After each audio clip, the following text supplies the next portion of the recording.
Alright, hello everyone. Welcome back. I am not looking forward to whatever we're about to unwrap here.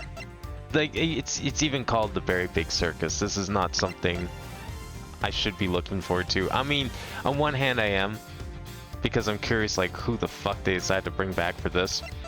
On the other hand, boy, this is not... Anytime these people show up, it's never a good sign. Well, let's see what we're dealing with here, because apparently this prison is rich enough to hire its own circus for its inmates. This very strange prison at that. So, to recap from last time, some guy who... Yeah, no, well, I say some guy. The guy who killed the other guy in the previous case was, like, being held here for questioning and all that stuff. And then somehow he ends up in the actual prison proper, and then gets killed. And now we're trying to figure out who killed him. And this prison's weird, because this prison has, like, a fucking zoo, except it's like a reverse zoo, where the people are locked up, and the animals are allowed to roam free. I don't know what's going on in this place. This fucking prison's wacky. But then again, what isn't in this game? So... this guy, who's a friend of the other guy who got killed, is now apparently he's also being, you know, taken in for questioning because everyone thinks he killed him. And we spent like the latter half of last stream trying to convince this new lawyer in town, this new prosecutor, that no, he couldn't have done it. At least we think. We still have the circus to deal with, and that's I think what we're going to be questioning mostly today. Withheld information for me. Why? I didn't withhold anything, or at least I didn't mean to. Okay, so you are a member of the Very Big Circus, right? Right, and this person's also one of the people at the circus. So, I think if I remember correctly, they like lied about not being there, or not knowing, having anything to do with this. They just did, like, I guess they're too embarrassed to talk about the circus or something. No, I mean, yes, but no. I'm not really a member. I'm still new. That makes you a member, though. That's irrelevant. You're still a member. Now look what you've done, Edgeworth. Let's try this again. Why didn't you tell us? Because it would have looked so suspicious, me being a performer in the circus show. And me being friends with Bronco. I thought that if anyone found out, nobody would believe I was innocent. Not even you, Kay. I thought I made it clear that I believed in you. But when you stare at me like that, I get so terrified, You're a real smooth operator, aren't you, Miles? Any other client scared tips you want to share? You're really not helping me, Fender. At this rate, it sounds like we really will need to question him about everything all over again. So, what do you do at the circus, Simeon? I'm an animal tamer, kind of. I'm still learning the ropes. It's so cool. Do you get to train lions and tigers and bears and stuff? Lions, tigers, bears! Oh my, no. I work with this little guy. I guess someone has to take care of him after his last owner got arrested. That makes sense. Looks pretty tame already to me. Oh, right, he wasn't there for that. This fucking physics breaking reality bending monkey. So you're not exactly a tamer, more like one of those old-timey organ grinders?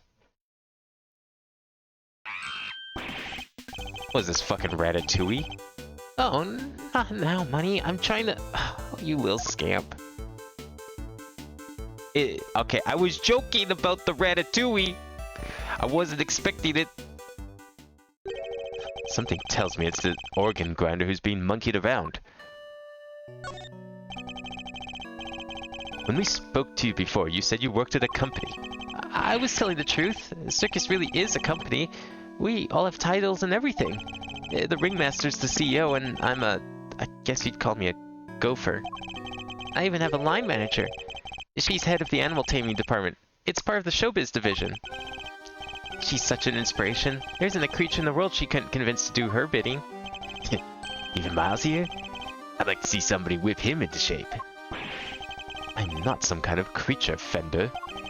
So this line manager, was she working with you on the show? Yes, it was just us two. It wasn't all that big of a job compared to what we normally do. She's usually the one performing on stage. I just do all the monkey work. But I did have a bit part this time. As only 2 members of the circus are relevant to this case. Alright. Talk me through your movements here at the facility. Sure, I came to see Bronco at around noon 2 days ago. And that was when you brought him the chess set? Yes. And that same evening I started working on setting up the stage in the yard. Wait, he had to do it all by himself? Dang. So hard. I had to haul everything in by myself over multiple trips. They let us use one of the rooms in the prison for storage. Workshop A, I think. Workshop A? Where Knight's body was found. You mean your boss didn't help you? Oh no, I could never ask her to shelve all that stuff around. Like I said, the monkey work's my job. Wait, schlep? Is that a word? I've never heard that word before. Once it was all set up, we did a run-through and it must have been midnight by the time I left. The next morning I was back and ready for the show, which started at 8 AM. And then we performed till 10? So Mr. Saint was the only one of a pair to have entered the room where the body was found. Knight's body was found immediately after the show had ended. Do you have any idea why you were arrested? Why so quickly? I've never seen a guy get booked so fast. Surely even Lil Winner wouldn't just pull somebody in on a hunch. Never underestimate the power of an underdeveloped intellect. I think I might know why. When I was moving all the stuff, I went to go see how he was doing. Bronco, I mean. You went to the holding cells on your own? Tell me you had permission. No, it wasn't a formal visit or anything, so I just sort of snuck over and hoped no one would stop me. But you just seen him earlier that same day. Why take the risk? I've known him since we were kids, when both of us were all alone. He doesn't have any family, you see, just like me. I knew he'd be feeling lonely, that he'd want somebody to talk to, so I had to go see him. You don't have any family? For a while I had my dad, but he passed away when I was a little kid. Losing one's father as a child. I know that pain all too well. Just like you and me, Mr. Edgeworth. There was nobody else nearby when you went to see him? No, the other holding cells were empty and I didn't see any guards. Well, somebody must have seen you, or you wouldn't be in here. Oh no, I messed up so bad, didn't I? So the assumption is that something happened while the two were alone together? At least, I imagine that would be Winner and Judge Cavell's thinking. In any case, I think we'll need to speak to your boss next. Last I heard, she's supposed to be around today too. Somewhere in the yard. Tell her I'm sorry, would you? I'm so sorry. Can't believe I let this happen. Sure thing, Simeon. We're here for you. If there's anything else we could do, just say the word. But, I mean, there's nothing I can do for you in return. You don't have to worry about that.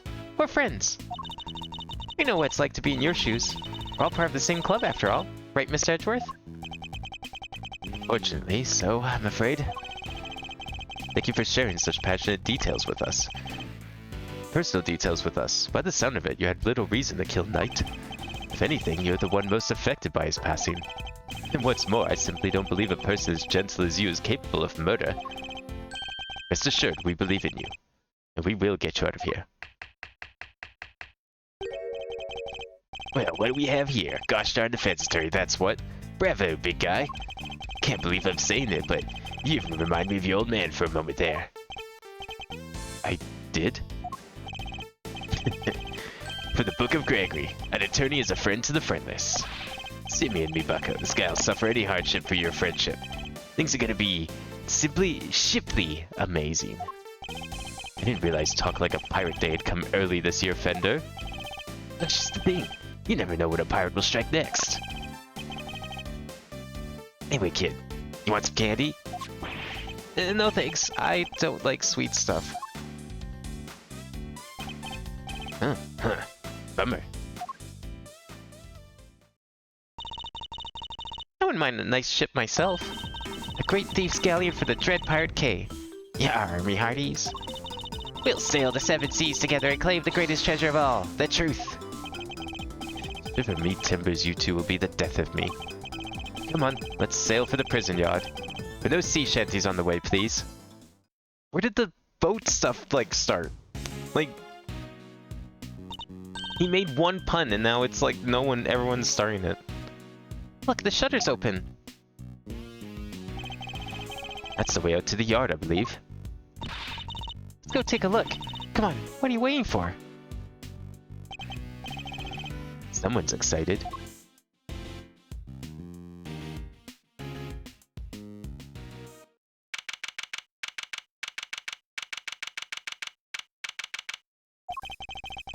So this is the famous yard. The circus performance was taking place here just before the body was discovered. Check it out, it's like the backdrop to some epic festival.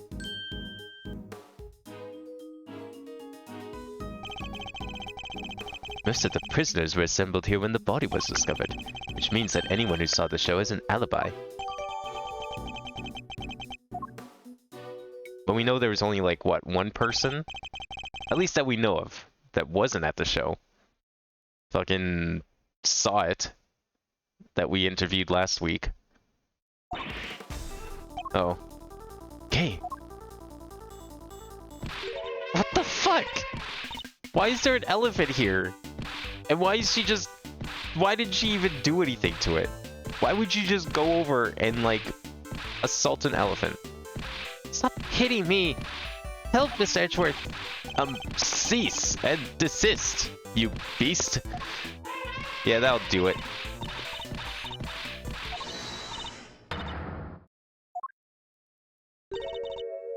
Who's that?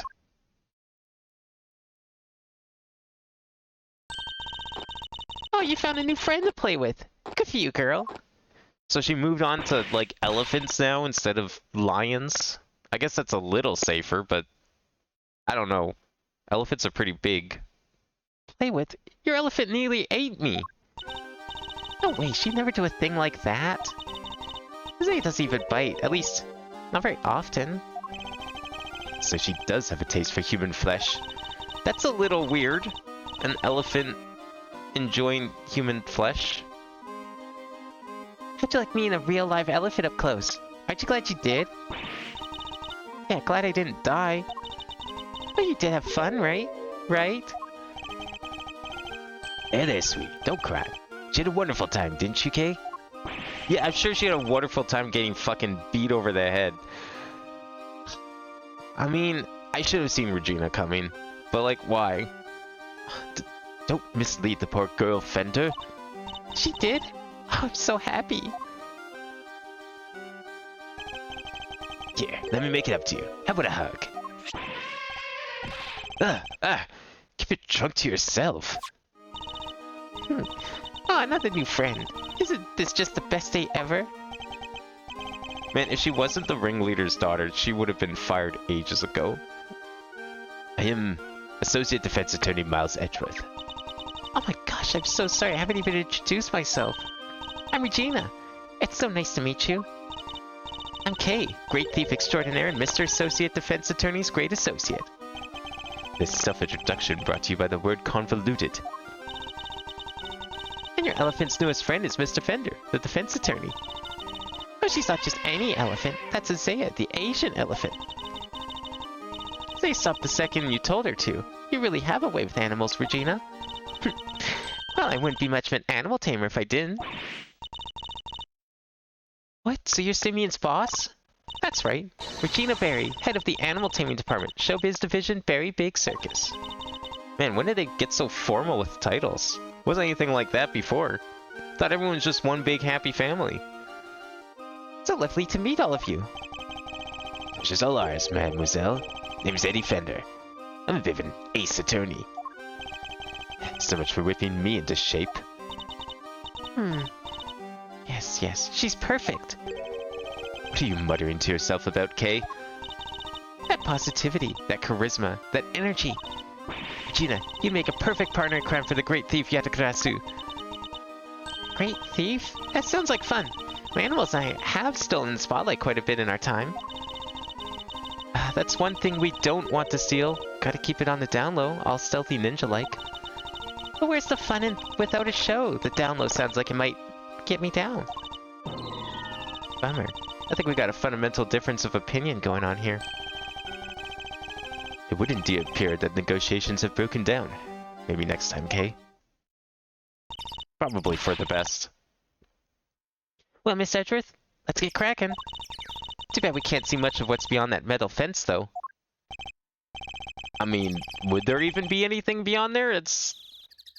I don't think anyone's getting out through that fence. Just a hunch. Indeed. And we're in sore need of information in addition to evidence. Therefore, we should make an effort to talk with any persons of interest as well. Like this elephant. An Asian elephant named Isaiah, one of the very big circus's many animals. She certainly seems very fond of petting humans, based on what we've seen. Well, most humans. You just glare at her like that, Miss Edgeworth. Do you think you're trying to show her who's boss? Are you telling me she thinks I'm one of her kind? No, just that she respects you, I guess. How comforting. Danger, high voltage. I never saw one of these in real life. Hey, that must be the fabulous garden outside the warden's office over there. Oh, that's the garden. Okay, that makes more sense, right? Ah, yes. Warden Lagarde mentioned being able to see it from her window on the detention center side. It's just dumb barbed metal fence was in the way, though. I thought it was all one big yard. Given how protective the warden seemed of her little bit of earth, I imagine it's to keep riffraff like us out. The fuck's up with this pond?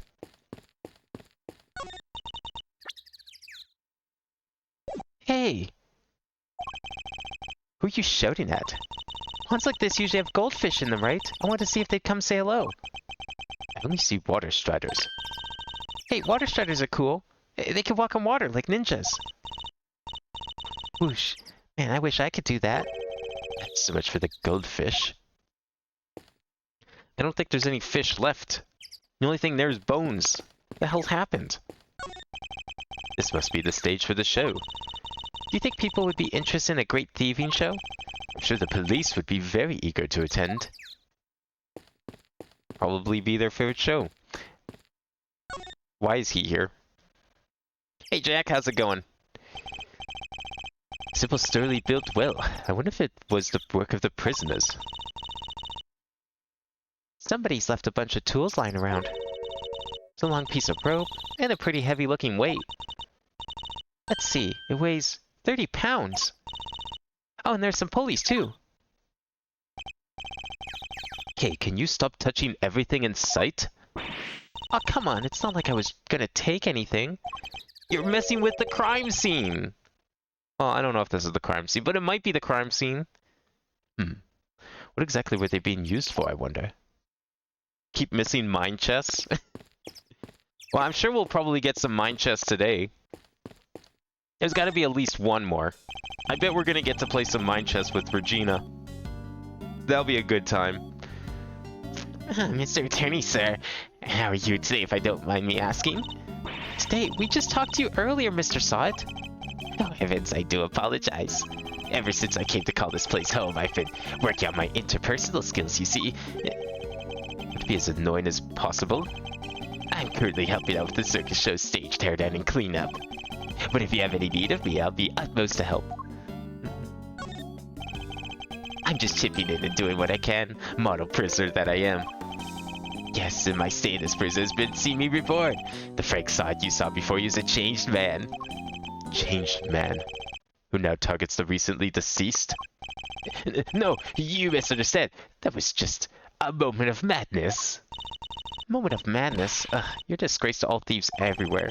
You're right, of course. I can't deny it. I still have a long way to go. Is that a thief? A thief or a murderer? Take your pick. Anyways, you can see I have a shiny new bracelet now. So it's straight and narrow for me. Like I say, I'm a model prisoner.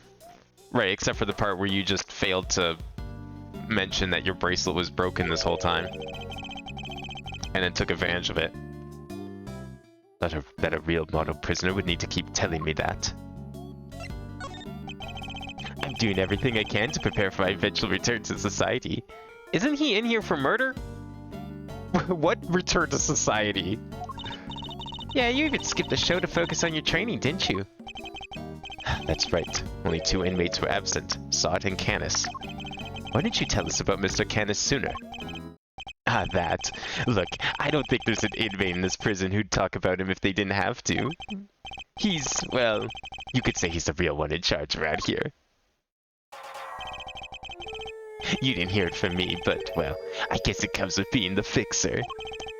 Fixer? Yes, anything you need, he can get it for you. How does he get away with it? I'm not sure, but he's the only one who does.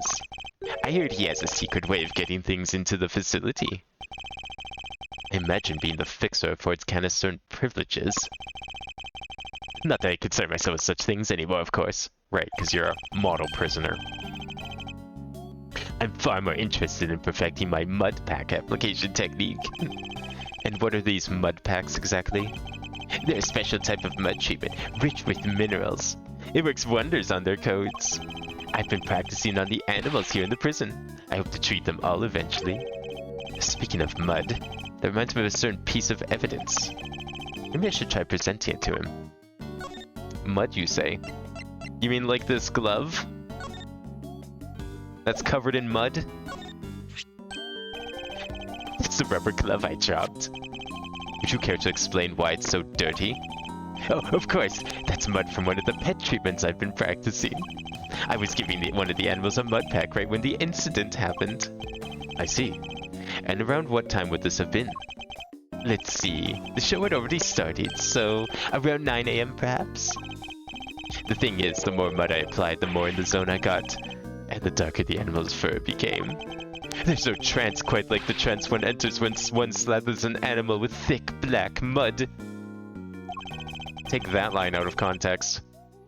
I think the stress of prison might be getting to him. Of course, it's all thanks to the warden that we have access to such wonderful distractions. I'm eternally grateful, truly I am.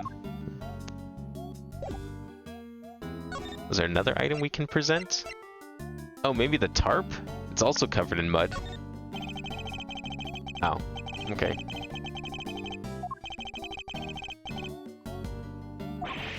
He keeps saying he has nothing to do with the incident, meanwhile he's already admitted to being the only person to have seen the body. Because everyone else was either in their cell or watching the circus.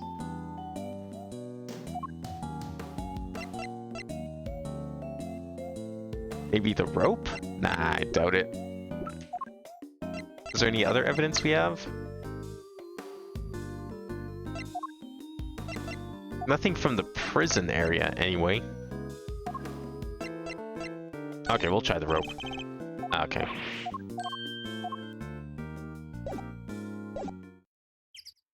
So the glove seems to be the only thing. I mean, we kind of knew the glove was his, so... nothing new there. If you're the head of the animal taming department, you must be Mr. Saint's boss. That's right. My dad founded the very big circus. But he passed away. He was murdered. I'm sorry to hear that. But we have a new ringmaster now, and he's made the circus bigger and better than ever. He's such a nice man, and he was a good friend of my dad's, too.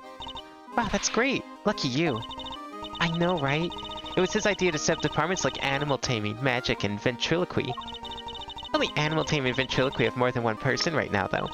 But the very big circus is getting bigger and better day by day. Sounds like you guys are really going places. They're getting on well. I'll leave them to it. Can you tell me about the show? Oh, it's a wonderful thing. It even has a story. And not just any story, it's a love story. Isn't that dreamy?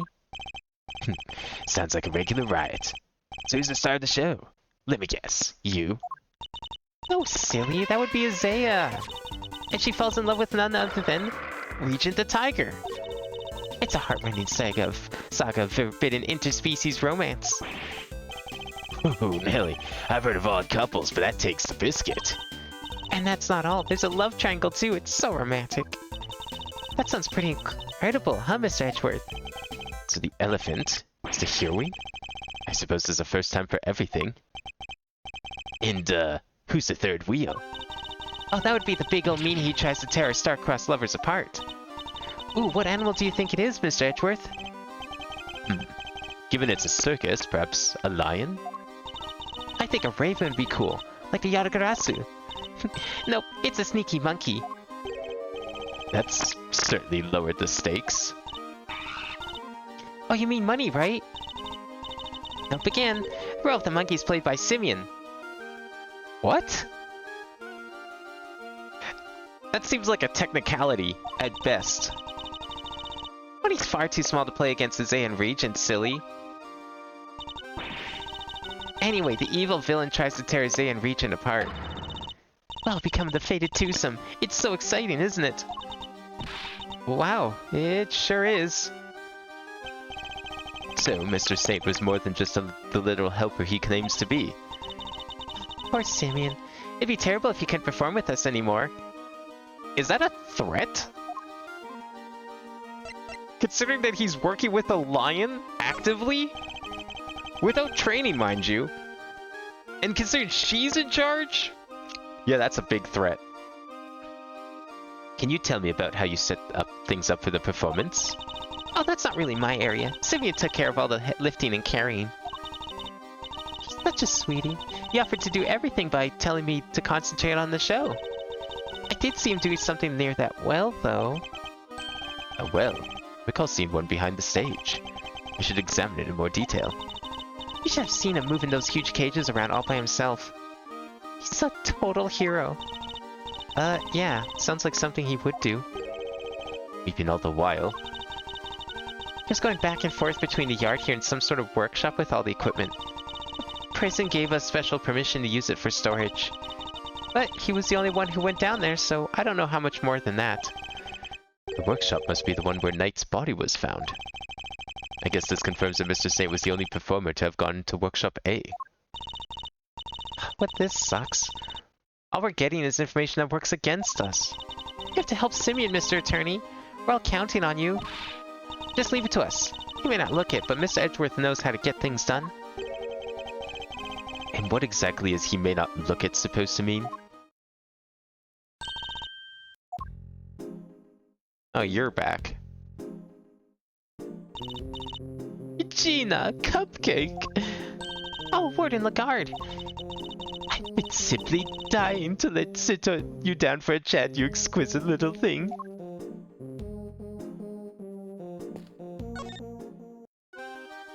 Oh. No. You. Do you mind if I ask you a little about the prison? Oh, not at all. This place is my pride and joy, my home. Sure, it was prison when I first arrived, and it was awful. An utter disgrace. Awful? I suppose you mean the prisoners were unruly? I most certainly do not. They're angels, every one of them. And they always have been. No, it was the ambience that was awful. I fretted, I brooded, and then it hit me. The animals. If anyone could brighten up the place, it was them. It is nice having them around. Isn't it just? And now look at my fabulous little family. Why, my darling Frankie is the very picture of rehabilitation. Except when he's rifling through dead men's pockets. We have so many success stories among the family, but darling Frankie really is a marvel. He's turned himself into his vocational training and is always the first to volunteer for everything. What, and your other model prisoners don't do that? Oh, of course they do, my dear, of course. They're all such tryers, such doers. It's just that Frankie, let's say he knows what's good for him. What exactly does she mean by that? Anyway, he's a very good boy, so do try to be nice to him, won't you? I don't know if I want to be nice to him. Loud soaring music, great leaping animals, the very big circus truly has it all. And everybody who comes here gets to see it once a month. Wow, that's pretty often. Seems like a pretty good gig for the circus, though. Really? In that case, let me see. You better not be thinking of something to confess to. In this monthly show, is it always performed by the Very Big Circus? But of course, sweetie. I'm Regina's biggest fan. That girl's my little princess, my superstar. She's so wonderfully talented. Yes, she is. Yes, she is. And she's so adorable, so sweet, I could just gobble her right up. You're not lying when you say you're her biggest fan, huh? Which is why I'm worried about her. So worried. It's all because of poor Simeon, you see. If he's found guilty, why, darling Regina will be devastated. So you simply must make sure that doesn't happen, Mr. Lawyer. Please, I'm begging you. If there's anything I can do to help you clear up this awful misunderstanding, you let me know. Regina, darling, you put on the most splendid show for us yet again. The stage, the stars, and you in particular, my princess. It was simply divine. That's so nice of you.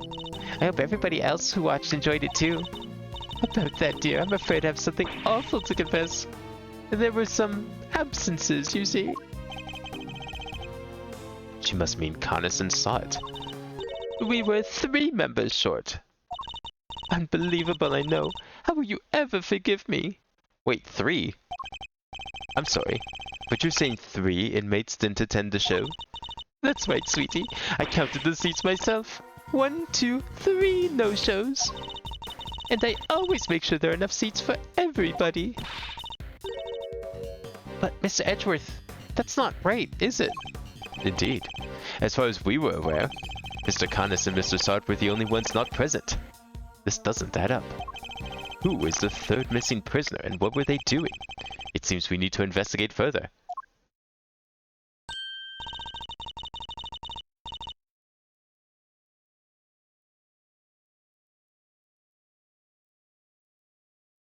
Oh, I was enjoying my chat with dear Regina so much I almost forgot. I must feed the little one. Little one? The elephant? Oh. Yikes. Oh! That's just sitting here! The prisoners use this yard! What the fuck? Alligator! You're looking as adorable as always, Allie, my sweet. What the hell? Why is there an alligator in the prison? At least the other animals that the prisoners keep are docile. There's no way. Oh, she's so pretty. And what a cute name. Yes, Allie the alligator. Isn't she a darling? She's my favorite, aren't you? Yes, you are. I'm so jealous. Can I pet her? What the fuck is wrong with these people? Of course, princess, of course. You don't pet alligators. Boy, howdy. These two are made for one another. They look like they'll be busy for a while. Maybe we should go back inside the prison and check the cells. Yes, let's.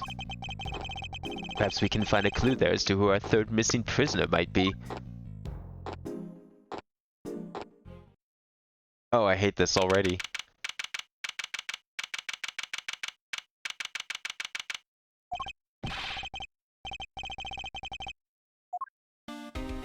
Oh, it's Gumshoe, finally. Someone normal. Detective, you're not needed elsewhere? Nah, the judge and the kid ain't here yet. Oh, and I got your message. So you searched the victim's cell. Did you manage to turn up anything up? We struck gold, sir. Well, blood anyway. It was right there on the floor. Only in tiny specks though, but at least it's something. Proves the holding cell was the scene of the crime, right? Not quite. It proves a possibility, but it's not conclusive yet. I thought you'd say that, sir, which is why I ordered some follow-up work. I guess for forensics to analyze the blood and see if it matched the victims. They're on it as we speak. Nice work, Gummy. You thought of everything. Detective, I must say I'm impressed. Did you hit your head or something? Gee, don't look so surprised, sir. just hope things continue to go in our favor.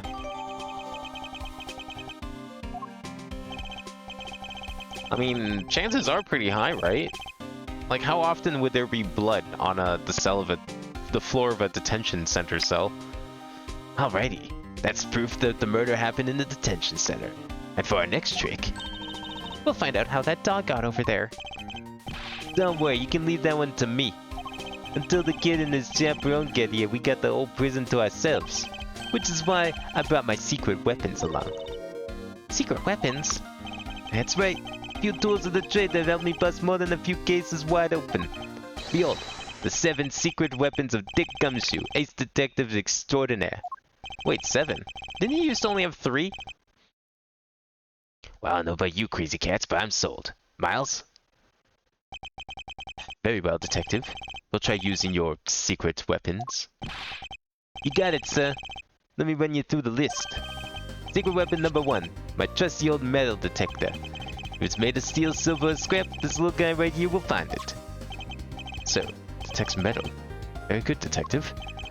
Next up, secret weapon number 2, missile, everyone's favorite crime-fighting canine. He can track pretty much any scent you put in front of him, especially food. He sure is a lot cuter than Mr. Connors' dog. And now for secret weapon number 3. Where'd I put it? Ah!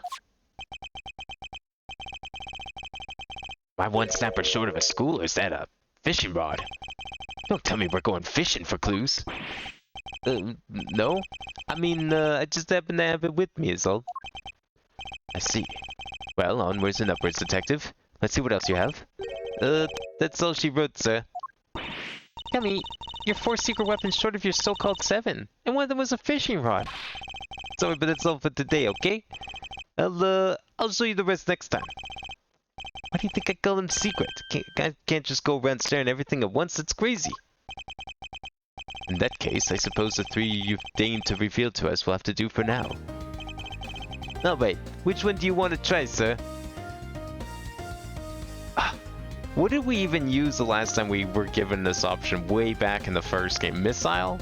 I think it was a dog. No, you know what? It was the fishing rod. I don't think the dog found anything. But where are we gonna fish?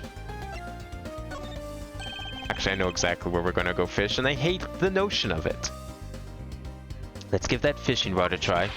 You got it, sir.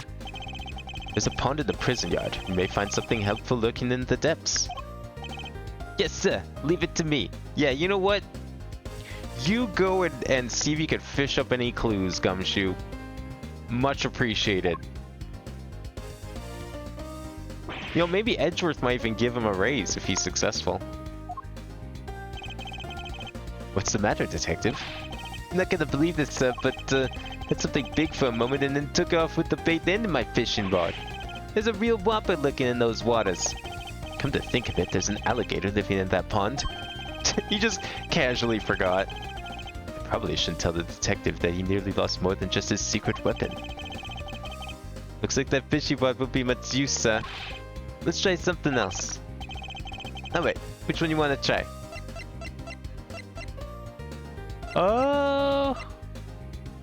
Missile or metal detector? Let's try the metal detector first. The metal detector seems promising. Coming right up, sir. I'll just crank the old girl up, and away we go.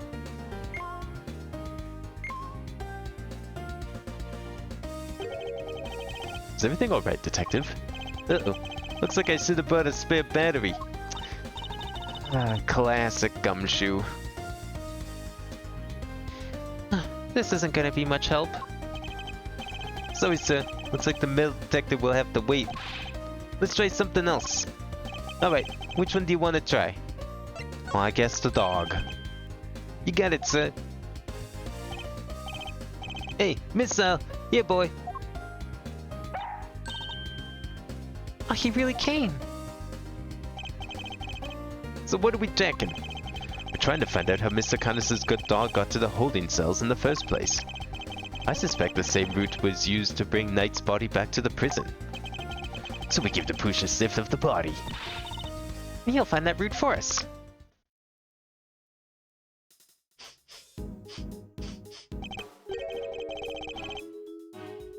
Does anyone else smell something sweet? Oh, I smell the odor of blood. It's faint, sir, but it's there. It's almost like, cake, maybe? How would the body smell of cake? Okay, Missile. Get a noseful. Here we go. Follow that dog.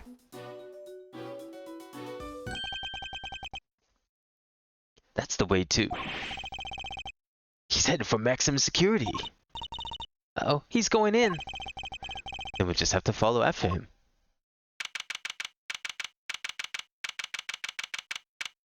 Wait, how does one get from maximum security to the detention holding cells beyond the bank vault door?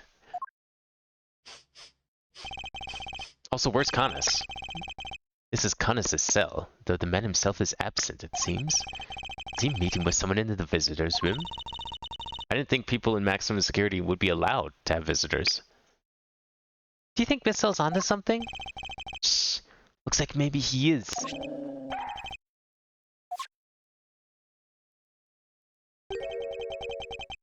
Is there something here?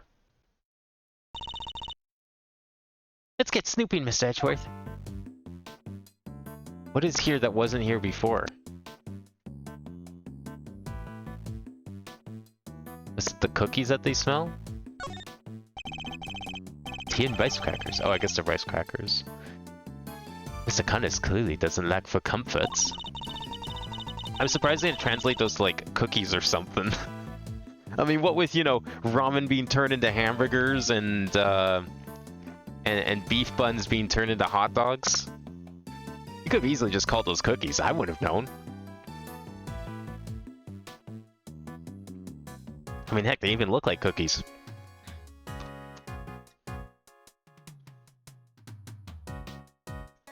I can think of worse ways to spend my time in jail than drinking tea and playing chess. I thought this was maximum security, not maximum comfort. How come nobody else gets the special treatment? Complaining to me isn't going to help. Perhaps you could take it up with the man himself? Yikes, no thanks. This bell? Look, Miss Edgeworth, the chisel on the floor is a bit smaller than the others. No woodworker, but perhaps it's an all-purpose one that can be used in a pinch, regardless of job. I was more interested in the bell, but yeah, sure, we can talk about the chisel. An all-purpose pocket chisel. Makes sense. Always nice when your tools are useful and easy to carry. Is that your opinion as a thief? Nope, it's my opinion as a great thief. I walked into that one.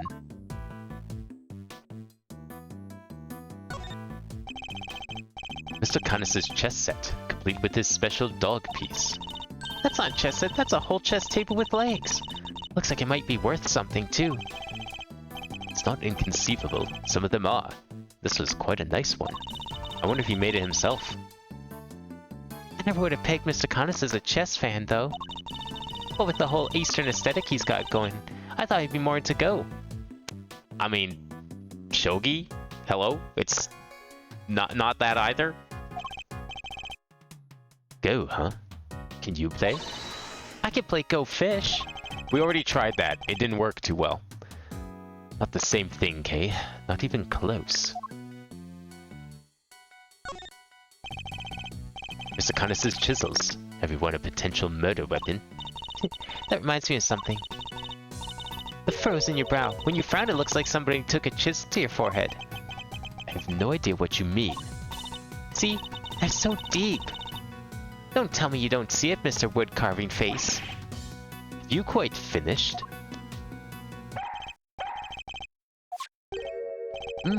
What's the matter, boy? Wait, is that cake what you were after? Whoa, whoa, whoa! Down, boy! Stop that! No, you can't have it. Dogs can't eat chocolate. You know that. You won't behave, I'll just have to eat it myself. And how are you gonna get your hands on it? How did you get your hands on it? Not bad. That's a real outside the chocolate box thinking there. Not sure everybody agrees, though. Yummy, I wanted some. Darn if you both assume the food in the prison is safe to eat. Well, daring or dumb. So anyway, it looks like it really was cake Missile was checking. But it's still weird that the body smelled of sweets. Possibly even cake. Talk about a waste of time. I suppose we gotta adjust desserts. Wait. Was that dessert with one S? Just deserts? The little guy's definitely capable, right? So he is. This was just a blip. You'll follow the right scent this time, I promise. Seek, boy. What's he gonna find this time?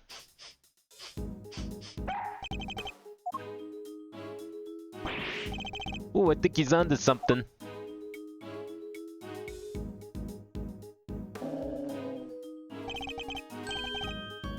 There it is, it's in here. Mr. Carcerato's cell. We need to take a look inside. Detective, call the guard. Yes, sir. Thank you, officer. A question before we begin. Is this prisoner, Mr. Carcerato, still in solitary? No, sir. He came back a little while ago. And he was here for the noon roll call. I guess he must be on some work duty someplace. I see.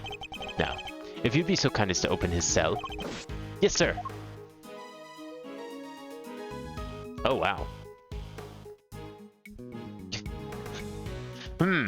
I wonder who he doesn't like. This punching bag certainly has a... Oh. Well, that was fast. What breed were you again, Miss L? Sure it wasn't a boxer.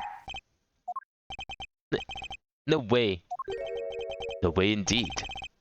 Quickly, detective. Move the sandbag aside. Yes, sir. No.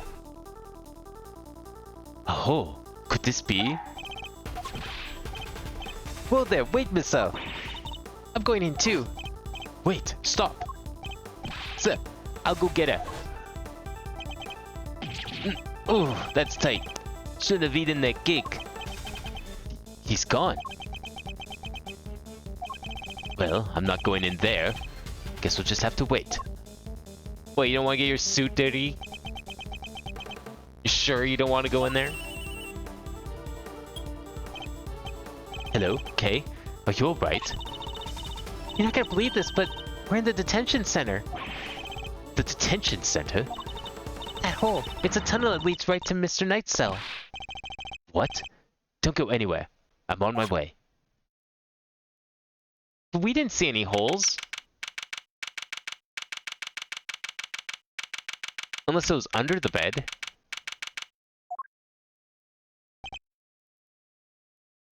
Okay.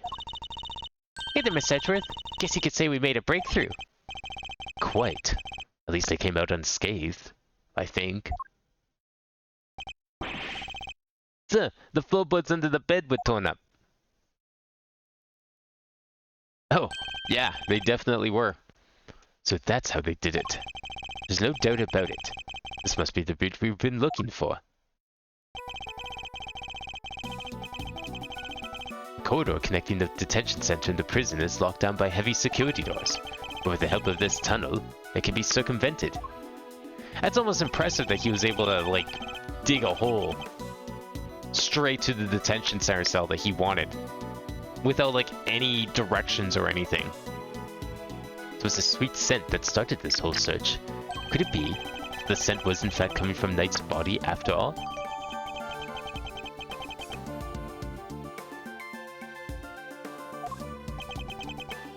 Incidentally, Knight's body was covered in dirt. Dirt that might have come from being dragged through his tunnel. Okay, what was it like down there? Well, it was pitch black, so I couldn't see a whole lot. Luckily my camera has a flash, so I took some pictures. And let's see what you've captured. Oh my god. All the digging utensils. Look at that. Spoons, a fork. Guess these were for digging the tunnel. That aside, are those footprints? Paw prints even. From a dog, perhaps? Well, didn't missile just come down from that hole? Maybe they're his. But if it's the right size for a dog, you know, that's a little suspicious.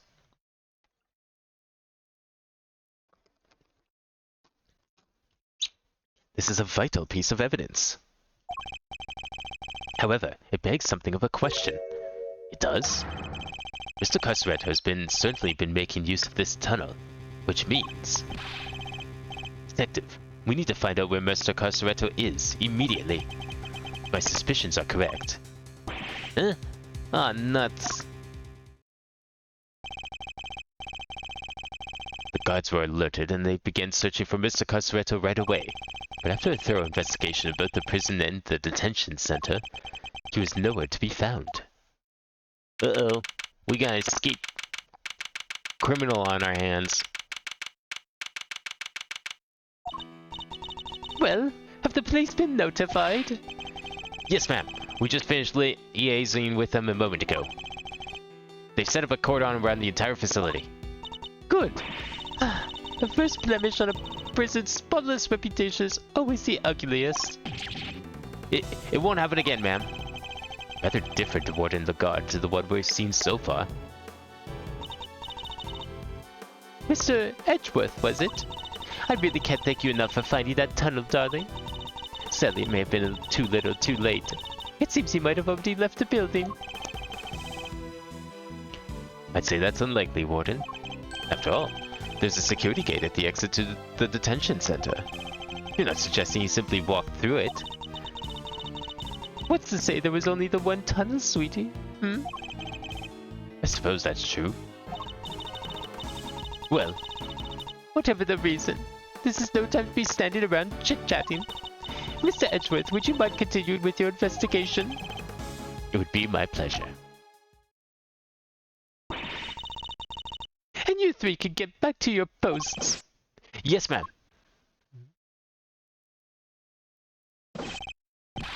Detective, results of the blood test just came back from the lab. Thanks, pal. Let's see what they have to tell us about the blood found in Knight's cell. What's it say about Miss Edgeworth? Identified the blood and it's Knight's.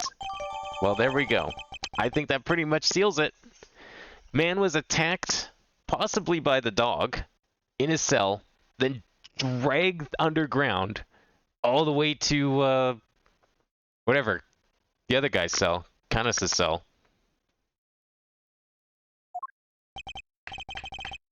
Nice job, everybody. Teamwork makes the dream work, huh? We got Knight's blood in his holding cell. A tunnel a dog clearly went through. And security footage showing Knight being attacked by the dog in his cell. Case closed. With all the evidence we need, let's see what Mr. Canis has to say for himself. Canis?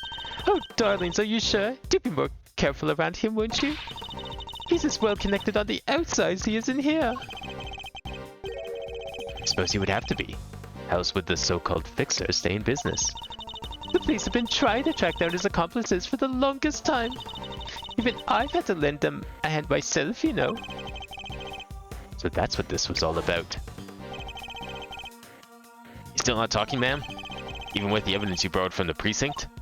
No, and I've tried so many times I've lost count. What am I supposed to do? I can't send it a blank report. I guess a killer for hire was always going to be a tough nut to crack. You borrowed evidence from the police to help with your investigation, is that correct? Why, yes, sweetie. Everything related to Canis is with me now. Can I have it?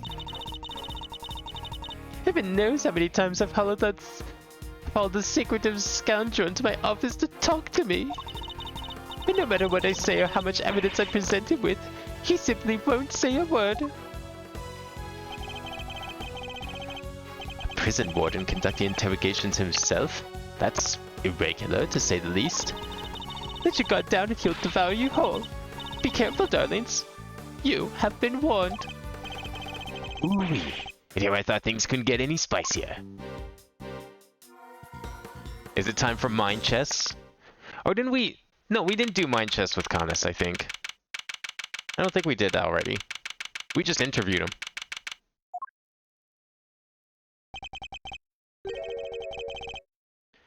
Judge Cavell, I didn't expect to find you here. We have been conducting inquiries, which, given that we are in charge of the investigation, is hardly strange. What is strange is that you were still here, Mr. Edgeworth. I gave you a warning, did I not? I told you that your badge was at risk, should our paths cross again. And yet, here you are. I'm sorry that you thought that I might be so easily discouraged, Your Honor. But I am not about to let the truth slip from my grasp, no matter what you or the committee might say. I am here to present a certain someone with evidence that you yourselves should have uncovered. You have no business with me, I take it, Mr. Edgeworth. I do. I promised I would be back to prove that you were the killer, and here I am. This should be amusing. Very well. Whenever you are ready. Why does he have to butt in? Not so fast. We have some truth of our own to share. First-rate deductions, in fact. If you had some real deductions, you wouldn't be calling them first-rate. Like they're some sort of prime meat, ready to be sold on the market. Indeed. We are now more certain than ever that Simeon Saint was the murderer. And that only he could have moved Mr. Knight from his holding cell to the prison proper. And how would Simeon have gone into the prison? We shall prove this to you beyond a shadow of a doubt. But first, a question. Are you quite determined to continue on this course, Mr. Edgeworth? Should you fail to rebut our deductions, there will be no going back. Your very career hangs in the balance. You mean you'll take his badge if you don't like how this goes? That's intimidation. Not at all. If anything, I'm showing him mercy. This is not Mr. Edgeworth's case. It never was. And I am under no obligation to hear him out. If he is prepared to accept the potential ramifications of his actions, I will allow him one last chance. Well, are you truly willing to take the risk to put your beloved badge on the line? Mr. Edgeworth! Sir! I accept your terms. I am confident of my reasoning, and what's more, I am representing the firm of Edgeworth & Co., and I do not intend to besmirch its name. My duty will be done, and I will not be intimidated. Very well. Let us see whether you are brave or simply reckless. By the power vested in me by the almighty goddess of justice, let this judgment commence. Eustace, if you will allow me. Fine by me. He's all yours, Cavell. I want to see this evidence. You are aware of the incident involving Mr. Knight the day before yesterday, I assume? He assaulted an innocent guard and stole his keys. Later, in the middle of moving a large animal cage, Mr. Saint stopped by Mr. Knight's cell for a little visit. That's when Mr. Knight stole out of his cell using the keys he'd stolen. He slipped into the cage, and there he hid as he was wheeled to one of the prison workshops. Figured she was going to bring up Mr. Saint going into Knight's cell. Yesterday, after you so kindly made us aware of the security camera footage, we decided to take a look at it ourselves. Perhaps you would like to see what we found? This is a still from the footage we received. Mr. Saint speaking with Knight at his cell. Correct. You will also note that he has positioned the cage in such a way as to obscure the camera's view. It is this blind spot that Mr. Knight exploited in order to enter the cage undetected. A sound deduction was based on what can be observed, wouldn't you say? My only question is why would he want to go into the prison? Like, Knight had no reason to go into the prison, did he? I don't recall him having such. It was a surprise that he showed up in there because he really shouldn't have been in there at all. blind spot, which means the camera wouldn't have been able to capture the moment Knight entered the cage. If he did at all. If he was going into the prison via the cage, then it wouldn't be willingly. So it's still possible he didn't actually leave his cell at that point. I don't get it. Why would Mr. Knight want to hide in the cage? There is really only one possibility. He intended to escape. Escape by entering the prison? Prison break, that's so cool. Mr. Carceretto, Mr. Knight, everybody's doing it. I have to step up my game. Okay, now's not really the time. Mr. Carceretto's escape is no laughing matter. It is my belief that Mr. Saint helped Mr. Knight with his escape attempt. By wheeling him into the prison. Okay. That is to say, he was his accomplice. Go Simeon. That wasn't a compliment. I understand that the cage was briefly taken to one of the workshops. I imagine that had things gone to plan, Mr. Knight would have remained in the cage until after the show, and then removed from the premises along with the rest of the circus's equipment. Unfortunately for Mr. Knight, Mr. Saint had other ideas. He killed his friend in cold blood. Judge Gavel's argument seems reasonable, but there must be a fault in her logic somewhere, and I'm going to find it.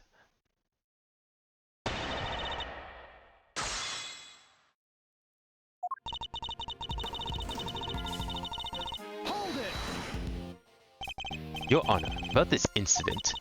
You have heard about it, of course. Surely any attorney worth his salt would have sources. Yes, I am aware of it, of course. I simply wish to confirm. Then you are wasting both our time. Shall we continue? I can't believe she just told me to shut up. Do you have any proof that Knight stole the keys? I can think of no other reason for him to carry out such a brutal attack. Once the guard assaulted regains consciousness, I'm sure he will confirm my suspicions. I wouldn't be so sure. Perhaps I should press further on her reasoning. Sorry, but I believe there is a flaw in your reasoning. If Knight had the keys, there was nothing to stop him from leaving whenever he wanted. Why wait for Mr. Saint? There was no need, surely. He chose the option he deemed most likely to succeed. He stole the keys and hid them somewhere, then waited for an opportune moment to present itself. He hid the keys? I'm afraid you might have made an uncharacteristic oversight, Your Honor. But Knight wasn't hiding any keys. That has been proven already. And this is the piece of evidence that proves Knight didn't have the keys. Guards tagged his keys, including the one tonight's cell, were stolen. They have yet to be recovered. Take that! Yeah, the evidence is the keys themselves, or lack thereof. Since you know about the incident, I assume you must already know this, but after the assault, the guards searched both Knight and his cell, and no keys were found. And if the whereabouts of the keys cannot be proven, then neither can your theory. I have considered the matter of the missing keys, and I do not think it's such an issue. I still believe he had them. After all, the guards only stated that they were unable to locate them. And this is because they were cleverly hidden inside the pocket chess set. Knight's chess set. The same set in which the murder weapon was also allegedly hidden. Was it? I can't help but wonder about that. What? But you're the one who proposed it! Actually, if you recall, that was Eustace's assertion. So the two of them aren't of one mind on this, I take it. Allow me to restate the facts. Mr. Knight hid the keys he stole from the guard inside his chess set. When Mr. Saint came to see him, Mr. Knight used the keys to open his cell and climbed inside the cage. He was then moved from the holding cell to that workshop in the prison proper, all with the help of his friend and accomplice.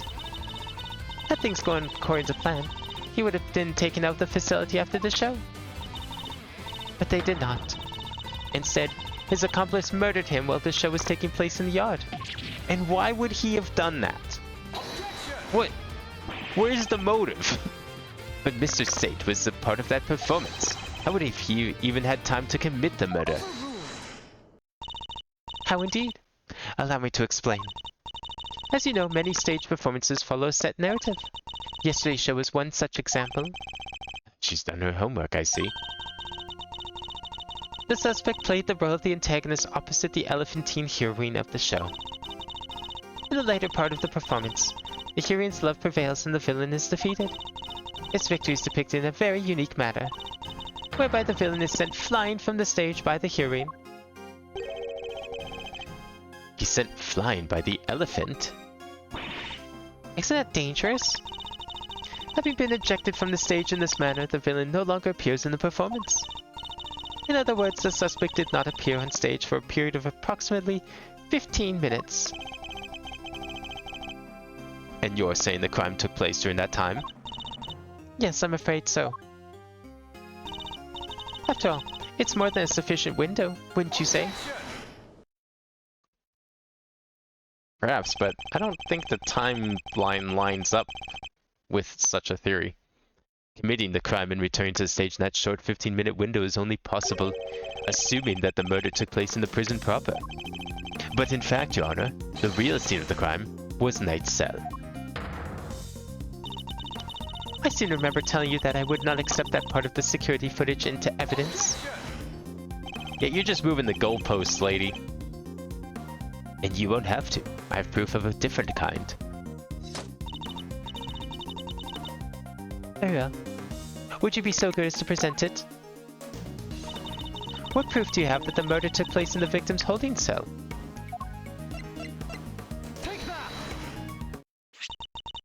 This appears to be a photograph of a floor. Almighty Goddess of Justice, grant me patience. That floor you're so dismissive of, Your Honor, has traces of Knight's blood on it. Traces, you say? Is this evidence reliable? After all, I don't believe you have access to the necessary forensics operatives. Wow. Since when does a judge assume like this? I have my resources. A certain blunt instrument, you might say, but a reliable one. Case in point. The detective. How very unfortunate for him. Perhaps before you decide to circumvent the law, you might have considered that the committee's influence extends to the police. That sounds like a weird thing to admit there, Miss Cavell. You sure you wanted to admit that?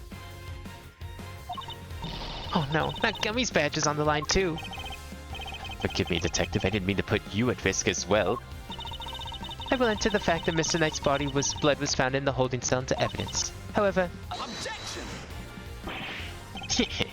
Bad luck, idiots. You're really on the edge now, Mr. Worthless. Mr. Winner, I'd forgotten you were there.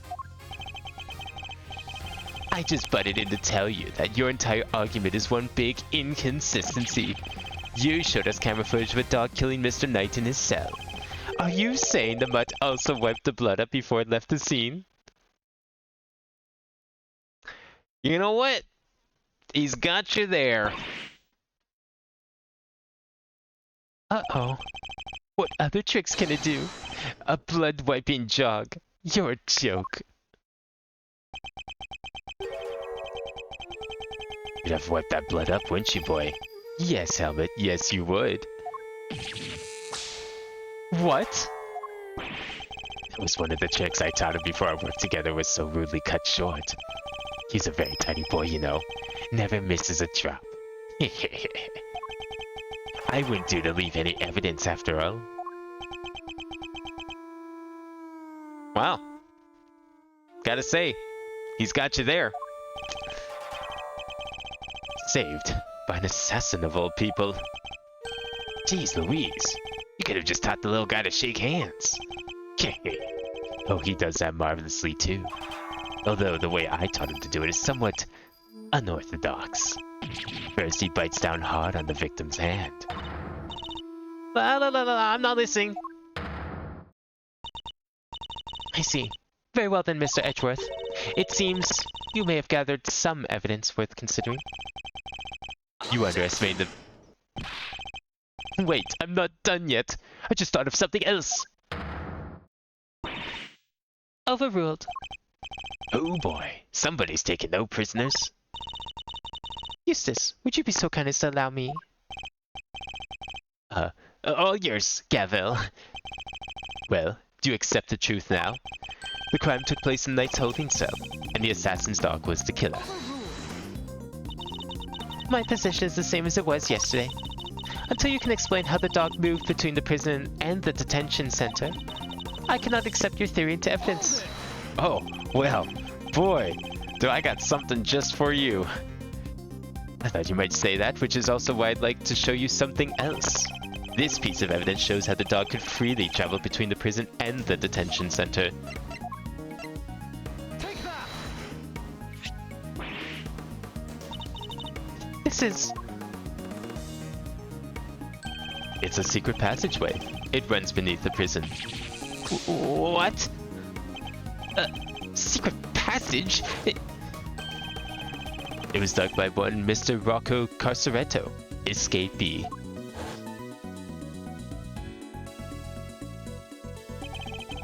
It leads from his prison cell to a certain holding cell in the detention center. Yes, the very one where the victim was being held. Well, this certainly is a surprise. To think that it was beneath our feet this entire time. Mr. Connors, you knew of this tunnel, didn't you? Because it's the same tunnel that was used to carry out the murder.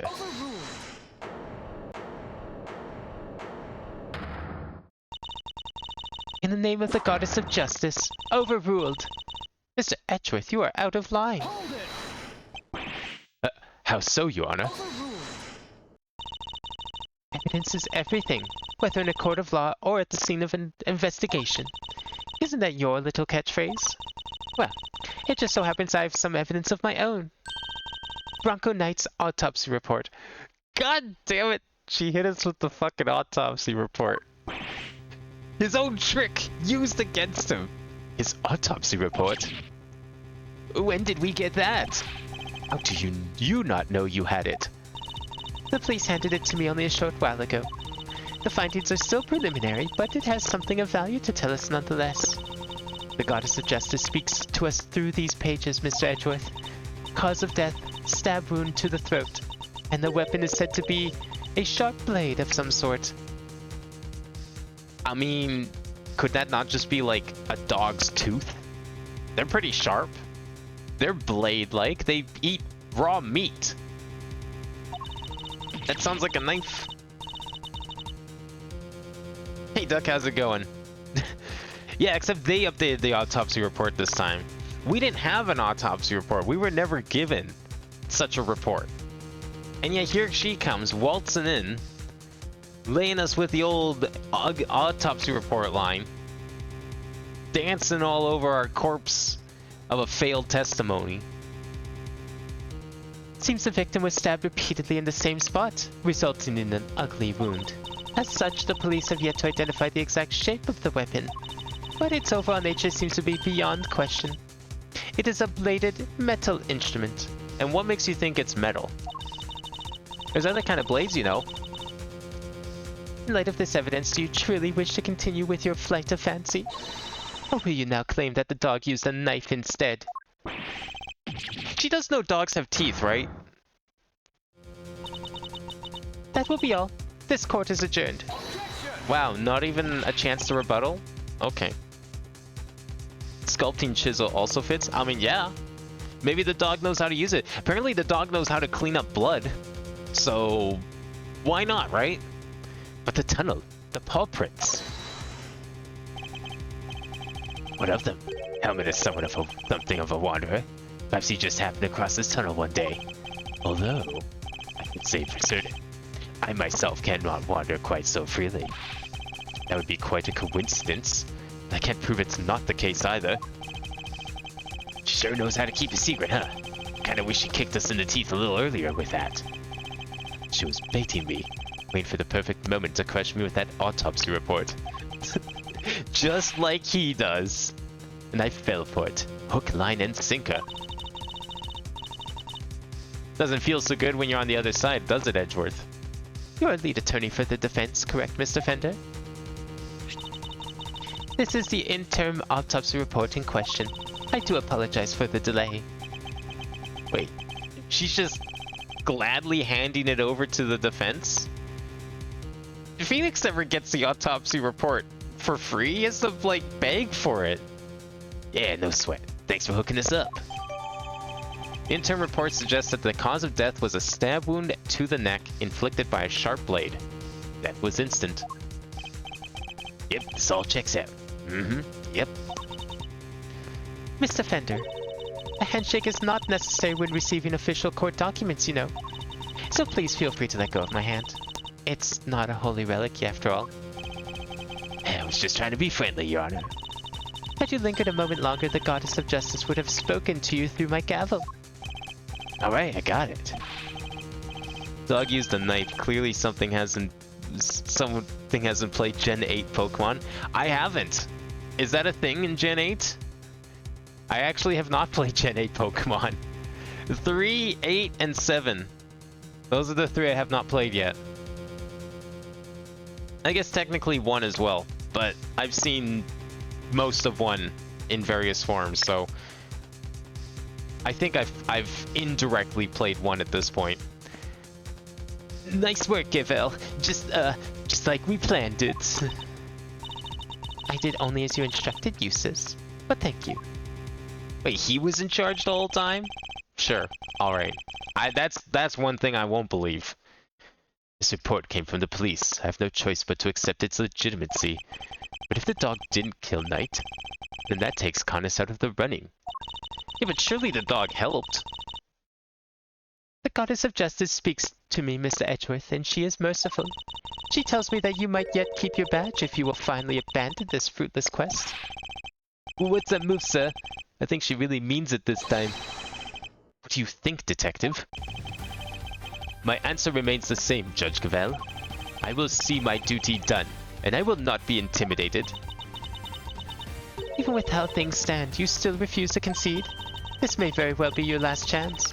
Your badge hangs by a thread. Then let it fall off if it must. I have something far more important to protect as an associate attorney.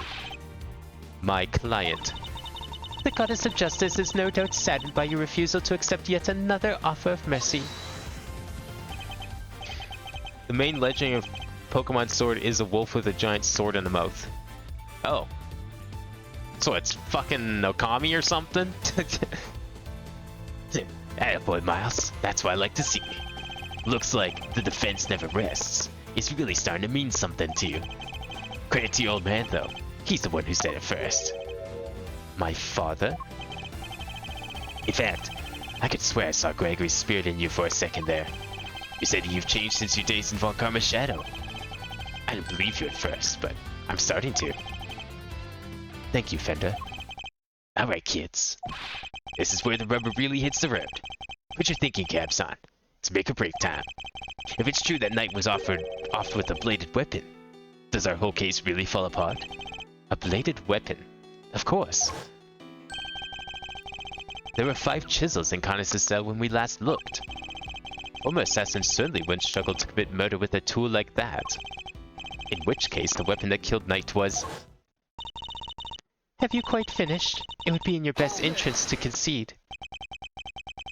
Evidence is everything. It may well be my little catchphrase, but it's also true. So the murder weapon was a sharp blade? Then where is it? The guards didn't find it. Why can't you let this go? So what if they didn't find it? What are you driving at? What if I were to tell you that I now know what the real murder weapon was? And it was right under our noses the whole time. Indeed. It was one of Mr. Connors' chisels. What? I would advise you to stop bombarding us with your irresponsible half-baked theories, Mr. Edgeworth. You've repeatedly insisted that Mr. Knight was killed in his cell by a dog. I simply go where the evidence takes me, both in the courtroom and at the scene of the crime. If the murder weapon was in fact a chisel, then yes, the murderer could not have been the dog. But that begs the question of what exactly it was we saw in the security footage. Oh yeah, the security footage. Have you explained that, Mr. Smarty Pants? An excellent question. The footage shows... What did it show? I kind of forgot. We can't view it? Oh, okay, we can't view it. It showed somebody, the dog jumping on somebody. That's about it. It doesn't show him killing them. We have no proof of that. But there was an attack. Mr. Canis's dog jumping up at night. The dog attacked Knight, but he didn't kill the man. He didn't? No, Knight was merely knocked out. The dog didn't drag a corpse through the tunnel. He dragged an alive but unconscious Knight. The real killer was the dog's master. Ooh, I get it. By bringing Knight here, Mr. Canis could finish the job. But then why was there dirty rope and a tarp on top of Knight in the workshop? Did the dog tie him up? And he could definitely use one of his chisels to do it. Correct. You, Bartadama Canis. You're the only one who could have done it.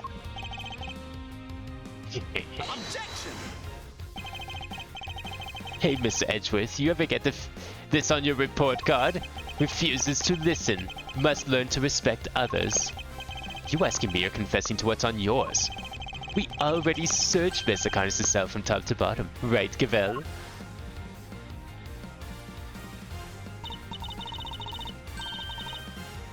Yes, we even inspected his chisels. All 4 of them.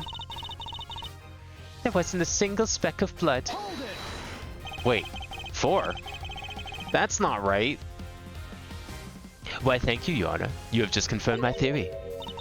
I have? What exactly do you mean? The last time we were here, there were 5 chisels, not 4. Oh yeah, I remember counting them. Definitely 5. And the one that's missing is the small one, the one we thought might be a pocket chisel. Mr. Canis, where did you hide that chisel? A pocket chisel? And what use might I have for such a thing, I'm rarely allowed to leave my cell. In which case, he should have had the chance to dispose of the weapon.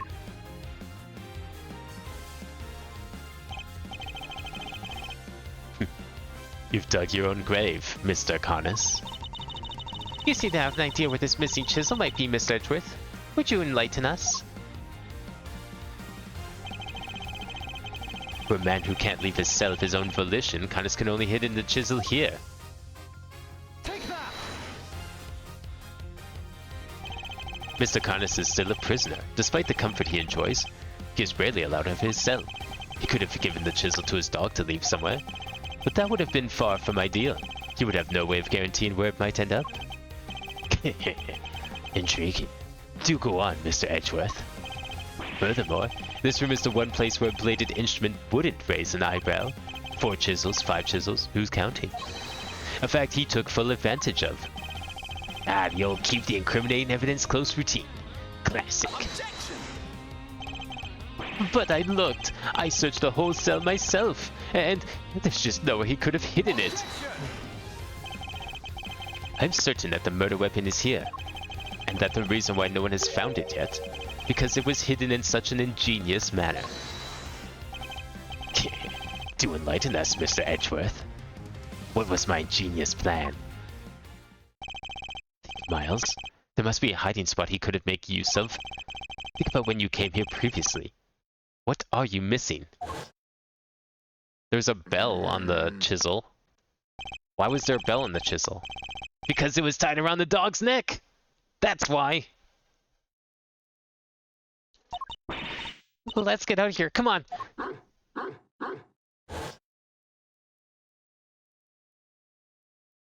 So wait, that means the dog did have the chisel. Maybe the dog did use it after all. The dog? He hasn't made a sound today. When we were here before, he barked and growled repeatedly. Canis even encouraged him to do so. That must be it. I knew something was off. I can hardly believe it, but I think I know where he hid the murder weapon. Giving up already? I expected more of you, Mr. Edgeworth. Hold it!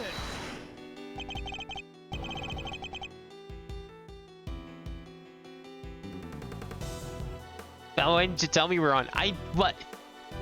Where would you like me to tell you, crafters? I tweeted, I sent a thing on Discord.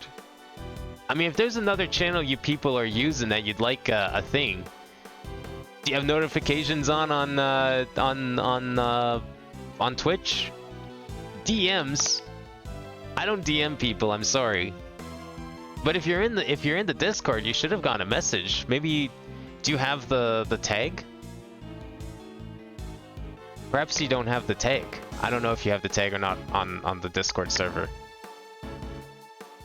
But if you don't have the tag, I recommend checking the roles channel and maybe fixing that. Then you won't have to worry about missing things. Yeah, if you're in the Discord, yeah, make sure you have the tag then, because I always the live stream channel, I always tag a certain tag. Ah, okay, yeah. If you're on D&D, maybe it doesn't alert you. That might be why. Yeah, well, there is a role that you can apply to yourself. Because it's the one I always use. I always ping it for it specifically for live stream notifications. So, but I mean, yeah, there's limitations to such a system. So unfortunately, it does have its downsides. But that might explain it then. Suppose you should if you'd given me a moment. For this piece of evidence shows where you hid the murder weapon. Well, he's on the dog, right? It's got to be on the dog. Your dog. He seems unusually quiet today. Oh yeah, unlike last time when... Mr. Carnus, if you'd be so kind as to open Helmet's mouth. Oh, come now. He hasn't barked because he is a well-behaved boy. I had to order him to last time. Hasn't barked because he is a well-behaved boy. I had to order him to last time. Then order him again. This instant. It's not like we're asking for the world, Mr. Carnus. Or do you have something to hide? If you insist. Come on, Helmet. Open up.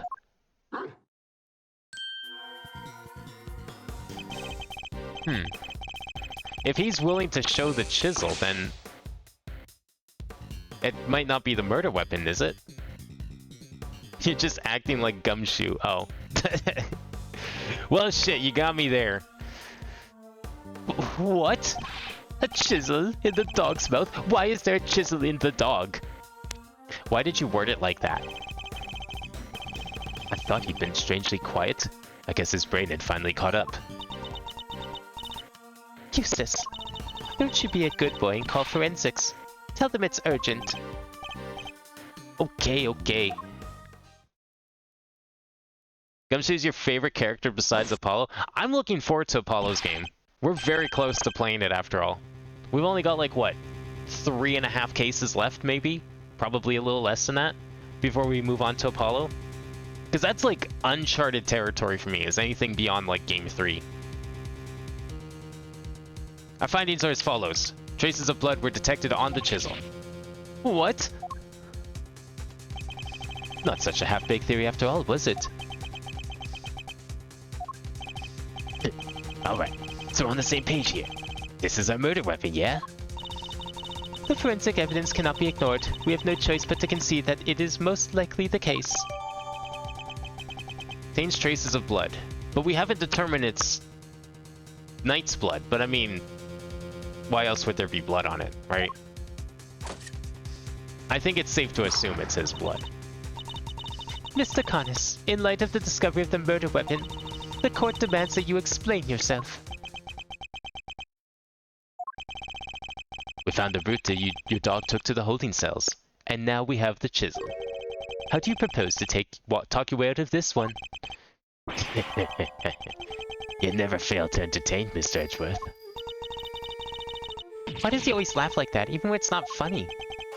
Poor Helmet. How could they suspect us? You leave me little choice. I shall simply have to share with you the truth. I did not kill anyone. I've grown tired of killing. Something's not right. Why is he so calm? Very well. The court will hear Mr. Carnus's testimony. If you would be so kind. Gladly. I'm like Edgeworth at times. You know what? Yeah, you probably wouldn't be the first person to make that comparison. I think if other people knew who Edgeworth was, they'd probably make the same comparison. Perhaps you might begin by explaining what you believe my motive to have been. I never knew this knight. I had no contact with him, no connection whatsoever. Given that this is the case, why would I possibly wish him dead? Could it be you're suggesting that it was my canine companion who had the motive instead? Helmet only bears his fangs when I tell him to. I'm not so bloodthirsty that I would kill a man I did not know. I mean, when he puts it that way. An assassin only kills his acquaintances. Not the soundest business model, I would agree. My work required me to deal with strangers, of course. But murder for its own sake? That's not my style. So I need to prove a link between Knight and Canis. I should go over the evidence again and see what I can discover. Oh, I think I have an answer. But let's hear him out first. Hold it! I'm puzzled by this focus on motive. Aren't you an assassin? Assassin or not, Mr. Edgeworth, I don't spill blood for nothing. Neither in a professional nor a private capacity. That's just not how it's done. Is it, boy? No, it's not. Hold it! You didn't know who he was? That's quite unlike you, Mr. Canis. You overestimate me, Mr. Edgeworth. Perhaps you had a harder time putting me in here than I realized, but I'm no master criminal. That said, you are no run-of-the-mill prisoner either. You are the fixer, correct? I find it highly unlikely that a man in such a position would have no knowledge of the new detainee at all. Then you have a rather inflated idea of my position. I have my connections, yes, but I'm not all-knowing. And I knew nothing of Mr. Knight. Hold it! You're an assassin. Since when have you needed a motive? He's a strange man, isn't he, Helmet? Yes, he is. Is he a fool? A genius? It's so hard to say. Objection! Drop the act, Mr. Canis, and answer the question. No, you will answer mine. Who am I, Mr. Edgeworth? I am the very same person you caught. An assassin, a murderer for hire. Were I one to kill without rhyme or reason, I would still be free to recite sutras and peace out there. Hold it! Of course not, but your dog was trained to kill. What is this man talking about, Helmet? Why would he say such an awful thing about you, He is a silly man. That's what he is, yes. Then perhaps he killed the wrong person. That would explain the lack of motive. Do your precious police dogs attack people willy-nilly? Have some respect, Mr. Edgeworth. If you're going to accuse Helmet of something, at least show us some evidence to back up your claims. I would if I had any. Hold it! Then you must have done so, didn't you? You ordered Knight's death. Oh, Mr. Edgeworth, you'll have to try harder than that. Have you forgotten what I just said? I did not know Mr. Knight. I did not know that name. If you are going to insist otherwise, then at least you can do is show us some sort of proof. He must show us some proof, mustn't he, Helmet? Yes, he must. If it was Connoisseur's dog that committed the killing, Knight wouldn't be dead if Canis himself hadn't wanted him to be. So my first order of business should be to prove that Canis and Knight knew each other. Don't worry, I know exactly how to prove it too.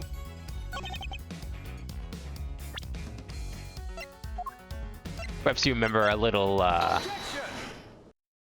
chess match you had with someone recently? You're getting sloppy, Mr. Canis.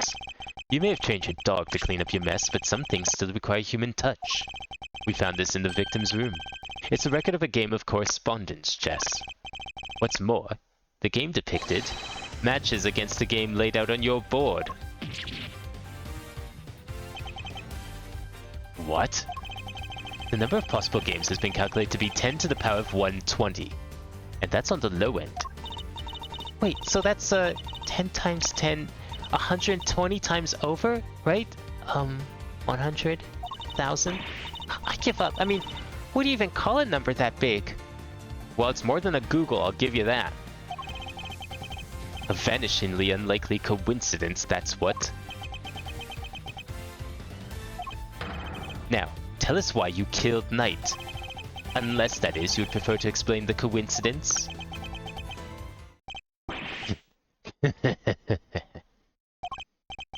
Well, they do say the truth is stranger than fiction. It is, as you say, a coincidence. Oh, really? Okay. Alright. You're one of those people. Chance is so infinitesimally small and you're still going to claim that you just got lucky? I see how it is. But that's totally impossible. We just proved that. Coincidence of a different kind, child. I never imagined my correspondent was a victim, you see. And yet here we are. Helmet is as surprised as I am. Aren't you, Helmet? Yes, yes.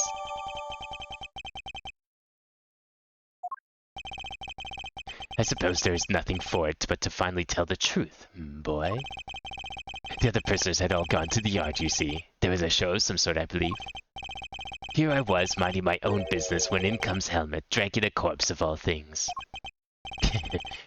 I had quite the shock, not least because the murder weapon was still in the poor fellow's neck.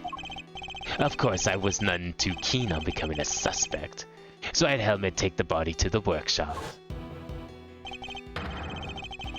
Once there, he removed the murder weapon and brought it back to me, just as I had asked. The dog pulled out the murder weapon in the workshop? Indeed he did. Removing it here would have made an awful mess, after all. You know something. You know something that makes total sense. Remember what Mr. Sott said, Mr. Edgeworth? A huge black dog had sunk his terrible teeth into the victim's throat. What did you just say? It was hellish. Utterly hellish. Beast. That awful beast. He killed him. Well, maybe he didn't kill him. I see. So what Mr. Sott actually saw was Helmet removing the murder weapon then? Precisely. I can't say I was a little disappointed that he was spotted, of course. Silly boy, it's not like you to slip up like that, is it now? And there you have it. That is about all there is to tell. I did not kill the man. At most, I'm responsible for the removal of the weapon. Now, will that be all? Poor Helmet is growing restless. Objection! But why remove the weapon at all? Like, why would you tell your dog to steal a murder weapon from the scene of the crime if you had nothing to do with it? Like, okay, the dog brings back a corpse. Wow. Weird dog, but whatever. Just tell him to get rid of it and leave it alone. Why would you take the murder weapon? Are you scared because it was a chisel? That people would bring it back to you? I mean, like, how would they have? It's over there, you're over here. It doesn't have your fingerprints on, probably has your fingerprints on it now, as if you wiped it off. Why would you do this? Sorry, but if you could entertain us for just a little longer, Mr. Connors. Bender? No offense, Palio, but I don't think you're quite told us everything. I'm sure we'd all like to know why you thought you needed to pull the chisel out in the first place. Thank you! He's right. It makes sense that he would remove the body to avoid suspicion. Connors had no reason at all to recover the murder weapon. So the mute one isn't as dumb as I thought. Please answer the question, Mr. Connors. It was because of the bell. The one attached to the chisel, and the one around Helmet's neck. Of a very distinctive design, if you will. Of course. There was something of a trademark of yours, were they not? I don't get it. How does that even work? Are you going to say that there's an imposter out there pretending to be you? Everyone knows you're in jail, though. Why would anyone want to try and do that? And again, if the chisel has the same bell as you have around your dog already has a bell, no one's going to suspect that it was you. Spotted Dharma Kanis, the blind butcher. His appearance was always announced by the sound of bells. Is it because of the one around your knife? Is that why? The last sound his victims would ever hear. Unless there's someone in jail trying to frame him. Well, yeah, but like... I feel like taking the evidence immediately makes you a suspect, in his case. But if he just left everything alone, I don't know if anyone would be able to prove that it was him. Even if it was. Like, if it really wasn't, just tell the dog to go get rid of the body, leave it, and all he has to say is like, how the fuck would I have done it? I'm in here. I can't leave. Check my cell. You won't find anything. And he would have been off the hook. He just made things 1,000 times worse for him. So either A, he did it, and he's lying, or B, he's really fucking stupid. You flatter me. Though it's been some years since you last saw one of them, you remember them well. Your knife and its attached bell were one of the pieces of evidence seized in our case against you. Yes, it was but one of my bells. One of only 2 in existence. Just 2. 2 and only 2. One for my knife and one for my beloved helmet. Exquisitely crafted, utterly unique. My ears are my guide, after all, and I must be able to use my tools. Precisely. Of course, as you said, the knife has long since been taken from me.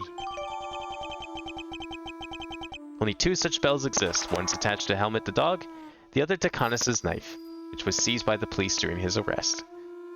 So that other bell then probably came from the police, hey? When Helmet brought the body to my cell, I was rather surprised to hear a familiar sound. At first, I was sure that my knife had been used to do the deed. But no, a chisel. An ordinary chisel. Certainly no assassin's blade. Nonetheless, the bell would have suggested my involvement. Compounding the matter is the fact that I am only the only person in this prison permitted to use such tools. It was clear that I would become the prime suspect. And so the chisel had to be removed and hidden. Hold it! You still claim that all you did was have the dog move the body? That you had nothing to do with the killing? How could I? I told you, the chisel is not mine. See, I feel like he would have been a little safer if he didn't do any of this.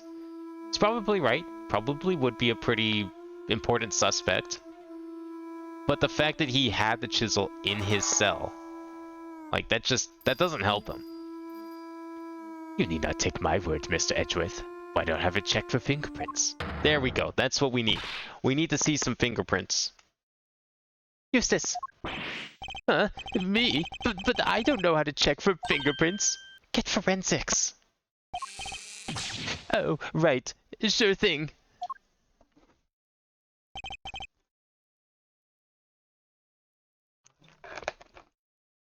We got him. Fingerprints. There, Mr. Knights. What? And Mr. Kanis's? Nope. Just Mr. Knight's. Oh, and forensics said there's no sign of any prints having been wiped off. What? What do you mean it's just Mr. Knight's? Was this a suicide? That is the most elaborate suicide I've ever seen. Did he want to frame him? Was he losing at chess that badly? Only Knight's fingerprints. This isn't good. Should I get them to check again? Now do you see? I have never so much as touched that chisel. Helmet carried it in his mouth. That is all. Therefore, any prints must belong to whoever had it last. So the murder weapon belonged to the victim. Ooh, that's not helpful. I think they're lying. That judge girl looks suspicious. She admitted to having the police in her pocket. There is the chance. It has not passed my mind. However, I'm willing to trust them on this for now. Just for now, though. Because otherwise I think many things fall apart and we won't be getting anywhere if we don't assume that the police are possibly telling the truth here. And also the prosecutors and all that. Therefore, I cannot be the killer. Or do you wish to suggest otherwise? I've got nothing to counter with.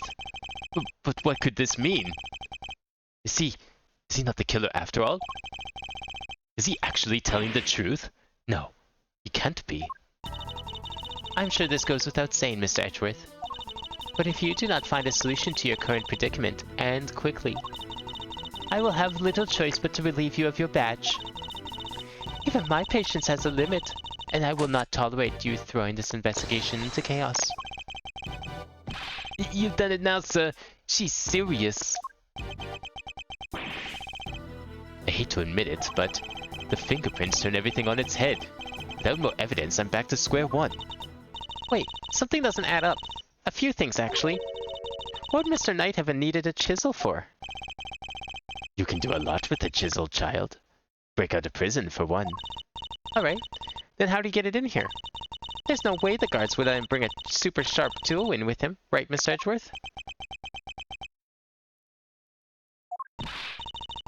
Hey, Earth to Mr. Edgeworth! You can't stand there hemming and hawing just because of a little setback. The important thing is finding the truth, you know? It doesn't matter how we get there. As long as we save Simeon in the end. We can't give up now. Or ever. Yeah, what she said. How sick of that. You want me around with that, Kay? I'm half tempted to offer you a job for real. Like I said, the defense never rests. Or rather, like your pop said. What do you think lies at the heart of those words, Miles? Any guesses? The heart of those words? It's like this. Defense attorneys, our client's fate rests on our shoulders. We're the only ones they can turn to. Simon's our client. We're the only ones who can save him. So we can't rest, not while he's counting on us. I'm not about to turn my back on your old man's legacy. Are you?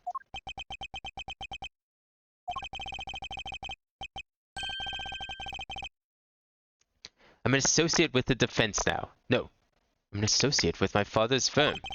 That's the role I've chosen, and that means that if I fail to save my client, I have failed in my duties. I will honor my father's vision and save Simeon Saint. No matter what setbacks I face, I cannot admit defeat. One path is blocked, I must simply find another. There we go. That's the Miles Edgeworth I know. Now let's find that new path forward.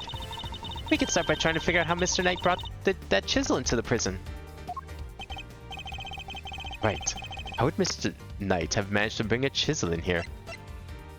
Maybe they were right. Take that!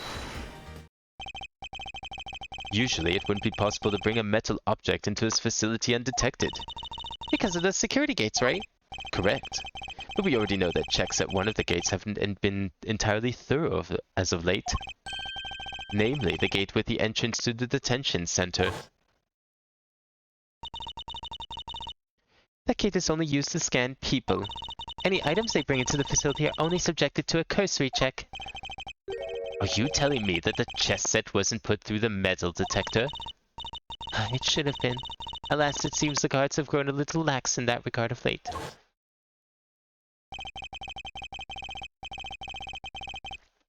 Knight took advantage of this little oversight and had Mr. Saint bring him the chisel, hidden inside his pocket chess set. That does answer one of our questions. And it suggests that the chisel was indeed Mr. Knight's and not Mr. Conness's. But why a chisel? This man came in here with the notion to frame someone, didn't he? However, we still have one rather pressing problem to address. That of the security footage in which Knight was attacked by a dog, how does one explain it if Mr. Conness was not the culprit? Yeah, why did the dog find him? What if, okay, long shot theory here. Since the other end of the hole was found in Carceretto's cell, was the dog helping dig it? And was helping Carceretto escape? and since the coast wasn't clear, he decided to attack whoever was in the cell on the other side.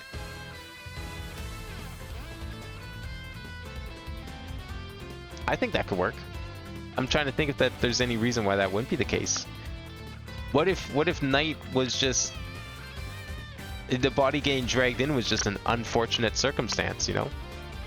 Man was just planning to kill himself.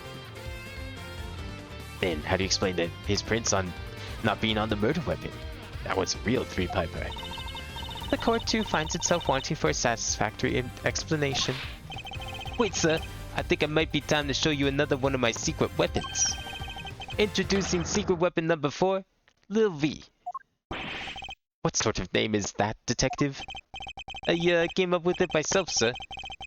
Anyway, you can use it to analyze the video footage. For what? Exactly. An excellent idea. Perhaps you might finally see that I am telling the truth.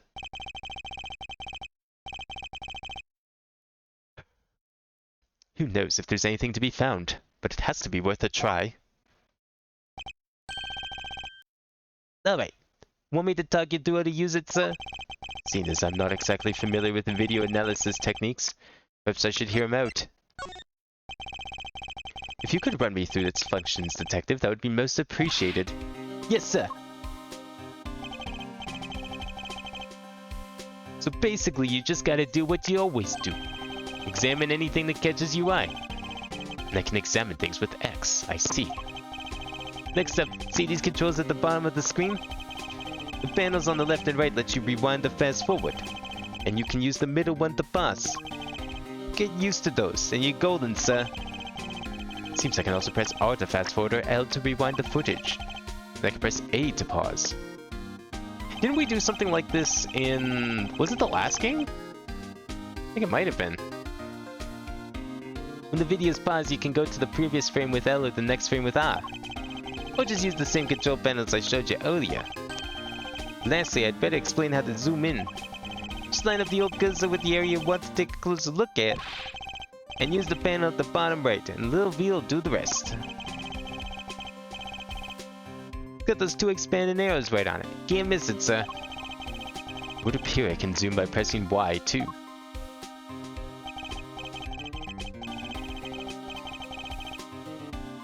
By the way, even when you're zoomed in, you can still examine stuff, just like in regular view. Also, you can make use of the previous and next frame to get a good look at what's really happening. The only thing you can't do when you're zoomed in is play the footage, so there's that. See, and how do I zoom out again? Just use the panel on the lower right again, sir. See how it's gone from expanded to collapsing arrows on there? That's because you're zoomed in.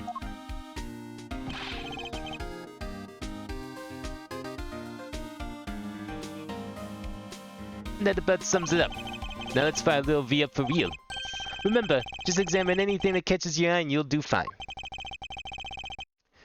Footage from Knight's holding cell. Other than the victim being attacked by that dog, I can't see what else it might show us. But suppose we're wrong. What could we be looking at instead? Could the person in the footage be someone other than Knight? And if so, could whatever's attacking them be someone else too? I should keep both questions in mind when we're reviewing the footage. You never know what you're gonna see once you start looking at things up close. Check every detail, sir. You'll find something, I'm sure. Maybe we'll find the answer of like who exactly that black blob was, if it's not the dog, perhaps. Okay, let's just watch the whole thing. See what we got. Wait. I don't think that's Mr. Knight. That doesn't look like him at all.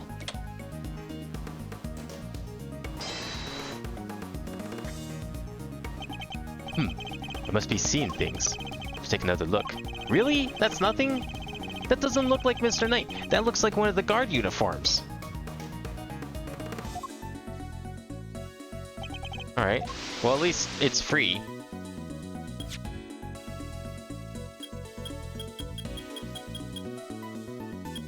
I don't... Wait, go back for a second. Is that the dog? I mean, I don't know what else that could be. Doesn't it seem a little small to be a dog? It almost seems like... I almost want to say a cat, really.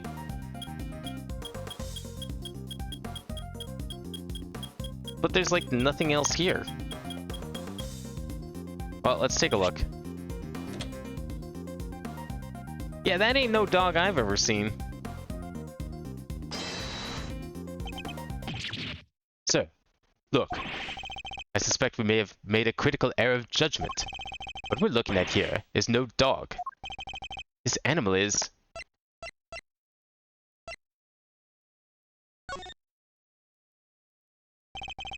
It's not a dog, it's a bear. What?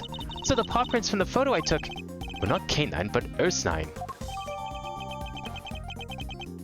Well, that would make a lot more sense considering where the hole was. Yeah, it's a bear. Don't we know someone who owns a bear? Now, I understand it's like pitch black in the camera, but just imagine it in color and with better lighting. And think back to who we've seen that owns a bear. A bear? So that could mean... Yes, I think it could. After all, who else do we know with such a pet? And if we were mistaken about the creature in the footage, it's not inconceivable that we were mistaken about the person in the footage too. Maybe there's something in there that could prove it, sir. Something that shows it wasn't night. You're right. We can't see the person's face, which means that direct identification is out of the question. But perhaps there's something that can tell us who they are indirectly. Indirectly? Like the mirror? Yes, it's certainly worth a look. What in this footage seems odd? Alright, let's take a look at the mirror. Is there anything in the mirror that we can see? Oh, right, we can't play in there. Okay, play.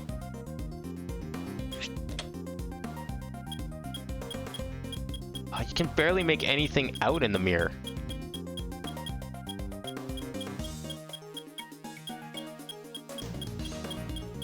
Wait, what?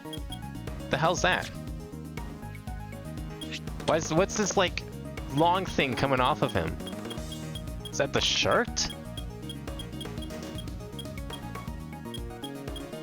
I don't think there's anything else.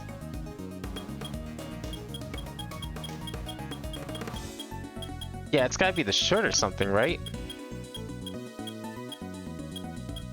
Let's try it. No, that's not it. Okay.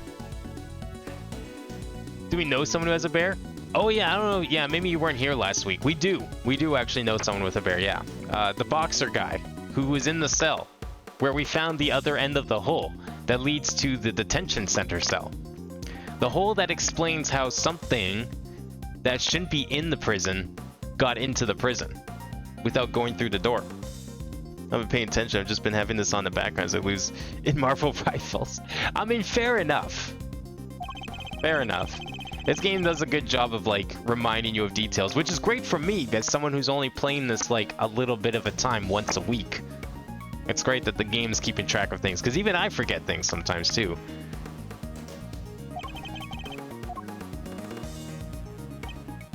Okay, so we're supposed to be looking in the mirror, right?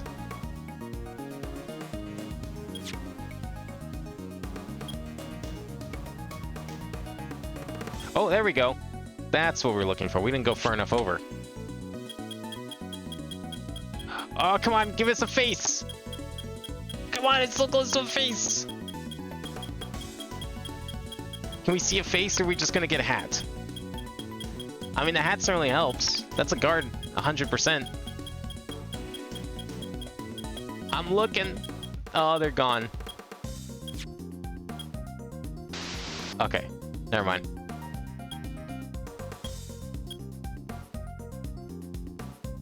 Okay, that's fine. We'll probably just need to, like, examine the face area.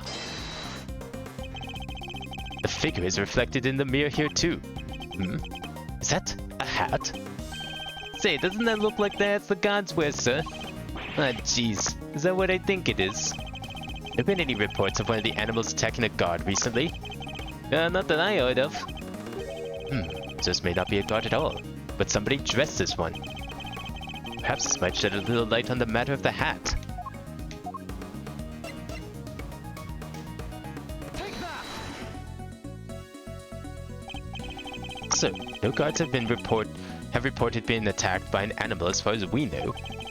But we did hear about a guard's spare uniform being stolen. Could this person in the security footage perhaps be someone disguised as a guard?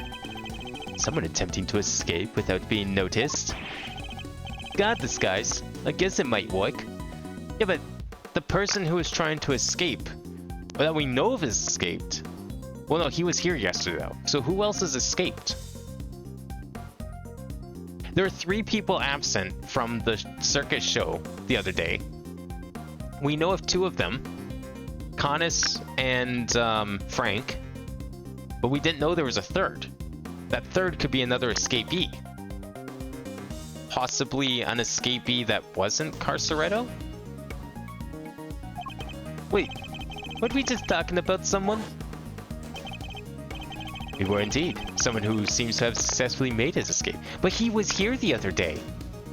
Like, we saw him, didn't we? We talked to him. We'd assumed that it was Knight in the security footage. Well, it was his cell. It's hardly a crazy theory. Perhaps. But now that we know about the hole under the bed, it's no longer the only possibility. Whoever had access to a tunnel could very well be the one caught on camera. And who was that, Mr. Edgeworth? Would you care to tell the court who you believe this person to be? The person in the security footage is... I mean, I guess without any other knowledge, it's gotta be... Rocco, right? Take that! I believe I know who our guard in disguise is.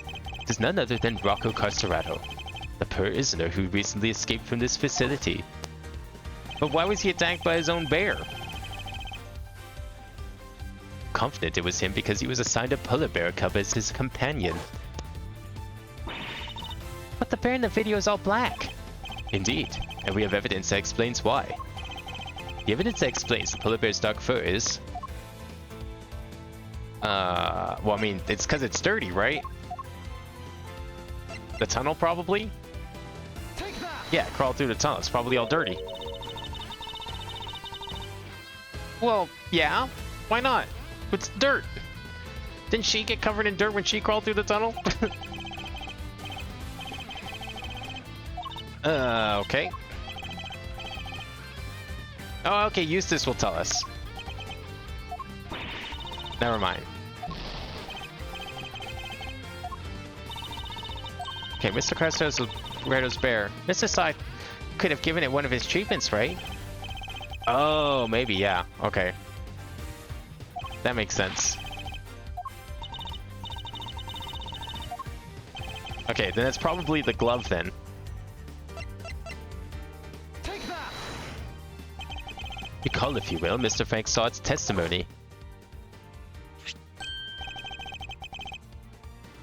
That's a rubber glove I dropped. I mean, I guess it makes sense that it wasn't the tunnel, because I don't... Now that I think about it, Kay didn't complain about being dirty when she was crawling through the tunnel. But she also doesn't strike me as the kind of person that would complain about getting dirty. Would you care to explain why it's so dirty?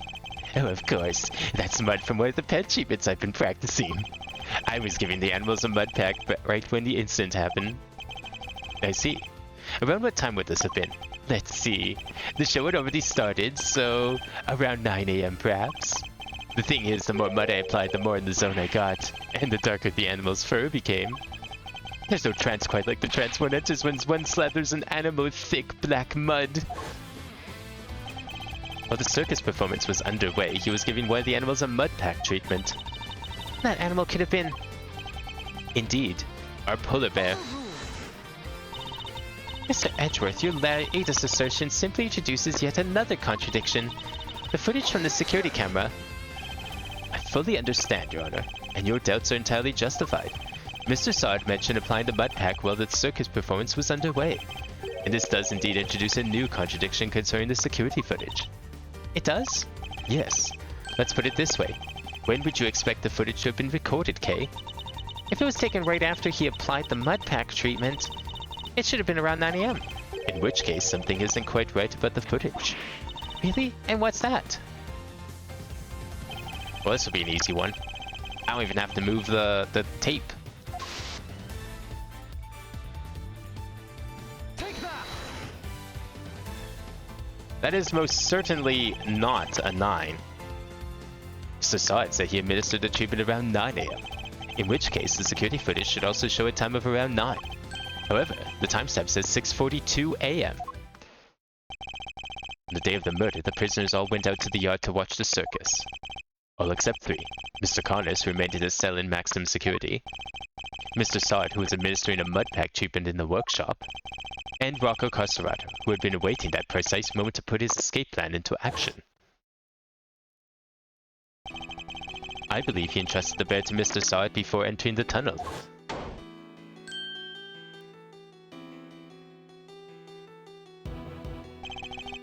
And the bear slipped out of Mr. Sod's grasp to run after its human.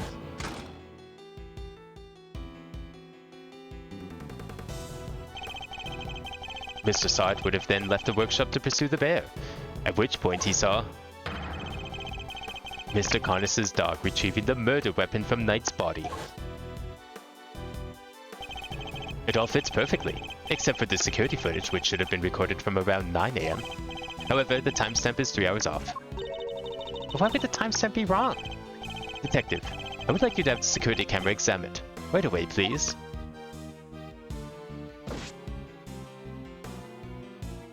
Three hours off. Where have we heard that one before? Are we sure it's 3 hours off and not 15 hours off? Time zones, am I right? I'm back, sir. I just talked to the gods and, seems like the time codes can slip on these cameras if they lose power. What? They're pretty old, sir. Guess the clock stops when the power's off. Which should mean the power was off for approximately 3 hours at some point. Well, there you go. It's not all, sir. You remember how Knight the Knight stealing the keys? No one believed him considering, well, you know, he seemed like kind of the only suspect. It turns out that wasn't all he said. He also said he was knocked out cold, just like the other guy. Which may not necessarily have been a lie. Darlings, there you all are.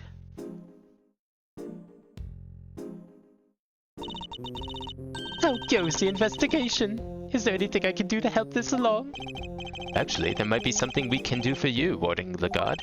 The escapee, Mr. Carcerato, I believe he may still be on the premises. He is disguised as a guard.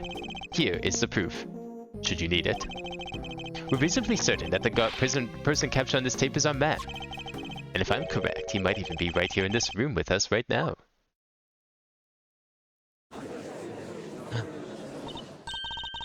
There's an imposter among us. I wonder what's inside her coat. Maybe she's not even real. Maybe it's like 3 foxes in a trench coat. And heels. With long legs. Hey, Mr. Carcerato would have been wearing a bracelet, right? Yes, this bracelet that could easily be hidden under the sleeves of his stolen uniform. Furthermore, the doors out of the prison proper don't have the sensors that detect the bracelets installed. So if he avoided doors with sensors, he could simply wait for an opportunity to finally make his escape. Well, yes, I suppose he could. He'd just have to avoid the workshops and the cells and... Oh my. He's one of you, isn't he? He's here right now. Look, it's Teddy. Hey, buzz off! Get your mitts off of me, you big palooka! Thank you, Teddy. Very kind of you to confirm our suspicions. Dang it, kid. If it wasn't for you, I'd, What a thing it is to be loved, huh, Mr. Carcerato? I'm almost envious. Guards, apprehend this man. A moment, if you will. I have some questions for our would-be escapee. If we are to learn the truth, I will need to speak with him. With your permission, of course. I can hardly say no now, can I? Well, come on then. Hit me with your best shot. Mr. Carcerato's escape route led directly to Knight's cell, so it's highly possible he had something to offer. Tell me what you were doing on the day of Mr. Knight's body was discovered. Why does everyone have animals? It's part of like some rehabilitation thing that the warden has. Everyone gets a pet animal, keeps them calm, you know, gives them something to do. That sort of thing. Why the animals that she chose? I don't know. This woman keeps a fucking alligator as a pet in the prison yard. I'm not questioning anything. So it was you guys, huh? You're the ones who found my secret getaway tunnel. You know how long it took me to dig that freaking thing? I had me guard's uniform, a whole dug, and a plan in place. So I went for it on the day you found the guy. But then this little guy just had to come right after me. The second floor was covered in mud too. Had to go back to our cell. I would have gotten away with it if somebody had an off night and brought you bums down here. You claim to have dug that tunnel just now. How exactly did you do it? Well, used everything I could get my hands on, see? Hammers, spoons, you name it. Spent every dime I had on this cocker made me fixer. And what do I get to show for it now, huh? Do not be disheartened, friend. Tomorrow is not a day. There's an outside chance Mr. Carcerato and Knight met face to face just before Knight's death. I should see what other details I can extract from him. Someone gave me an animal for breaking the lie, 100% wood. I mean, it's not that bad. It seems like a pretty nice prison. Although it's kind of weird that the cells have like, they have plaques in front of them. Like the same kind you would find in a zoo. Describing the animals and what they're like. So, yeah, it's almost like a reverse zoo. So as long as you're okay with that part of the prison. Not sure what they're being put on display for. I mean, it's not like anyone comes to the prison and just walks around. Hold it! Shut up! Who you telling to hold it? The tunnel you said you don't know nothing. You don't know what I had to do. Had to come crawling to fix a monk. Had to grovel in no dough. Day after day after day. Are you gonna give me back the hours, huh? The days, the months. You're in prison, my guy. I don't think anyone has to give you back the days, hours, and months you decide to spend trying to escape. You're in here anyway. Who owes you anything? Can't get a word in edgewise. You stood and never stuck your noses in my tunnel. Never. Actually, I didn't stick my nose in, although Kay might have. She probably stuck a lot more than her nose in, considering she crawled through the entire thing. Hold it! So the tunnel was all your own work? Every inch. You see anybody else in my cell when I was there? That was quite an effort, even for an athlete. Yeah, now that I think of it, that's an insane amount of digging for one guy. Yeah, well, you don't even know the half of it, kid. But it ain't like I had a choice. Just nobody don't get caught. Them's the rules that a gun's gotta live by. Huh. You know, the rules of being a great thief are pretty similar. Hey, I'd rather you didn't start sympathizing with the suspect. Aw, I was just joking, Miss Edgeworth. It ain't no sticking joke to me. Punk's owe me.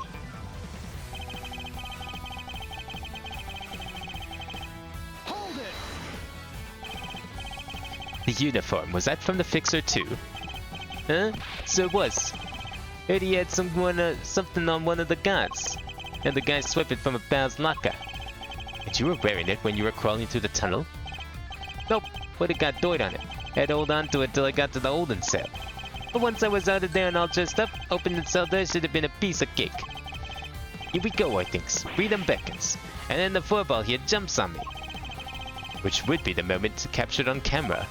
See, I'd be grateful if you could add that to your testimony. Hold it! Opening the cell door should have been a piece of cake, you say? Sure. Anything seems easier after dragging yourself through a hole in the ground. And you were familiar with the layout of the detention center, even though you live in the prison? Why wouldn't I be? It ain't like I've never been there before. If he's familiar with the detention center, then he'd surely be aware that unlike the doors in the main prison, the holding cell doors are locked with actual keys.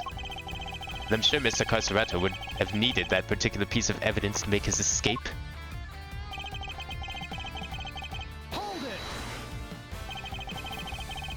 When was it that you realized you were being pursued? Right when I got in out of the tunnel. Right when I thought I was on free. Ugh. You didn't notice anything before that? When you were in the tunnel, perhaps? Nah, he wasn't around. I made sure of it. Knew the little guy had been all over me like a rash if he had been. I was so close, I could smell it. And then there he was, the little bum. Hey, don't you think you're being a little mean to your friend? Poor Teddy. Mean nothing. He rumbled me last time, and now he's rumbled me again. Kids all over me. What am I supposed to do? Coming after me yesterday was bad enough. Hold it! You didn't consider trying to escape with Teddy? What if I could've?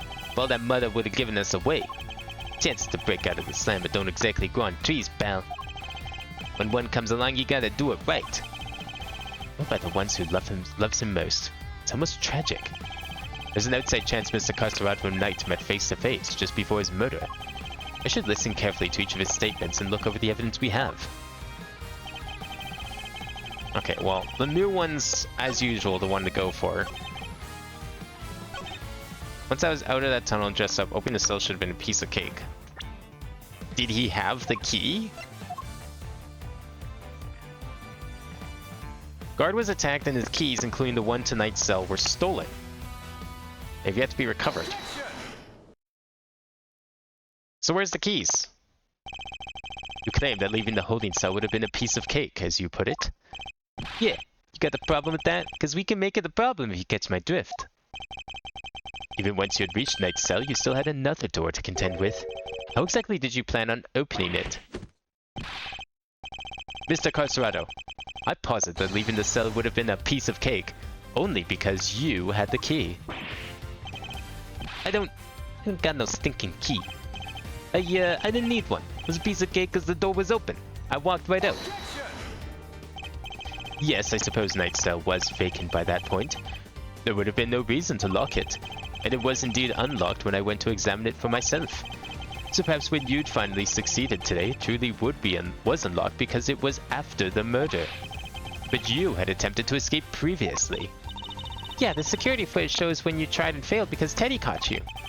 Which was during the circus performance, before the body was discovered. The holding cell was still locked at that time because no one knew that Knight had been killed yet. Therefore, you must have had the key to his cell on you. Without it, your escape would not have been possible. Are you saying... could he really have... I believe he could, yes. The theft of the keys was in fact perpetrated by none other than... Mr. Carcerado. He is the one who attacked the guard. Not just the guard, Knight too. All to gain possession of the guard's keys. Oh, so he like snuck out of his tunnel, noticed that these two were in here getting set up, and he just decides to go wham bam. Give him the old 1-2. Take him out. Stole the uniform, stole the keys, and then he left. Wasn't me, you lousy bum. I didn't even know this Knight guy. Well, no, you didn't need to. You just needed to get him out of your way, right? He was just an obstacle in your path to freedom.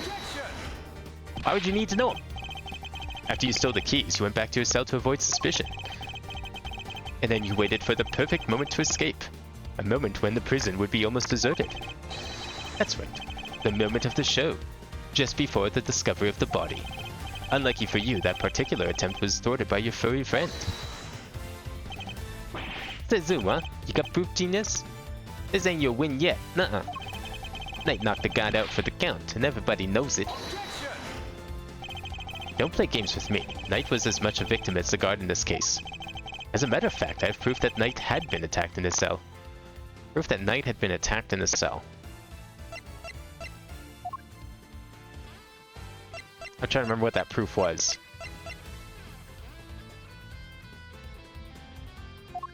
Well, the blood stain, right? Yeah. That's what it'd have to be. I don't know what other attacks we'd be talking about here. Oh wait, suffered a blow to the head. Take that! No, we're not doing it that? Okay, that's gotta be the, it's gotta be the blood stain. That's okay. I figured we weren't doing the blood stain because we kind of just recently did it. And we still have the unexplained, scab wound in his head on the body when he was, you know, stabbed in the throat.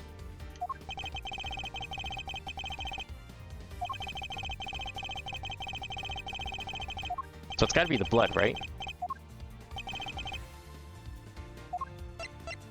Take that! There we go, okay. We found traces of Knight's blood on the cleanly wiped floor of his cell. What could possibly explain such a thing other than him having been attacked? And it was you who attacked him. You ambushed the both of them and stole the keys. Now, that doesn't really prove that he attacked them, it just proves that he was attacked. Why, yada. What's with you, huh? That newspaper wiped the blood up good. Ain't no way you should have found it. Oh, so you wiped up the blood. Well, thanks for telling us that. For this whole time, we thought the dog did it. Honey, imagine that. A dog wiping up blood, huh? Crazy. Okay, but why do you think you had to wipe it up anyway? If they'd checked Knight in the god's hands, they would have seen those two never came to blows. But that blood had given them the whole game. Ain't no way they'd figure out there was a third man in the ring. Plus, once they started sniffing around on the floor, they'd have found the tunnel in a heartbeat. So you wiped up the blood to buy yourself a little more time, so you could wait for a better opportunity. Sadly, the opportunity you sought wasn't good enough to get you clear of the prison, it seems. Now, hand over the keys. Right in the kisser. Yeah. The bear's just like, yeah, I'm done. That's enough. Fuck this guy.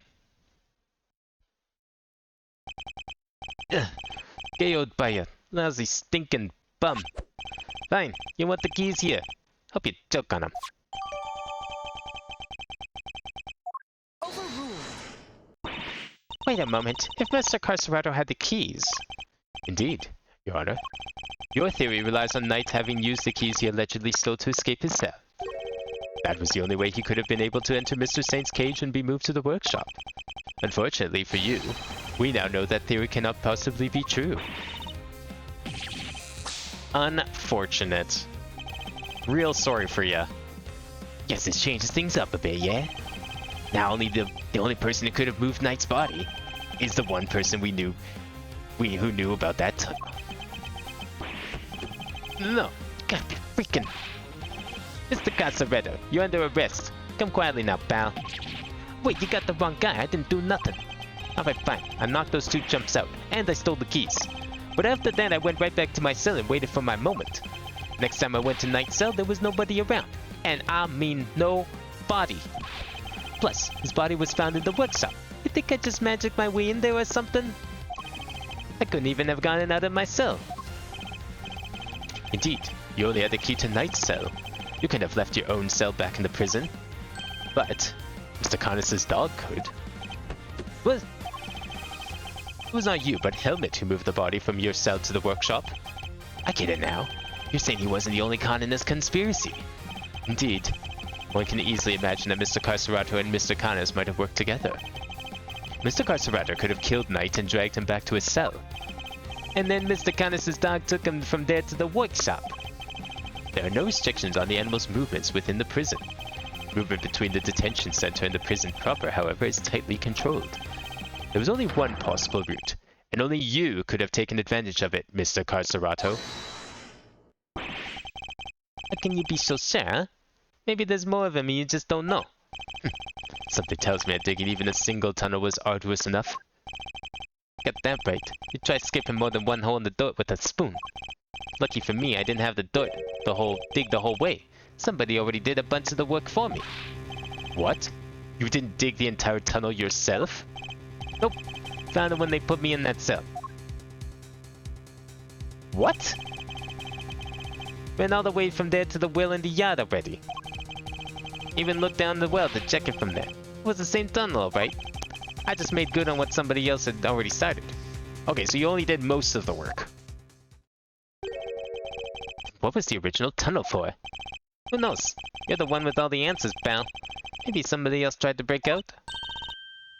Ooh, maybe the animal stuck it. Like, to get water from the well or something. What if more plausible scenarios than that in B-grade movies, Kay?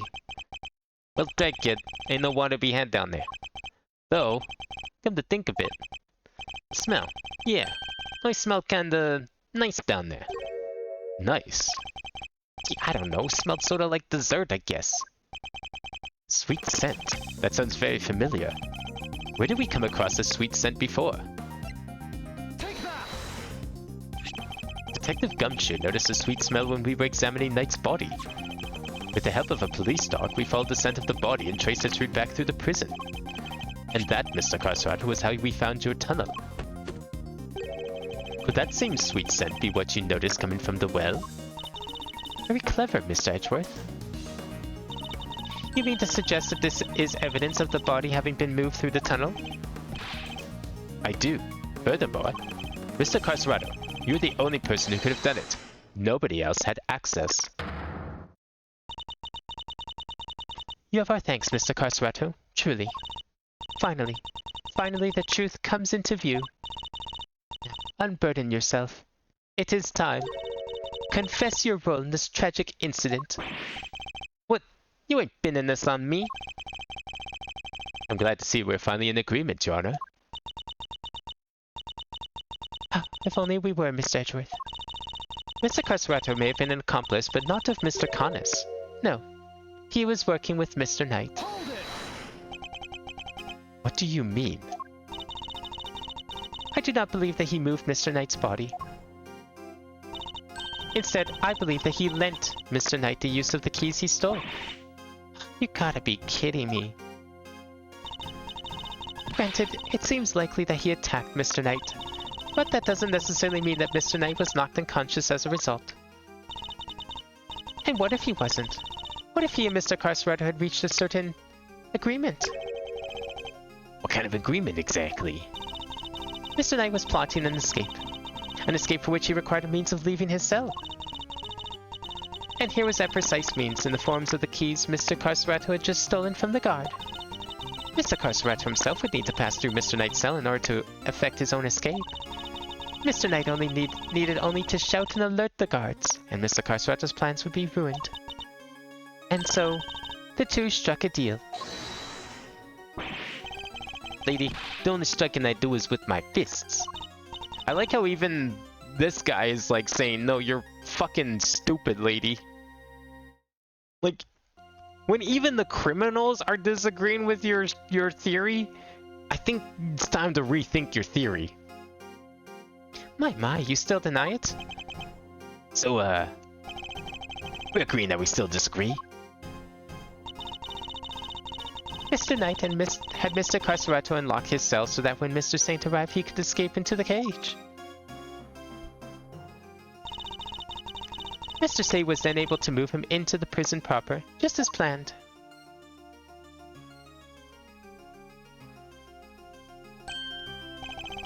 Aha! And then he took Mr. Knight into the workshop and did the dirty deed. Were neither of you listening? Scent on Knight's body proves that it was taken through the tunnel. It was moved from his cell to the... Perhaps if you would let me finish, Mr. Edgeworth. I am not denying that Mr. Knight's body was moved through the tunnel. And what are you driving at? Is this a trick question? As you say, Mr. Edgeworth, the sweet scent shows the route the body took. However, it did not enter the tunnel from Mr. Knight's cell. Huh? Then how did it get down there? There was another possibility, one you seem to have overlooked. The well in the yard. Could a body not have entered the tunnel from there? The well in the yard? Oh yeah, that thing. You mean the well that has a padlock on it? What's the chances of the guard's keys opening that padlock? Mr. Saint did not take the cage to the workshop. He took it outside. There he killed Mr. Knight and threw the body down the well. And we have evidence that there was a murder that took place in the yard? Because, like, shouldn't there be blood or anything out there? It's dirt. No one's cleaning that up. Mr. Connus' dog then dragged Mr. Knight's body to his owner's cell from the bottom of the well.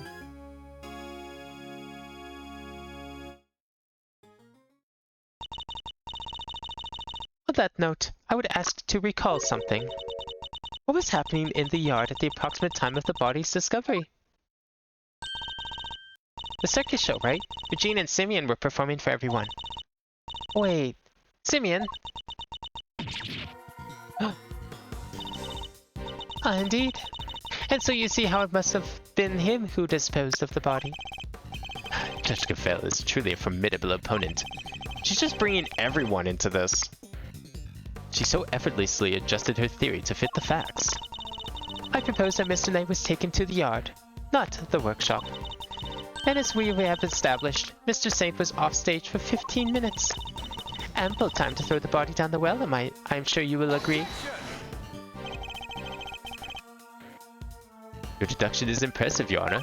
However, even supposing that Knight's body was indeed thrown down the well, you cannot conclusively say that it was during the show. It could have happened at a different time. My sympathies, Mr. Edgeworth, but it simply could not have. What? Mr. Carceretto was using the tunnel around the time the show began.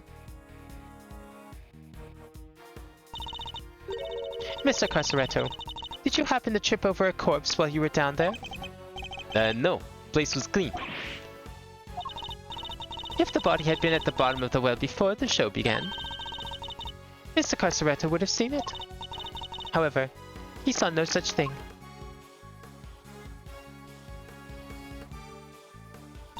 Well, I mean, can't really argue with that. Which makes it somewhat difficult to support your theory. Furthermore, Mr. Knight's body was discovered in the workshop after the show. In summary, the body must have been thrown down the well and moved to the workshop. At some point during the show. Tell me, who else could have done that but Mr. Saint? What do we do, Mr. Edgeworth? The body did indeed enter the tunnel from the well. Things don't look so good for Mr. Saint. Still, Your Honor, your theory is just still that. A theory. And I posit that you lack the evidence to back it up. I can see that for the moment I do not. May I suggest that we investigate the yard again? Very well.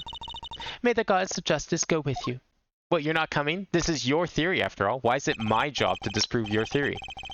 Shouldn't it be your job to provide evidence of your theory? Now then, to the yard. Perhaps we can finally put this case to rest. Oh! What's that sound?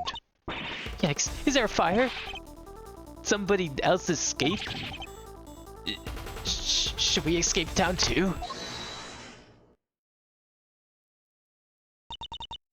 Darlings, please, there's nothing to be alarmed about. By which I mean that's not an alarm. It's the dinner bell. What?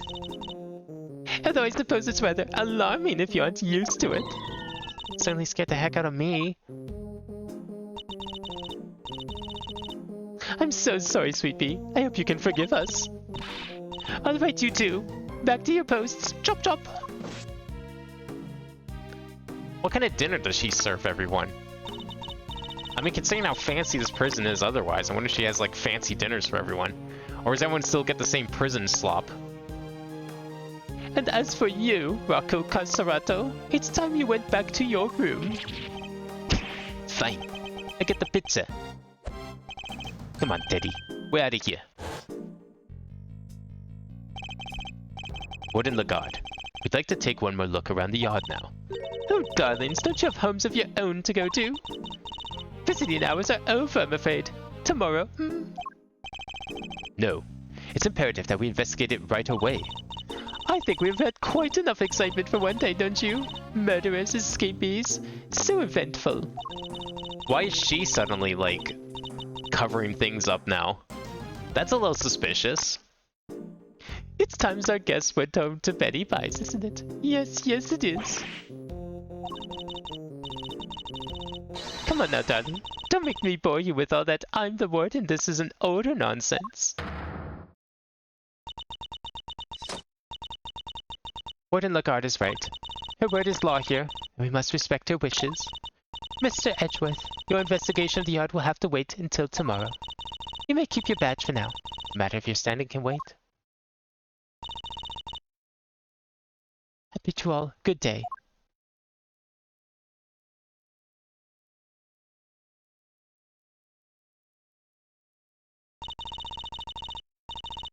What are you waiting for, kittykins? Off you go. Fine. At least there is a tomorrow for me. Juscavel believes that Knight's body was dropped down the well, and then taken through Mr. Carcerato's cell to the workshop. Is that truly the case? Do the facts really support her theory? She also seems to believe that Mr. Saint ain't had to be the one to move the body. But was he really the only one with the opportunity to do so? Come on, Mr. Edgeworth. Tomorrow's another day. We'll figure out a way to save Simeon. I know we will. Yes, we will. I will prove that Mr. Saint is innocent beyond a shadow of a doubt.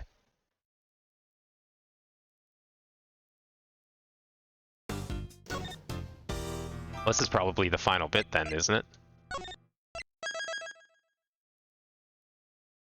Oh. Maybe. Maybe not. I mean, crime scene recreation? In the last game, that usually meant there was the final investigation. Ah, well. I guess that's why we're recreating the crime scene. The circus stuff is, kinda sorta not there anymore. There might be a bit of a problem otherwise. Here we are again. Let's hope we can find something this time that will finally reveal the truth behind it all. Although, that might be easier said than done. There's nothing left to investigate. Judge Cavel's deduction yesterday.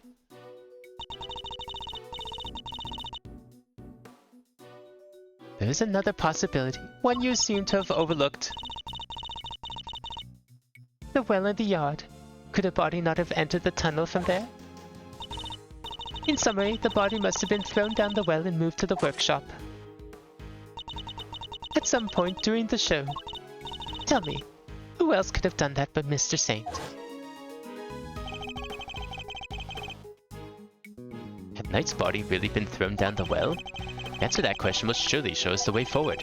But before we begin, I should tidy up my organizer a little bit. I guess there's a chance that this case is like extra long. I mean, the first case was pretty long too, compared to the last game. Let's see here. Huh, there's a cover on it. Dried up well is slap bang in the middle of a prison? Figures it'd be locked. Well, luckily, I'm a master lockpicker. Want me to do my stuff? I think not. We'll do this investigation by the book. Oh, come on, don't be such a stick in the mud. Whoa! What is it, Kay? The lock's broken. And from the looks of it, it's been broken for a long time. If that's the case, then anyone could have thrown Knight's body down the well. So keys don't matter anymore. Cool. Judge Cavel's theory was that Mr. Saint carried out the murder here in the yard. And then, during the performance, he threw the body down the well. What are you thinking, Malserino? Plausible or no? Oh, why don't we see if Missile can help us out again? He'll be able to tell us if Mr. Knight's body was here and which way it went. Good idea. I'll call Detective Gumshoe.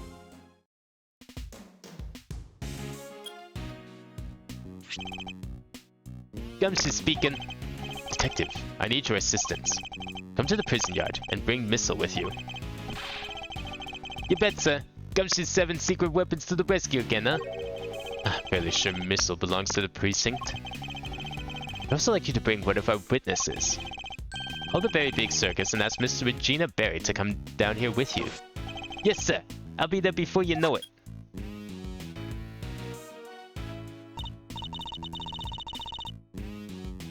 So, what shall we do while we're waiting for Gummy? How about a quick game of hide and go seek? Good idea, kiddo. But where exactly would we hide? It's not seriously considering it. Your game can wait, Kay. We need to call in one of your more practical skills. I think you know the one. Oh, you bet I do. One crime scene recreation coming right up.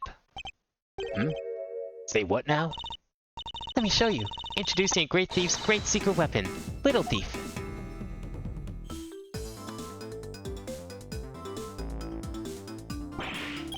Whoa, screen's appearing from thin air. Some next level tech, little sis. Wanna talk me through the deets? What are you doing now? I'm inputting everything we need for the simulation. Allow me to explain. This is Mr. Thief. It's a device that can recreate crime scenes at specific moments in time based on the data you feed it. How about I start off with a recreation of what the yard looked like yesterday? Good idea. That was when they were in the middle of tearing down the stage. We didn't pay much attention to the well then. Who knows? We may have overlooked something. Leave it to me. I'll use the photo I took. That's all the data. Just gotta pump the projection power to max and... Skies of evening, when no other bird dares take wing. One alone remains all seen. Now witness the true power of a real modern-day Robin Hood. Yikes! What is this? It's a recreation of how things were yesterday, bottled onto data I gave Little Thief. This gadget was a tool used by the original Yatagarasu, but they used it to plan robberies. Well, there's no harm in using it for something on the right side of the law now. Oh, but keep in mind that it can only recreate what you tell it to. It can't simulate things it doesn't have data for. And if the data itself contains mistakes, then you'll wind up with those same mistakes in the recreation too. This particular recreation is based on case photos, so we shouldn't run into any problems. That's enough preamble. Should we get started? Alright, let's go check out that well. That's obviously the most important thing here. Don't forget, you can examine stuff in the recreation, just like in real life. You can also present evidence to try and clear up any inconsistencies you find. Of course. Thank you for the reminder. Now, let's take a look at that well.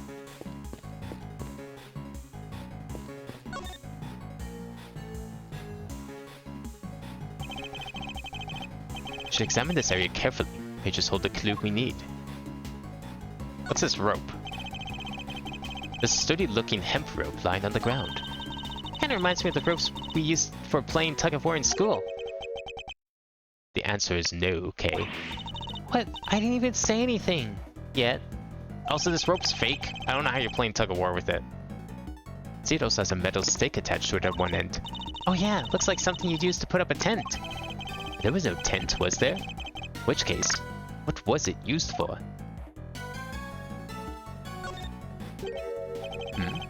What are a bunch of pulleys doing here?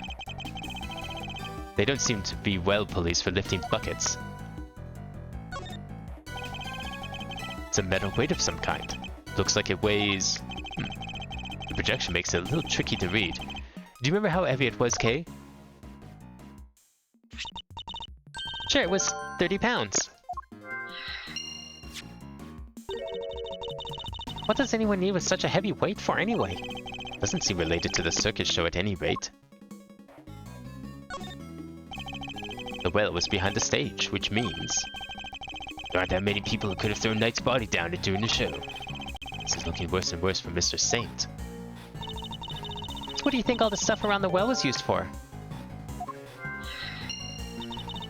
I can't see any of the animals needing them for their part of the performance. Indeed. Nothing immediately strikes me as likely purpose. We'll have to ask Miss Berry later.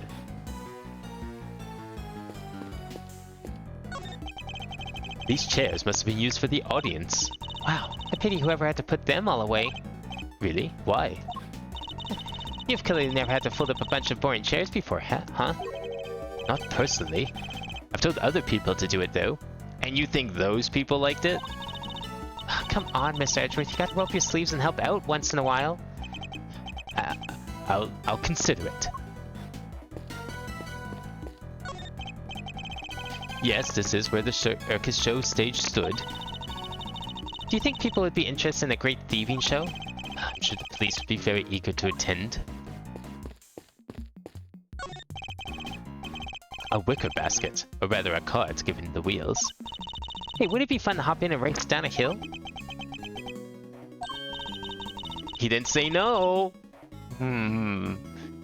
Oh, you know what else would be fun? Racing down a hill on office chairs. Where did any of that come from? I would say it's a video game reference, but I highly doubt that's what they were going for here. Although that is a video game. Downhill office chair racing, exclusive on the PS3. I think it was called something like Extreme Office Chair or something. I don't know. It was like some weird Japanese game that they put on PS3. May have even had a disc. What was the name of our drunk happy friend again? Say the Asian elephant. Of course. How could I forget? Not exactly inspired though, is it? Was Miss Berry having an off day when she came up with it? Oh my gosh, Miss Edgeworth, not in front of the poor elephant herself. It's a fucking hologram. I don't think I hurt the elephant's feelings. I suspect that's all the belt there is to find for now. Detective Gumshoe should be here soon. Okay, you can power down Mr. Thief now. Sure thing. Prepare to return to normality.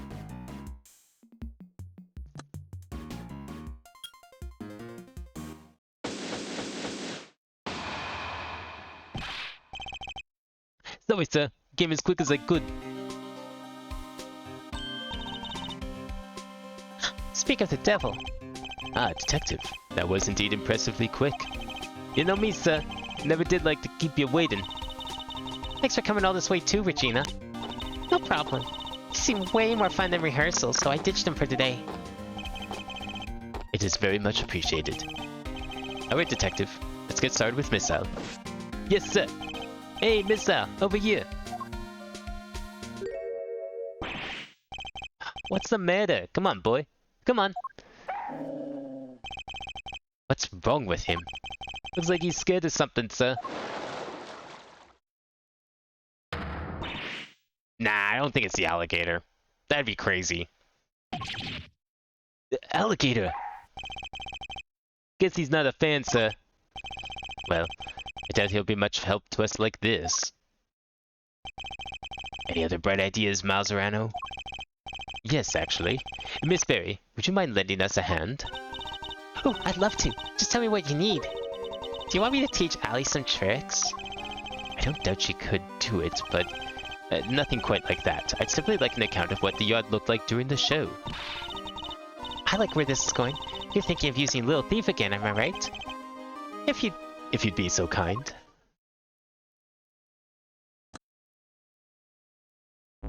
They should hire her for the magic position. Okay, I've plugged in all the data. Firing up the simulation.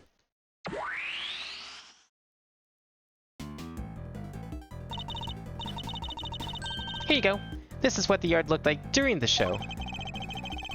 Time in which the body was purported to have been thrown down the well. Oh wow, this is so amazing! It's like magic! No magic here, just sweet, sweet data. Which is why...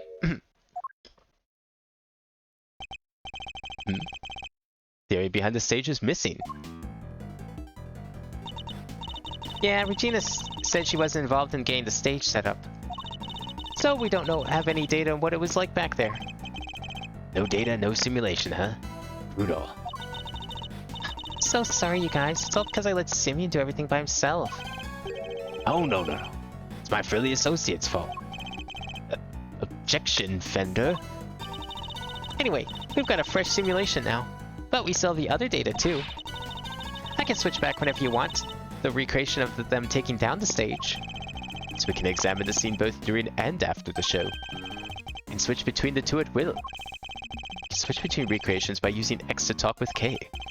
Now then, let's continue our investigation, shall we? Alright, so how different is everything? Oh, there's the man himself! Story of forbidden love between a tiger and an elephant. Wish I could have seen it. Wish I could have seen Simeon up there on that stage too. Oh, he was wonderful. The way he flew off that stage. Ah yes, that scene. This victory is depicted in a very unique manner, whereby the villain is sent flying from the stage. Having been ejected from the stage in this manner, the villain no longer appears in the performance. And you're saying the crime took place during that time? Roughly how long would you say Mr. Saint was off stage for, Miss Berry? Let's see. I guess it was around 15 minutes. Just as Judge Cavell said. Is it pretty hairy, health and safety-wise to have an elephant fling a guy off the stage? Not at all. Isaiah is very gentle. Not sure it changes much if she flings him gently or roughly. Too gentle, in fact. When we rehearsed it, she barely nudged him. But by the end, he was flying off that stage. Not because of Isaiah, though. Simeon had figured out some kind of trick, apparently. Isn't that amazing? A trick? Do you have any idea what kind of trick? Who, me? I don't know. It was Simeon's big thing. I wouldn't know where to start.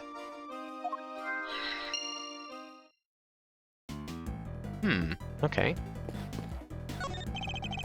The chairs are lined up neatly for the show, though we know there are a few empty seats during the performance. Huh. Something about this space. The way the seats are arranged.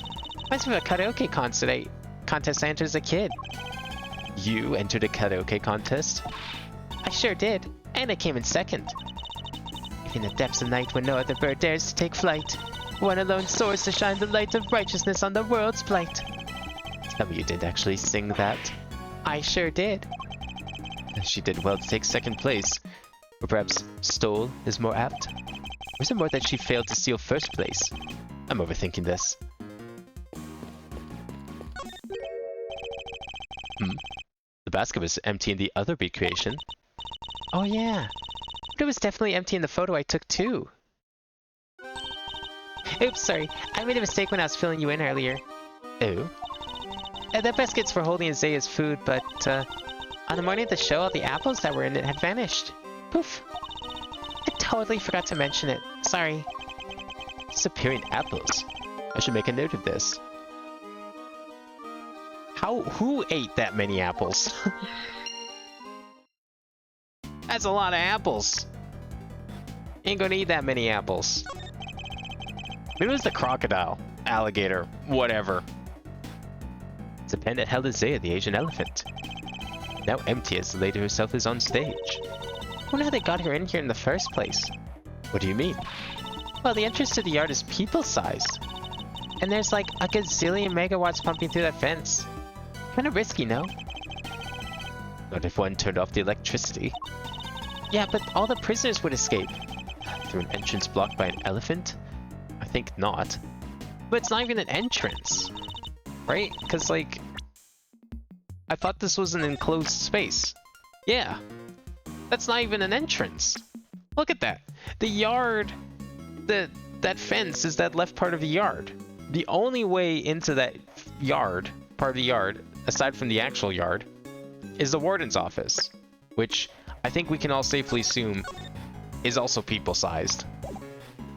You can't enter the prison that way. This is a real puzzler, alright. I'll need to get some more thought. She seems to be enjoying the challenge. I'll leave her to it. This pond is home to Warden Lagarde's beloved alligator. And look, those bones must be from her latest meal. Somewhat doubt an alligator could pick a carcass clean like that. You think? I got the feeling she was rather ladylike in her own way, actually. If you say so. Well, I do. I kind of have a sixth sense for these things. An interesting talent, though I'm not what I'm particularly envious of.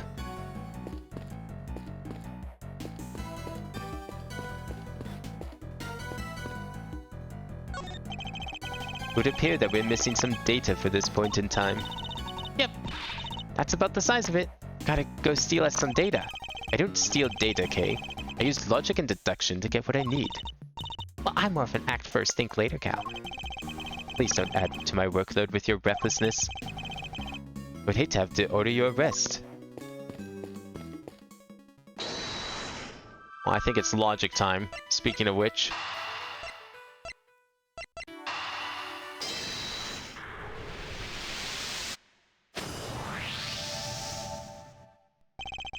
The trick Mr. Saint performed for his big scene.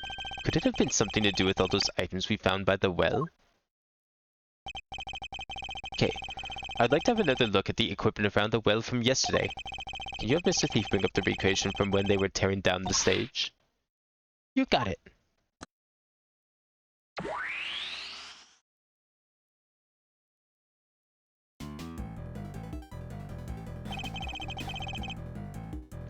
Taking another look at these items, could they not have been used for this trick of Mr. Saint's?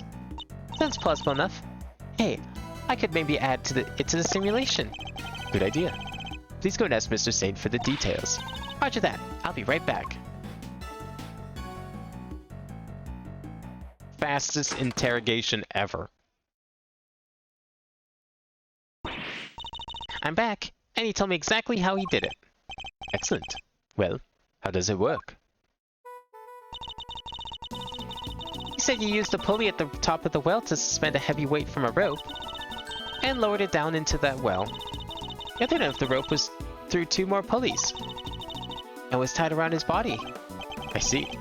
So he used the downward pull of the weight to help him launch himself into the air. But how did he make sure the weight only dropped when he wanted it to? He used a stake to stop it, that's how. And Miss Berry didn't seem to know anything about the trick. Mr. Berry didn't seem to know anything about the trick or the contraption he built for it. In which case, I suppose it must have been Mr. Saint himself who pulled out the stake. That's right. And to do that, he used a second length of rope. He tied it to the stake, and then, when he gave it a sharp tug, the stake was released and the weight dropped down the well. it's a great trick. I have to steal it. This one has to go into the Great Thief's repertoire. It may not be quite that easy. These kind of circus tricks can require years of practice to master. Simply stealing the idea won't be enough. Alright, practice it is then. Well, before you run away to do so, would you mind updating the simulation? Oh, right. Then we can see how it all worked for ourselves. Okay, I'm switching back to the recreation of the performance.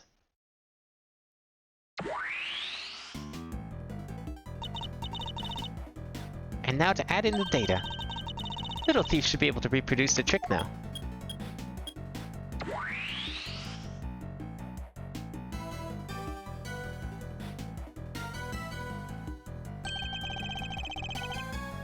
So this is how Mr. Saint performed his trick. Contraption used the well of very heavy weight, 3 pulleys, and 2 lengths of rope to send Saint flying during the show. A little convoluted, but given the circumstances, pretty impressive. Simeon's full of surprises, huh? Only problem, why is the weight still on the ground, and not down the well? I mean, dropping a weight down the well to help him fly off the stage like that? That's genius! Indeed. But I imagine he would have needed quite a lot of weight. More than him, in the very least. It would have taken some serious pull to lift him into the air like that. Yeah. I don't think 30 pounds is enough. Or even 30 kilograms, if I'm to assume it was saying as such during the Japanese version. And probably a ton of practice.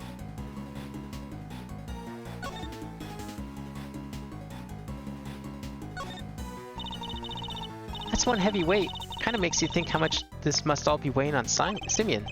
It does? I'm not sure quite see it myself. Oh, too bad we don't have the real thing here. Otherwise I'd hang it around your neck like a big ol' albatross. Then we'll see how you like it. You'd face some stiff resistance if you tried. I can promise you that. This tarp. It's just like the one we saw in the workshop. This tarp. It's just like the one we saw in the workshop. Yes. Why is it here? Why is it here? Are you okay, Mr. Edgeworth? You've gone kind of blank. I intend to stay blank until you stop stealing my thoughts. It's the second time she's done that. Mr. Saint used the well to construct a contraption that would send him flying from the stage. Made clever use of 2 ropes. Is that it? Oh, there's a up here. Pulley and a rope. I suppose the 2 do tend to go together. They sure do. Like a great thief and a treasure. Can't have one without the other. Sorry, but the proper pairing in this case is a great thief and a set of handcuffs. This is the rope that was hanging down from the well. But there's no pinata at the end of it, and definitely no bucket. Do try to be serious, Kay. Oh, come on, Miss Edgeworth. I'm just trying to lighten the mood. So cut it off with that stare of yours. Actually, she may be onto something. Might want to consider what would have really been attached to the end of the rope. We don't think it's the body, do we? Wouldn't that mean that, like, Saint was in charge and he did it? He knew about the body then.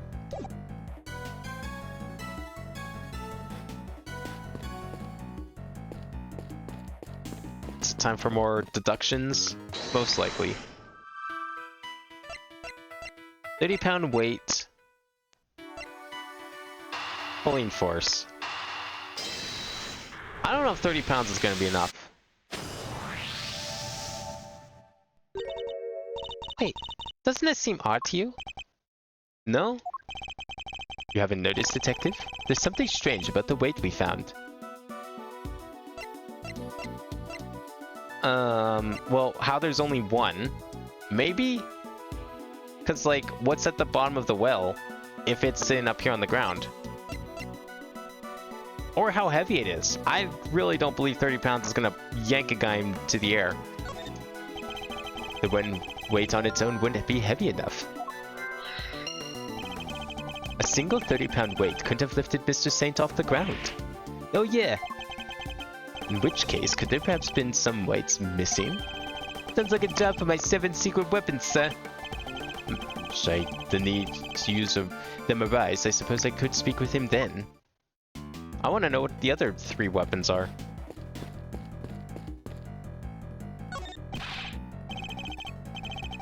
Don't say a word, sir. I know just what you're looking for. It's written all over your face. It is? Yes, I may be temporarily out of action, but my fishing rod is good to go whenever you need it. I thought we lost the fishing rod. Did he actually manage to get back? And if you want to give the metal detector a shot, I have that too. Wait, that's logic? How am I supposed to use it? I've never seen him so excited. I'll be sure to let you know if I need either of them, Detective.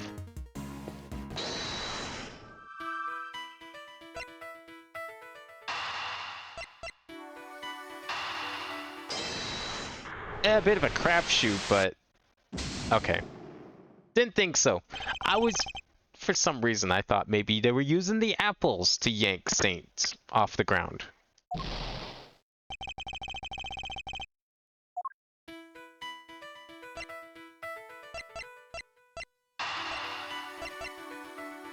Well, maybe we can find it with the metal detector?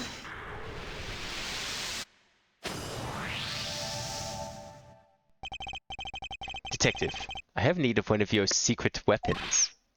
Roger that. The metal detector, if you would be so kind. Ah, jeez. I'm never gonna get to use my fishing rod.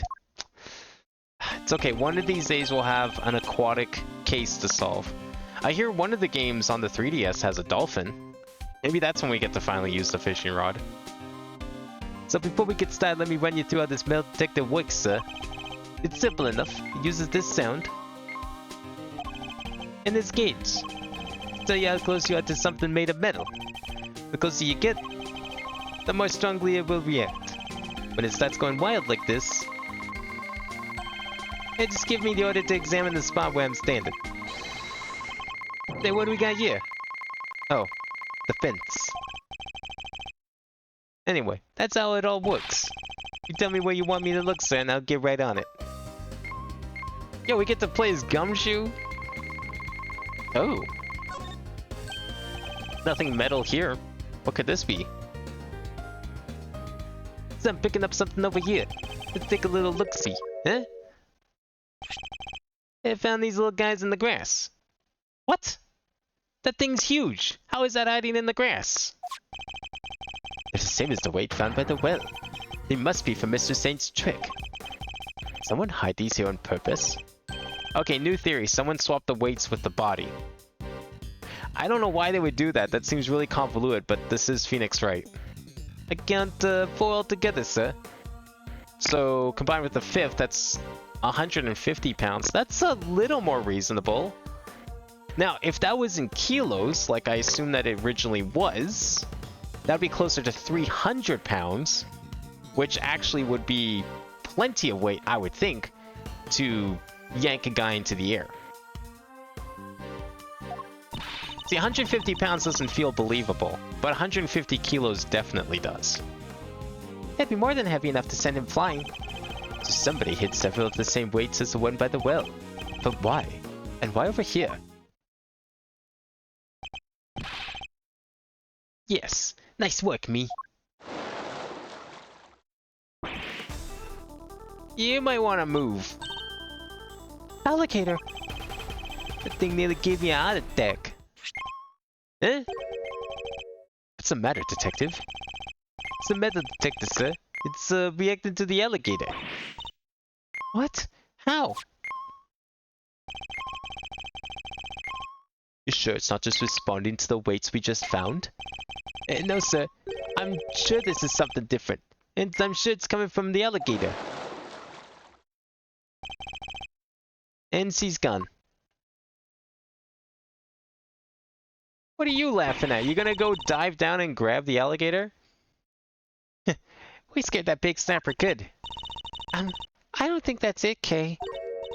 Huh? Then what is it? Allie hasn't been herself lately. That's the name. Allie, the warden's favorite pet. She wouldn't even look at the food Warden Lagarde brought her yesterday. She was acting as if, I don't know, maybe she'd eaten something that didn't agree with her. Maybe the metal detector was responding to whatever she ate, sir. Oh no, what if she ate one of the weights? I highly doubt that even an alligator could swallow a 30-pound lump of iron. Although, the thought of which is definitely pretty funny. So what did the metal detector actually pick up? And why would someone hide those weights? Perhaps I missed something when I looked at the equipment by the well. Okay, could you recreate the scene again? Coming right up.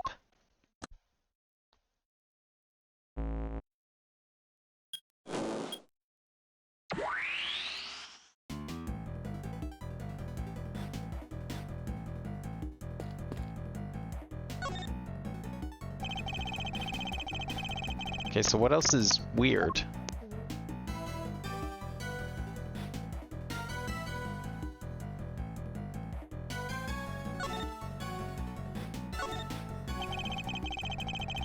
It looks like this was designed for raising and lowering a bucket. No sign of the bucket, though. Oh, I was supposed to deduce. Well, the weight, yeah. What are we deducing about the weight?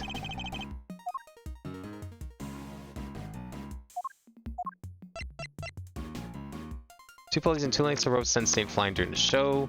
Well, that maybe? Okay, hang on. Back it up for a second.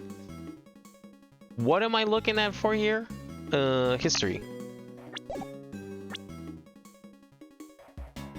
So what did the metal detector actually pick up, and why would someone hide those weights? It's not a pulley. Is it one of the lengths of rope? But the rope with the stake is here, so I doubt it's that. What would the metal detector have picked up?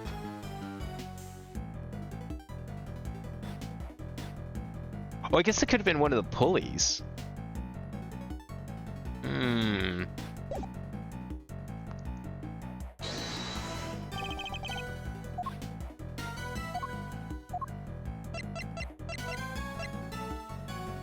It wasn't a bell, was it? No, I doubt it.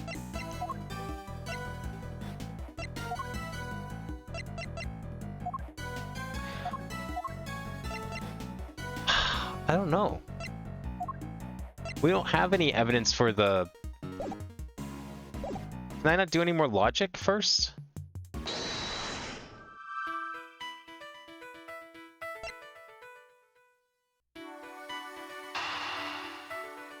I don't think that's it, because he said that the elephant didn't get to eat the apples. Oh, never mind. Okay.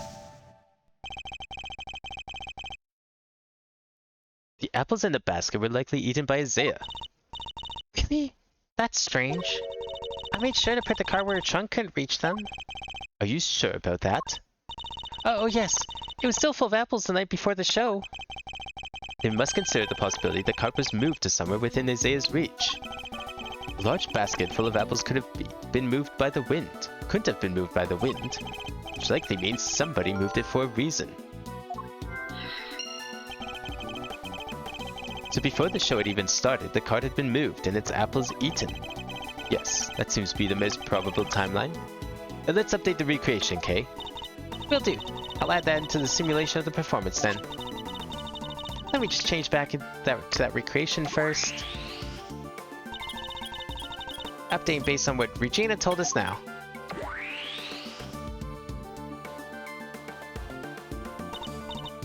There, all done. Well, I don't think that really helps me, but...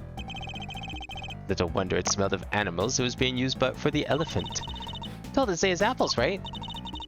Yep. It was full of them the day before the show. So they vanished overnight? Oh, did you figure something out, Mr. Edgeworth? Quite possibly.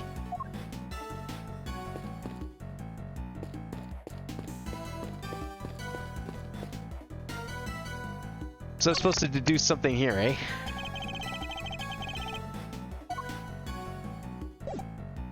Oh, I don't have to deduce anymore? What? Oh, it's because this is on. Maybe? Oh, I need to change to the other recreation probably to deduce. That makes sense.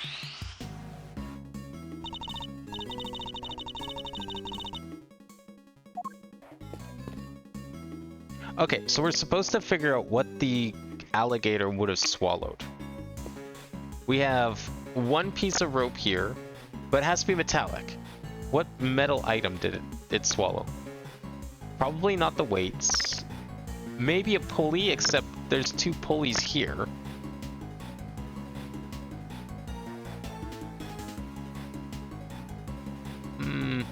Well, I don't think... How would the pulley have gone over there at this time?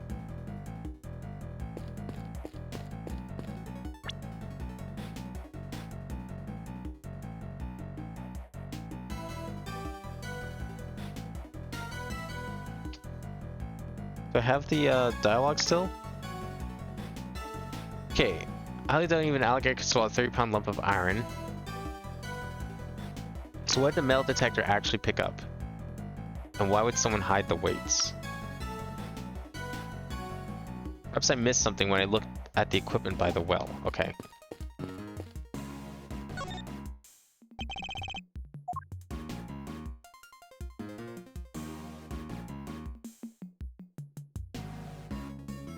See if there's anything else here to click on. But I have a feeling we have to deduce something. Oh no, not this button. We don't have enough logic for that.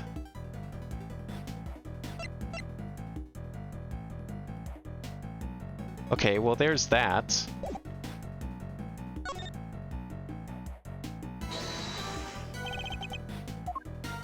So I want to just like say the rope was there? No, okay. I think I'm starting to see where the rope and the tarp came from around the body, but that doesn't explain what the alligator ate. Is the only problem.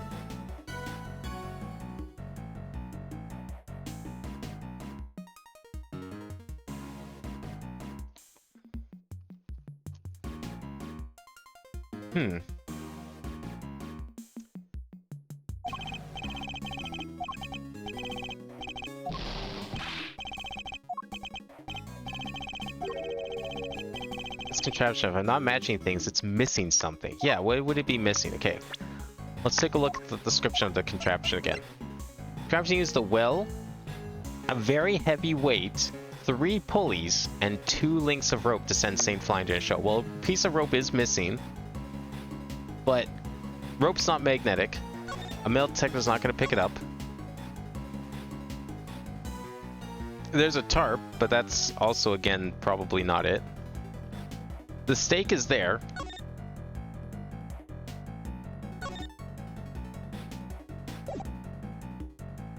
And then the pulleys are in use, but they're also present here.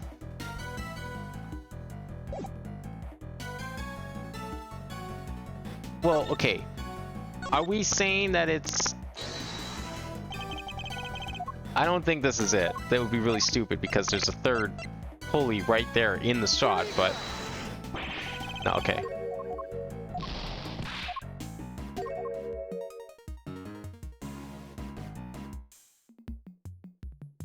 Well, this was missing from the shot, but we already said that the alligator couldn't have eaten it.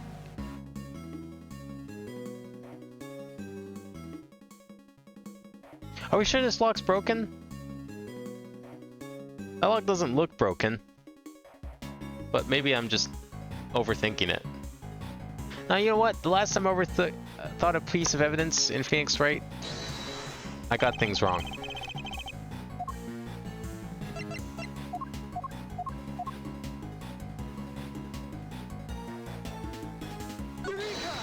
Give it a try.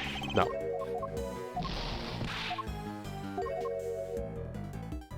Okay, what else could there be? Because we only have 2 pulleys there, but that's fine because there's a pulley up here. So that's not a problem.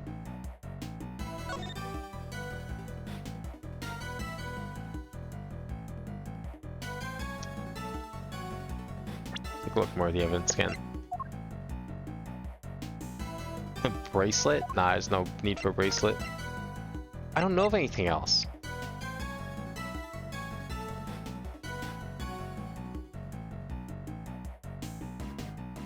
Okay, well, let's, you know what? It probably is the other piece of rope. I probably just used the wrong piece of evidence.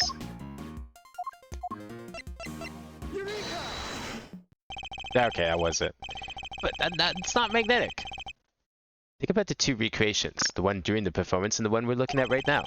There's a major difference between the 2. Namely, that one of the ropes is missing. Oh yeah! Mr. Sage's trick wouldn't work with only the items we see before us. So what happened? Where did the missing rope go? I think one of the pieces of evidence we've collected might tell us exactly that. Really? Yeah, okay, I was jumping the gun. It's this. This rope was found beside Knight's body. Wait, you mean... Yes, it must have been the other rope used in Mr. Saint's trick. So you're saying... Yes, that this rope did indeed have a weight attached to it. But it wasn't any of the iron weights we found.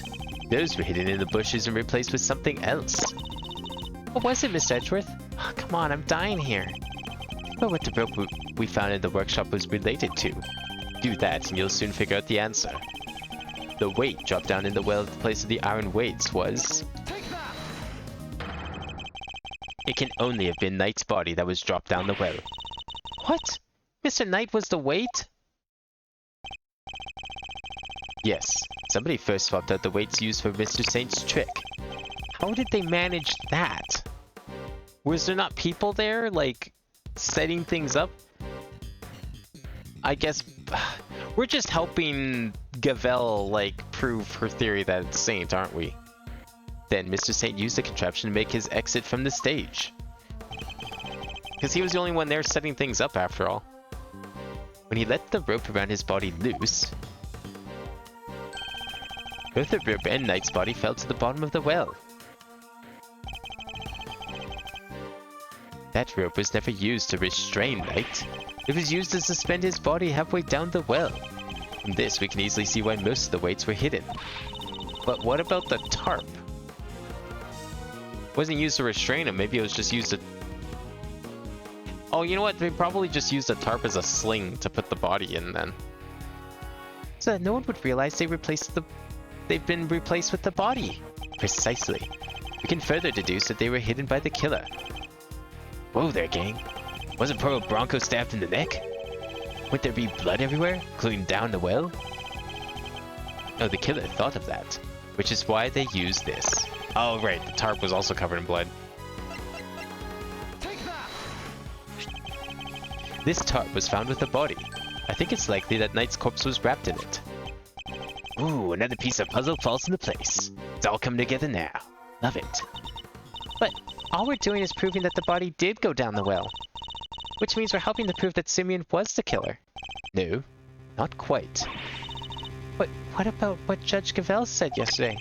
Ah, but if Mr. Saint truly is the killer, why would he need to go to such lengths to commit his crime? That's true.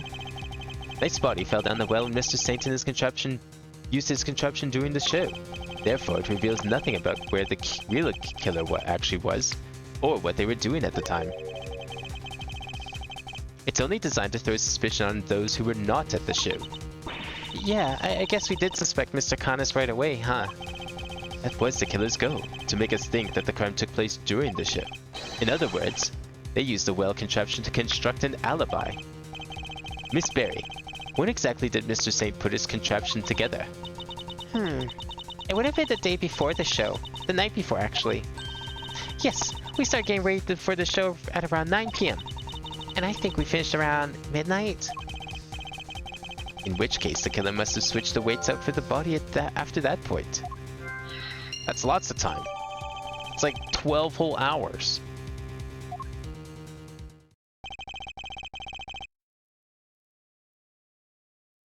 Canis know about this contraption? Even if he did, he wouldn't have been able to do much with it. And I highly doubt that he taught his dog to suspend bodies halfway down wells.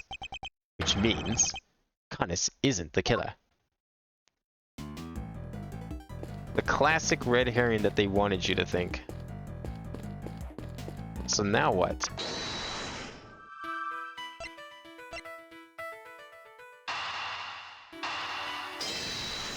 Basket was used to move the body around?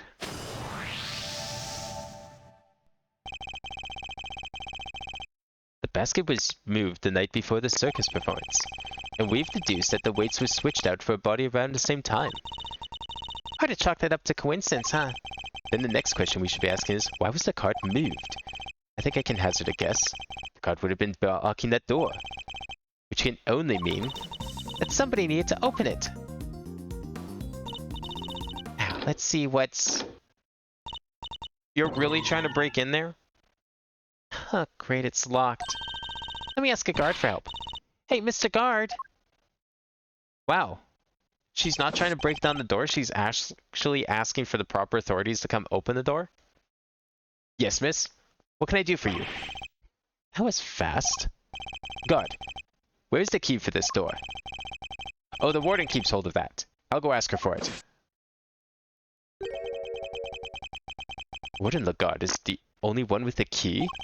Meaning, if somebody did open the door, they would have had to get it from her somehow. Now, I'm not saying it was the warden. You know, especially after us just disproving that it was the literal assassin who killed the guy. But maybe. Thanks for the help.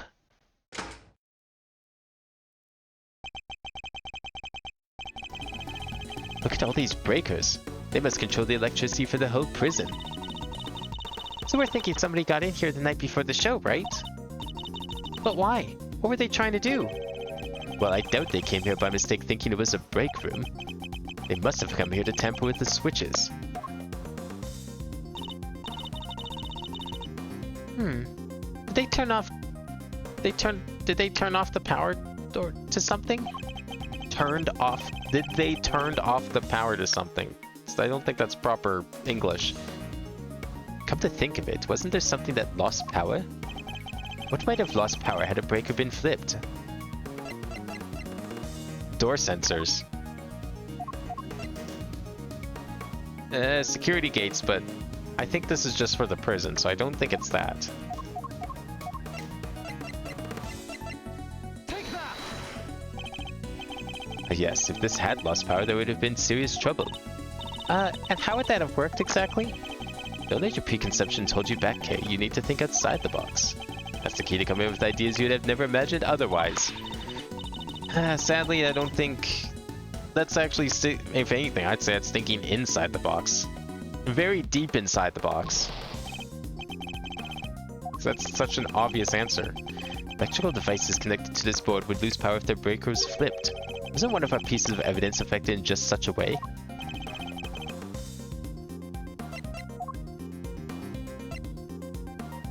I mean... The bracelets? Oh wait, the camera! The camera was off. There was a 3-hour gap in the security camera footage. Oh yeah, there was! So somebody flipped the breaker it was connected to? It seems very likely. Do you think that it was the killer? It's true that shutting off the cameras would have made things easier for them. It would. Which means... the killer would have had to have been someone who had access to the breakers. And it seems only one person has the key. It couldn't be. Could it?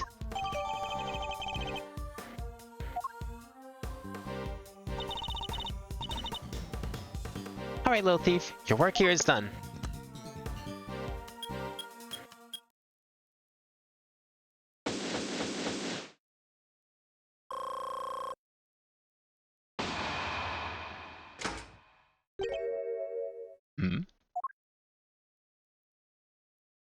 Oh, you two again.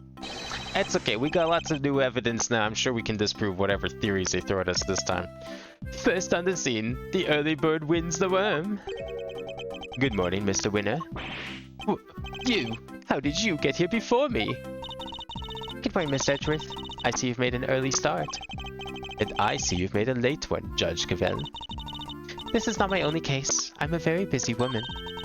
Not all of us enjoy the freedom of a prosecutor relieved of his only current responsibility. Oh, I do apologize. I meant, of course, an associate attorney. Associate? More like asinine. Ryan, thank you for the raid. How's it going tonight? You'll see about that. Eustace, let us begin the investigation of the yard. Okay, I'll go get some officers to help. Hold it! That won't be necessary. Why not? We've already finished investigating the yard and won quite the prize in the process. I think you're here just in time for the, what I'm assuming is probably the finale, or the final show-off, or showdown, where we're going to show off all our evidence and prove these guys very wrong. Won? But I'm supposed to be the winner. Your Honor. I'd like to revisit your theory from yesterday, in order to thoroughly disapprove it.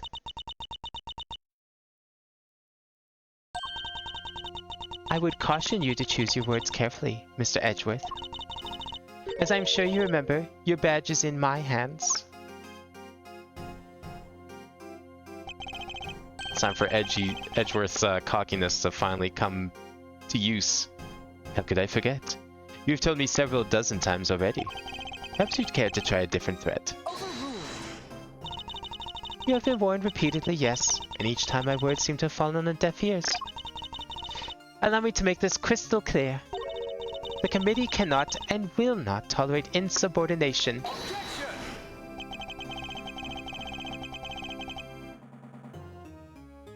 The fate of my badge and the whims of the committee are of no concern to me now.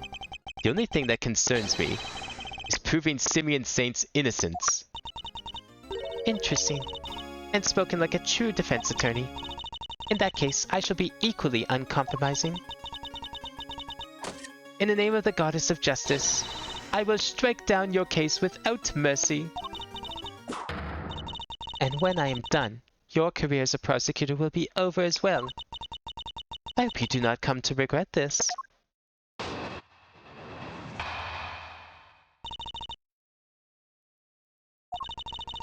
My theory remains the same as when I related it to you yesterday. Mr. Carcerado did not see Mr. Knight's body when he passed through the tunnel. As such, the body could have only been dropped down the well during the show. We both know the only one who could have dropped the body down there during the show is Mr. Saint. That's still your assertion? And you can prove it, of course. Of course she can. Who do you think you're up against? What Eustace means to say is that we received the final autopsy report just ahead of our arrival. She really is a very busy woman. Busy looking after baby Winner. The victim appears to have died the night before the body was discovered. In other words, the night before the show. Oh, that's perfect. Wow. We just happen to have evidence that supports this theory. Cause of death is as stated. It seems the wound is 4 inches deep. Estimated time of death is between 3 a.m. and 6 a.m. on the 27th. Instant death from a stab wound to the neck. Didn't Carcerado try climbing through the tunnel at around like 6:30 or 45 or something like that?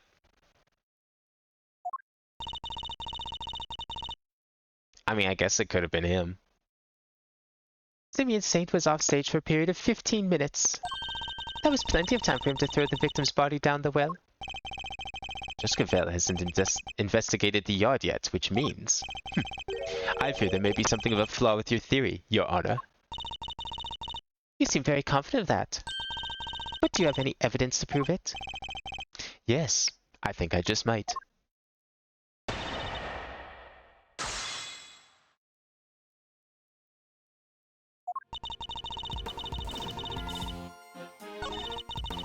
Okay, you know what? No, we'll start pressing. She only has 4 statements. I'm sure there's probably something hidden in here.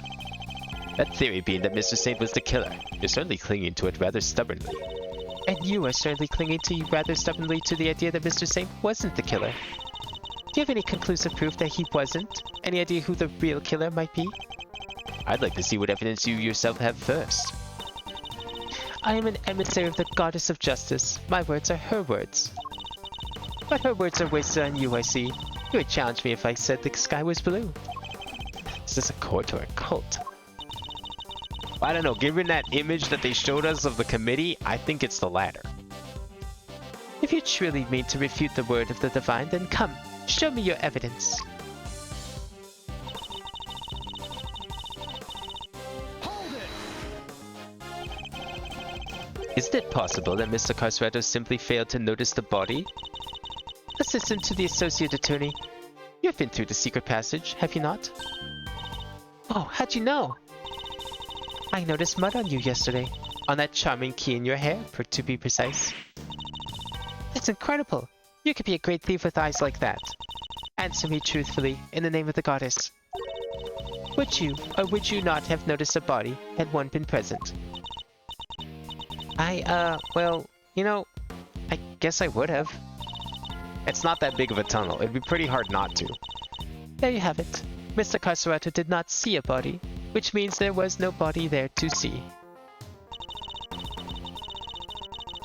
Hold it! Could you talk us through your reasoning on that a little more? The day before the performance, Mr. Knight borrowed the keys from Mr. Carceretto. Or more specifically, the key to his cell. Mr. Knight then used the key to leave his cell and enter Mr. Saint's cage. Mr. Saint took Mr. Knight to the yard in that cage, and that's where he killed him. The following day, Mr. Carceretto crawled his way through the tunnel, but there was no body there yet. Wait a second, that doesn't add up. Mr. Carceretto smelled that sweet smell.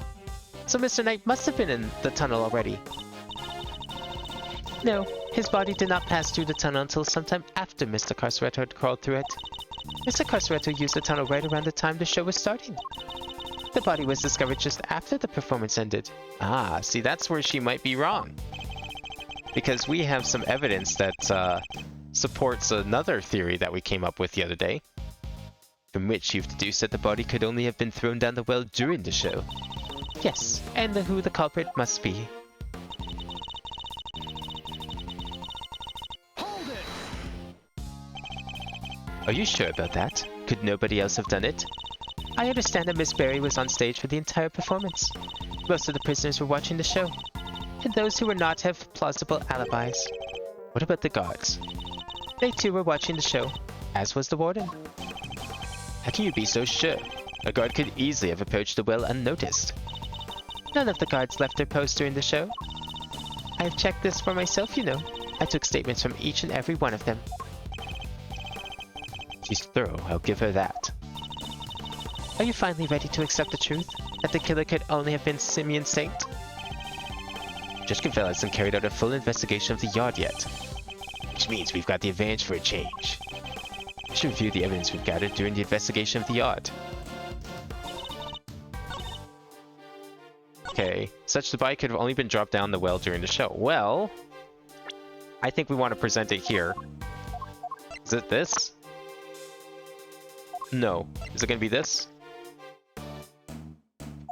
Okay, so we know that we have reason to believe the power was tampered with sometime during the night before the show. Likely the cameras, which is what caused the timestamp on the cameras to be incorrect. 3 hours off, to be exact.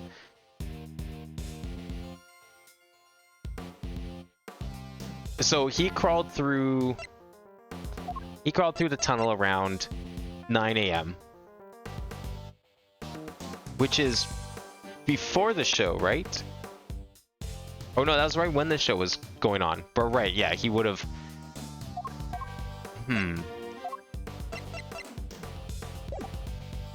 Yeah, okay, no, that makes sense. I was incorrect. Mr. Carceretto did not see Miss Knight's body when we passed through the tunnel, right? The body could only have been dropped down the well during the show. Yeah, so we know the footage was recorded actually during the show, not before the show, because the camera is 3 hours off. Both know the only one who could have dropped the body down there during the show is Mr. Saint. But we have... If the body was... Okay, if the if he was killed between 3 a.m. and 6 a.m. on the 27th, Mr. Saint was like setting up the whole show around that time, wasn't he? So he wouldn't have been able to do it.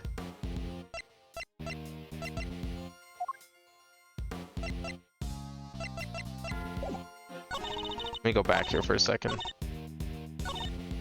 Not see Mr. Knight's body when he passed through the tunnel. Right, because if he went through the tunnel and ended up in the detention center at around 9, and we know the show started also around 9, right?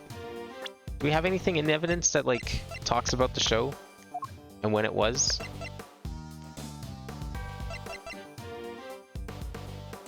No, we don't. Victim's body had not been found at the time of the 7 a.m. roll call. Right, yeah, that makes sense.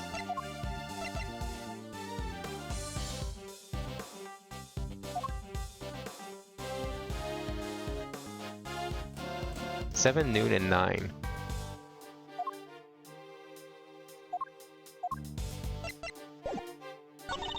Body could only have been dropped down the well during the show. Okay, I feel like this is where we're presenting things. Why couldn't it have been dropped down during the show? Well, no, you know what? We just proved that it was probably dropped down during the show. So no, this isn't it. That's literally what we just spent the last, like, 20 minutes doing. The body was used as the weight, as part of the stunt. And so it was literally dropped down during the show. Which means, yes, Carcerado could not have seen the body when he passed through the tunnel. But I think he could have if he looked up. He would have seen it in the tunnel.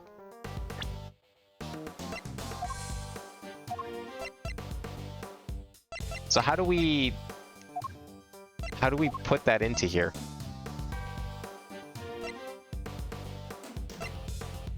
I don't know what we present to prove that. Because I feel like that's got to be it, right? No, okay. I guess we need something more specific for the time being.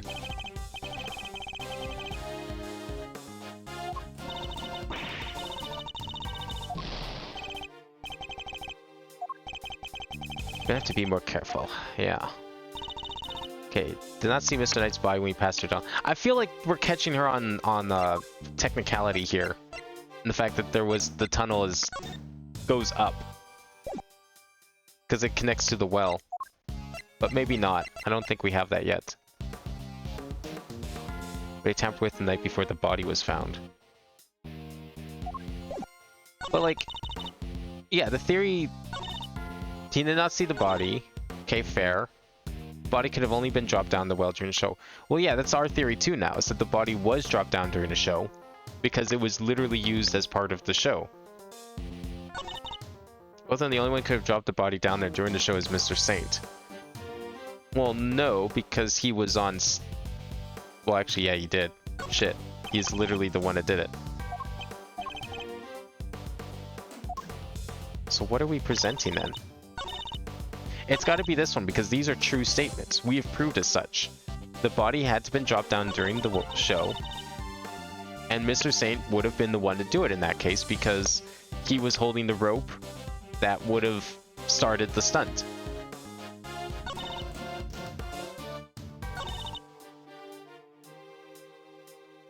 Did not see the knight's body when he passed through the tunnel.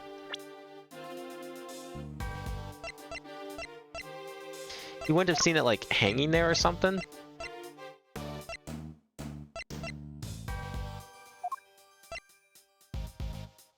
Estimate time to estimate 3 and 6. Do we want to use the...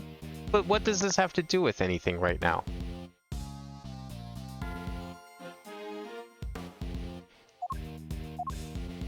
Wouldn't he have smelt it? No, because I think he just said the tunnel... Well, he said the tunnel smelled sweet, but that could be from the body, no?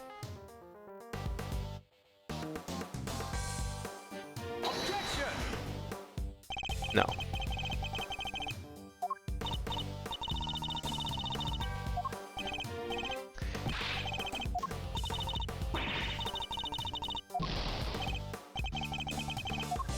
don't know what it wants me to like. We're gonna start with here because there's a number of things we need to get to.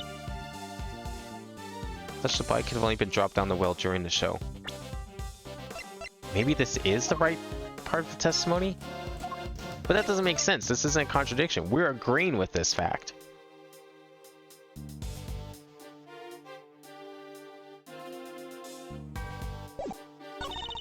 Did not see Mr. Knight's body when he passed through the tunnel.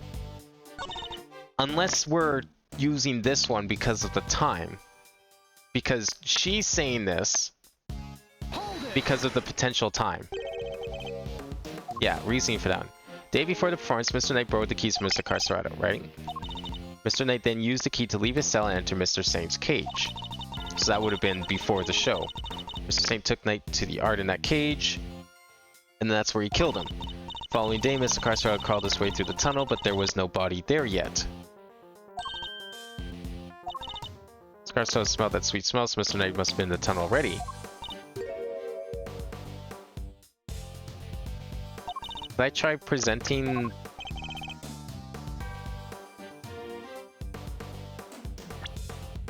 Body was discovered just after the performance ended. So it would have been dropped down during the show, but like near the end, as part of the stunt. Do we present the stunt here? I don't think I did that.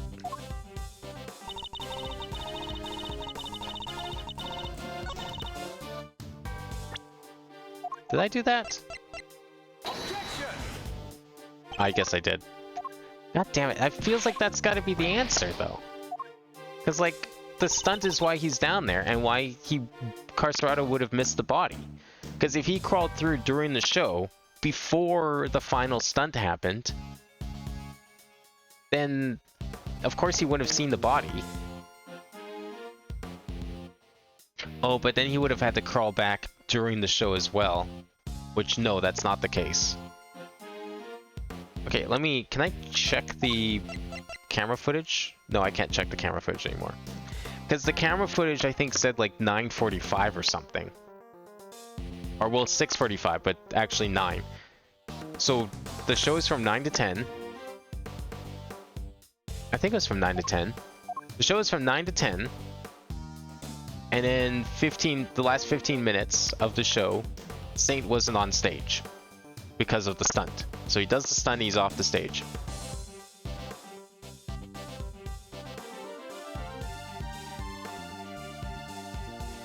Ultralisk, how's it going? Welcome. Not sure what to present for this. We're trying to figure out... We're at the final part of this case, trying to piece it all together. And I don't know what the game wants me to start with, because I think I have it mostly pieced together. But it's about what order does the game want me to piece it together in. There's also a small kind of scope where you suffer blow to the head, sweet scent can be detected. Well, I already tried that one. I tried to catch her on the whole smell thing.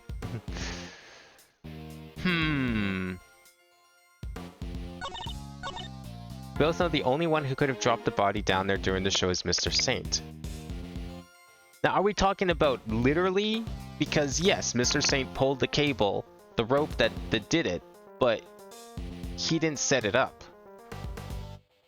But we don't have any evidence to like, about that specifically, do we?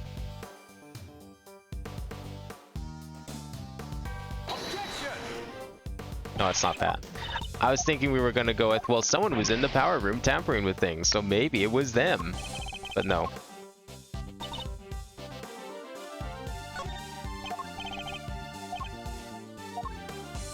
It's one of the new pieces of evidence, I'm just not sure which. Yeah, he didn't see the Knight's body when he passed through the tunnel. Okay. He would have seen it. He admitted to not seeing it. We can believe that. As such, the body could have only been dropped down the well during the show. Okay, kind of. Yes, because he would have had to go to the detention center and back before the stunt. If we're to believe that the body was being used during the stunt. How many attempts do I get? I mean, technically infinite because... technically when the bar runs out, but I mean technically infinite because This game has really good auto saves. I don't bother to save because the game just does it for me. My issue with this current statement is that we agree with most of this. We know Carcerado couldn't have seen the body. That doesn't make sense. It'd be impossible for him to miss it. Under one specific circumstance, and that's if the body was dangling in the well portion of the tunnel and he didn't look up. But okay, fine. He didn't see the body, you know? Why would he have looked up? As such, the body could have only been dropped down the well during the show. Okay. He crawled into the detention center around 9 o'clock, so that's when the show started. He crawled back before the body was in the tunnel. Therefore, that would have been around 9:45 or so, because that's when the stunt would have happened and the body would have dropped.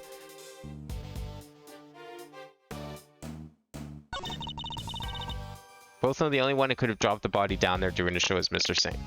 Technically true, Mr. Saint was the one who pulled the cable and was in charge of running the stunt, but that doesn't mean anything. But who set it up, I don't know. Weights were replaced with the victim's body by someone. Used during the show to send Saint flying. I've already tried presenting this here. So it's not that. I've already tried presenting this one here. It's also not that.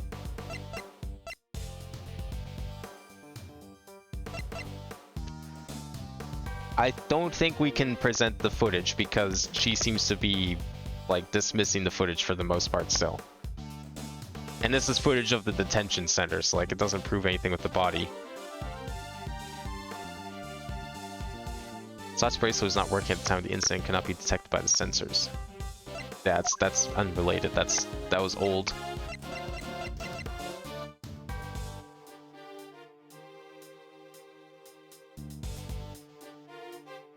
Sweet scent can be detected. And we already tried like pointing out that maybe he smelt the body. She just denied that, so that's not it.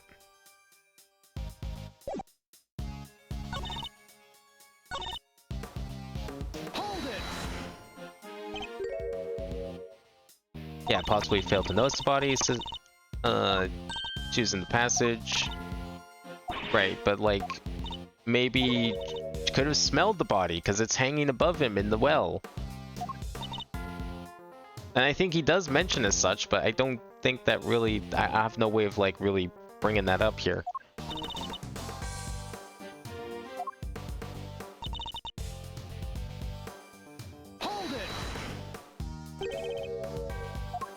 And in this one, day before the performance, Mr. Knight borrowed the keys from Mr. Carcerado. Okay. So she says. Specifically the key to his cell. Mr. Knight then used the key to leave his cell and enter Mr. Saint's cage. Mr. Saint took Mr. Knight to the yard in that cage, and that's where he killed him. So that would have been during the night, right? Mr. Knight then used the key to leave his cell and enter Mr. Saint's cage. So he takes the cage to go set up the circus, kills him, and then uses his body, hides the body by using it as part of his stunt that he then sets up. The following day, Mr. Carcerado had crawled his way through the tunnel, but there was no body there yet. Therefore, it would have had to been before the stunt happened. But yeah, Mr. Carcerado smelled a sweet smell, which was coming off the body, so he must have been in the tunnel already. Why did not pass through the tunnel until sometime after Mr. Carcerado crawled through it? But it did because of the stunt. So Mr. Carcerado used the tunnel right around the time the show was starting, but the stunt doesn't happen until the end of the show. Just after the performance ended. Yeah, makes sense. Because that's when the dog would have come in, yanked him out, and pulled him into the workshop.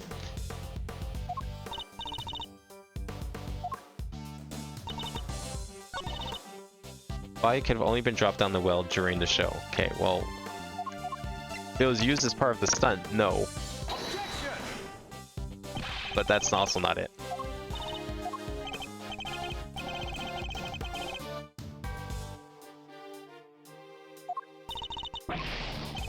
Maybe it has something to do with the autopsy report she just gave us.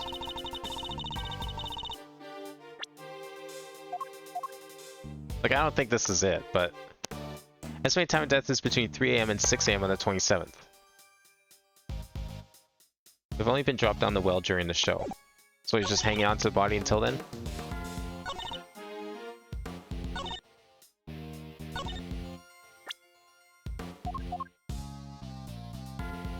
It remains the same to you as when I related it to you yesterday. I don't think this is anything because...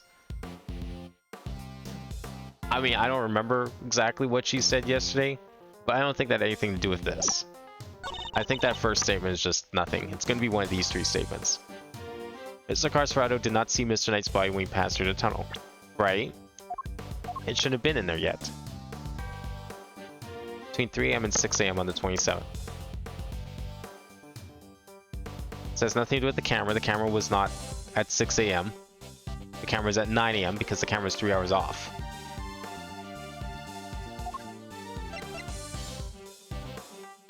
It was 3 hours behind because the camera was turned off for 3 hours at some point. Body could have only been dropped down the well during the show. Yes.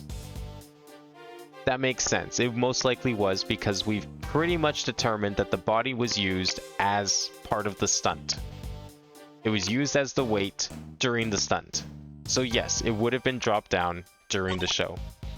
Both know the only one who could have dropped the body down there during the show is Mr. Saint. Technically he did, but I think it's unknowing. So obviously we need to present on this one because this would contradict our argument of the fact that Mr. Saint is not the killer. So who else could have dropped the body? How do we bring this up here? The only one who could have dropped the body down there during the show is Mr. Saint.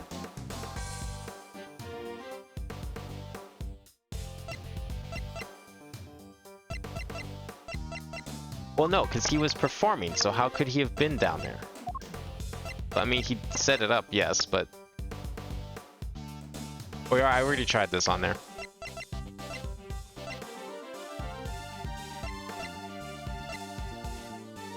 They tampered with the night before the body was found. I think I tried this on here. I'm gonna try one more time. Okay, no. Well, there's another piece of evidence we probably looked at.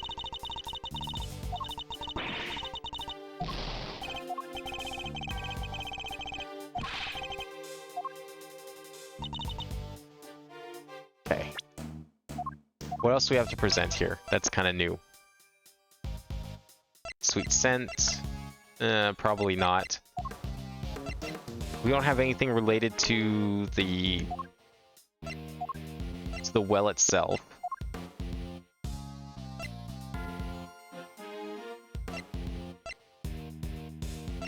Contains traces of blood hidden by Conus inside his dog's mouth. Has a small bell attached to it. Only 2 such bells exist. One is attached to the helmet of the dog. No, that's old evidence. I mean, it's relevant probably, but still old. I feel like it's gotta be one of the new pieces. That's what Edgeworth seems to be hinting at.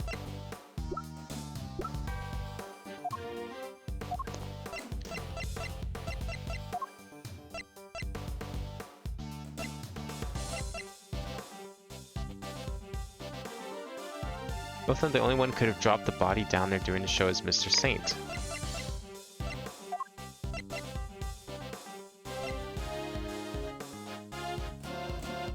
Plus bracelet wasn't working at the time. I mean, could it still be him? I don't think so. I think he has... He was working on other stuff, and I think that it would be weird... It would be impossible for him to have come up here and done it, because he was busy with other things that... If he was up here, it would be a paradox, because the only reason the body would be up there, or would be where it ended up, is because he was down doing his thing with the bear. If he wasn't doing that, then the body would have no reason to end up where it did, I think.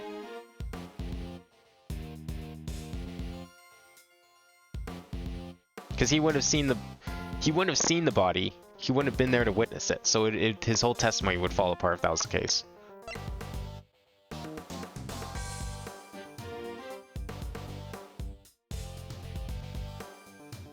I don't think it's this footage. And the only evidence we picked up is these two pieces. I mean, we updated some other evidence, but... Time of death is between 3 a.m. and 6 a.m. on the 27th. I don't know. Okay, didn't think so.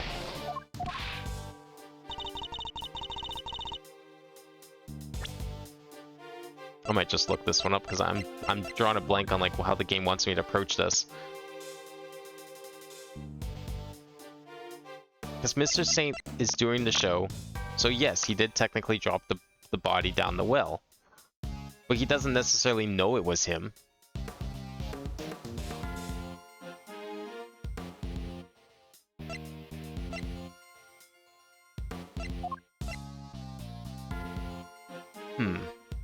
Has a small bell attached to it. Okay, well this is the murder weapon. It would have had to have been someone who got this bell, because apparently this bell was taken into police custody. It's like, why would it be tied to this chisel?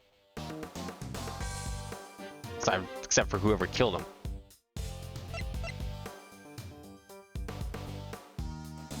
Both are the only one who could have dropped the body down there during the show is Mr. Saint.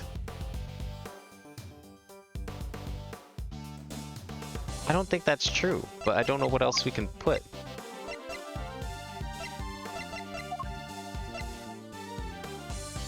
Colorful top art found by the victim's body. Is it because of the tarp that we could prove it was someone else? Like, what were the tarps used for? Why were they there? Discovered on top of Knight's body, does this mean the victim was tied up? That could have been Saint, because Saint was the one who... Saint set everything up. He is the reason that the show was the thing, or that the stunt went through on the show. He was the only one there saying anything up. So the other new piece of evidence we got was this.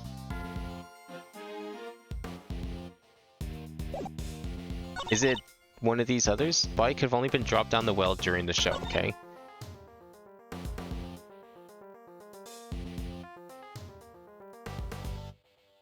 Can't see Mr. Knight's body when they passed through the tunnel. Body could have only been dropped down the well during the show. Okay, yeah, but like that doesn't mean he killed him. So where are we going with this to say that no, Mr. Saint did kill him? Here's why. Even if it is this, it's like, okay, 3 a.m. to 6 a.m. Yeah, Mr. Saint probably wasn't there during that time to set up the show because that's pretty early. If the show was at 9. I mean, Mimi was.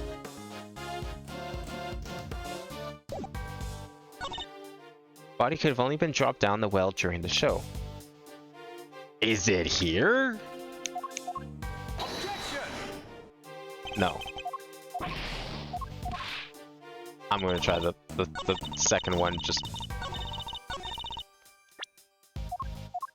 get out of here.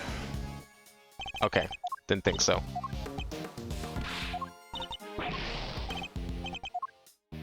Is it the first one? My theory remains the same as when I related it to you yesterday. See, I was thinking this, but I couldn't remember what she said yesterday. But I'm starting to think it is this with this because she didn't have this yesterday. This is the update autopsy report.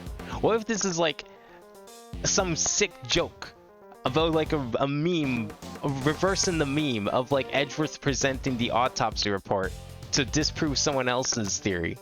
And now she's presenting the revised update autopsy report to I don't know, undo her own theory. No? Okay. I don't know what I'm looking to do here then.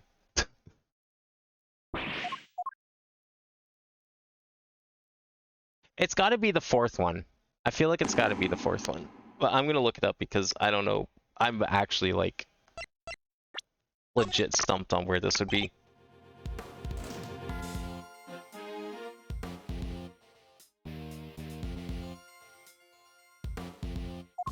Okay, so it's something that I think I already tried, no? I thought I did try this already and it was wrong. But apparently it's not.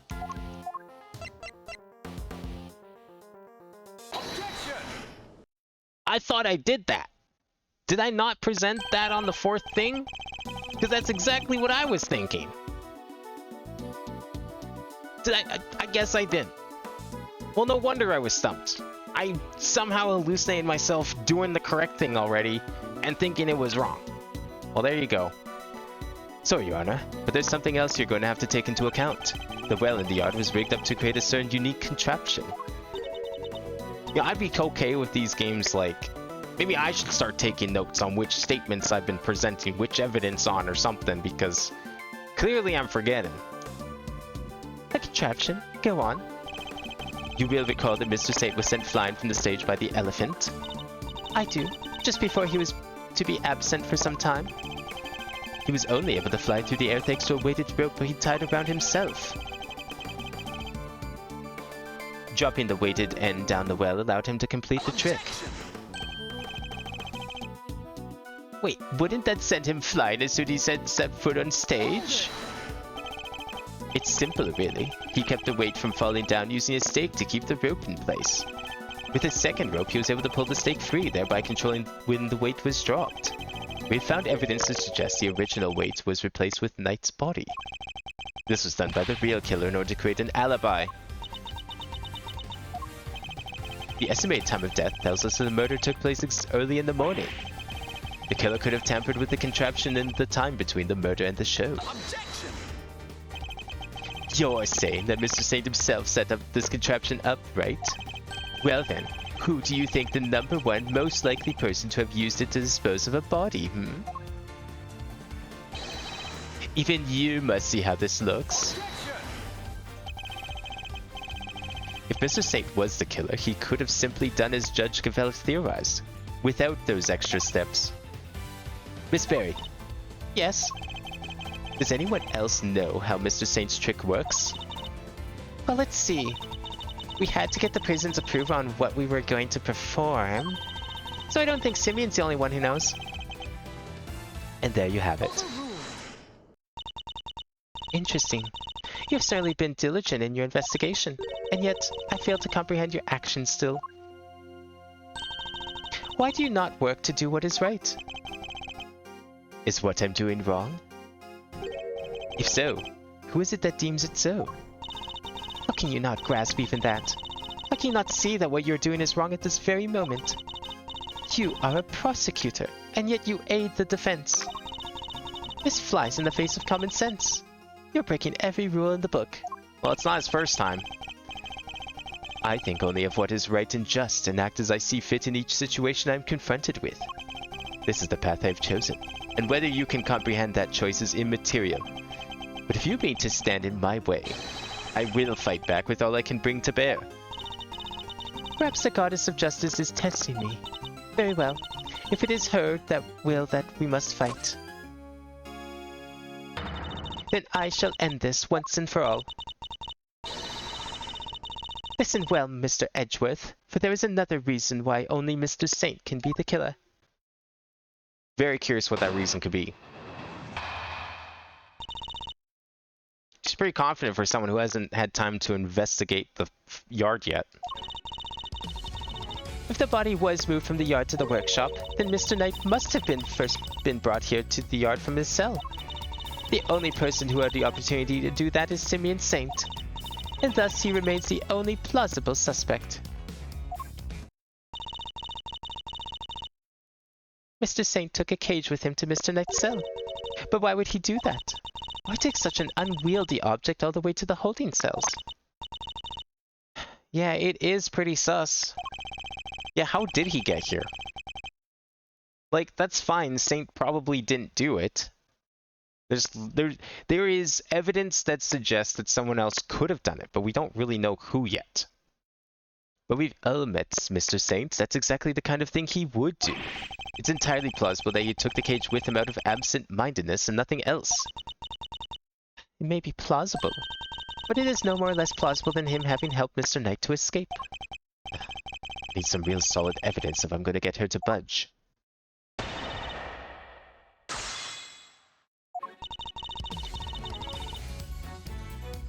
Hold it! You seem to think that Mr. Knight was killed here in the yard. When do you think he was brought in here? Sometime between midnight and 8 a.m., the day of the show. It could have only been during that time. In other words, between the end of rehearsal and the start of the performance. As I was saying, if the body was moved from the yard to the workshop... Hold it. Was there really no other way he could have come here? Mr. Knight was awaiting trial. If he, a random non-inmate, had openly entered the prison proper, he surely would have been noticed. And presumably none of your witnesses have testified to having seen such a thing? Precisely. Praise be to the goddess of justice for granting you this insight. So as you will agree, it can only be that Mr. Knight was brought over here in secret. Hold it. You're certain nobody else had the opportunity? Need I remind you that we are in prison? The entire facility is monitored at all times. Anything out of the ordinary would have been spotted. But Mr. Saint was under the same scrutiny, was he not? The warden had granted the members of the circus troupe special access. As a member of that troupe under the supervision of Miss Berry, he is the only person who is free to wander where he will. Seems you've forgotten something, Your Honor. Forget is not a word in my vocabulary, Mr. Edgeworth. Very well. Then recall this fact, if you will. You claim that Mr. Saint is the only person who is free to walk around the prison. But there was a brief period of time on the day of the crime in his prison. A time when it would have been possible for anyone to move through the prison entirely unmonitored. So I have that shows that there was a period on the day of the crime where the oversight was limited. Ah, there we go. Now we got the switchboard. Take that. It doesn't? Oh, we're gonna do the camera thing first? Okay, come on. You could use the breakers to bring up the camera. Like... Duh. Once again. Like, that's gotta be what we're getting, unless the camera's wrong too, and in which case, well, okay, fair enough. Yeah, it's gonna be the tape, but like the tape and the breakers are related evidence here. It should be both. I hate that. There's so many times when I've like brought up evidence B, game wants evidence A, but then evidence B is immediately mentioned the moment I click on evidence A. Like, why not just let evidence B also be the correct answer? I have like 20 pieces of evidence. Surely it's fine if I have like 2 be the correct answer instead of just 1.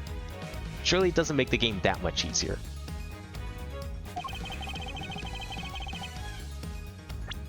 Judge Gavel's latest assertion relies on the prisoner's security systems have been in full. Yeah, okay.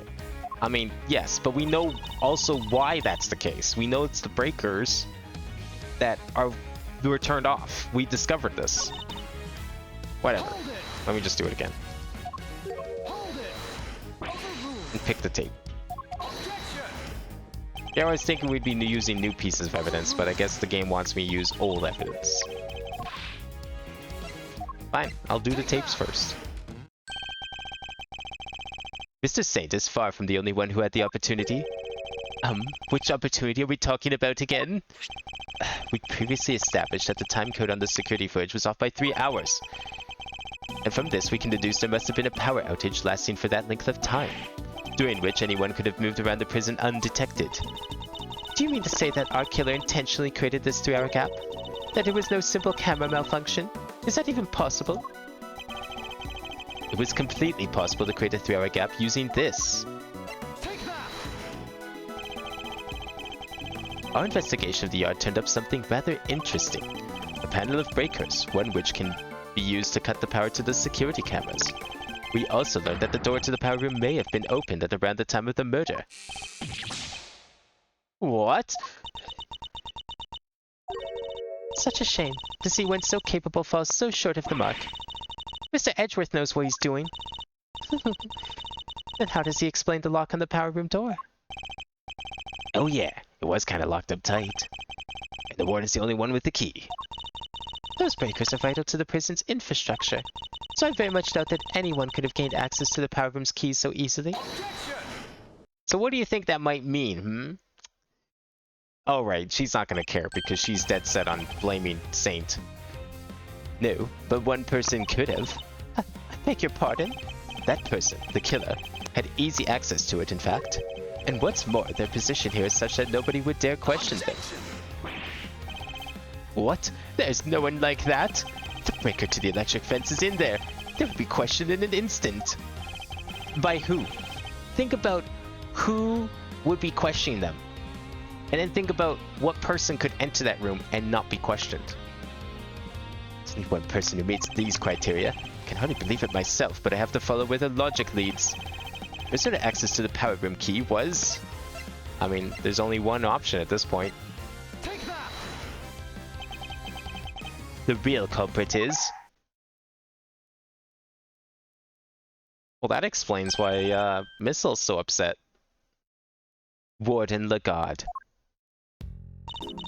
Oh, just look at you. Aren't you the cutest little poochie-woo? He's not just a pretty face. Missile is also quite the nose for sweet things. It seems he's smelling something very sweet indeed. And it's coming from you. Oh, darling, you're making me blush. I'm not even wearing perfume. Then perhaps it is the sweet stench of death. You're a regular poet, aren't you? I had no idea. But if I didn't know better, I'd almost think you were calling moi the killer. That is precisely what I'm calling you. What? Warden Lagarde is the killer? Mr. Edgeworth, do you realize what you're saying? Such a naughty boy. How could he suspect me? I'm the one in charge around here.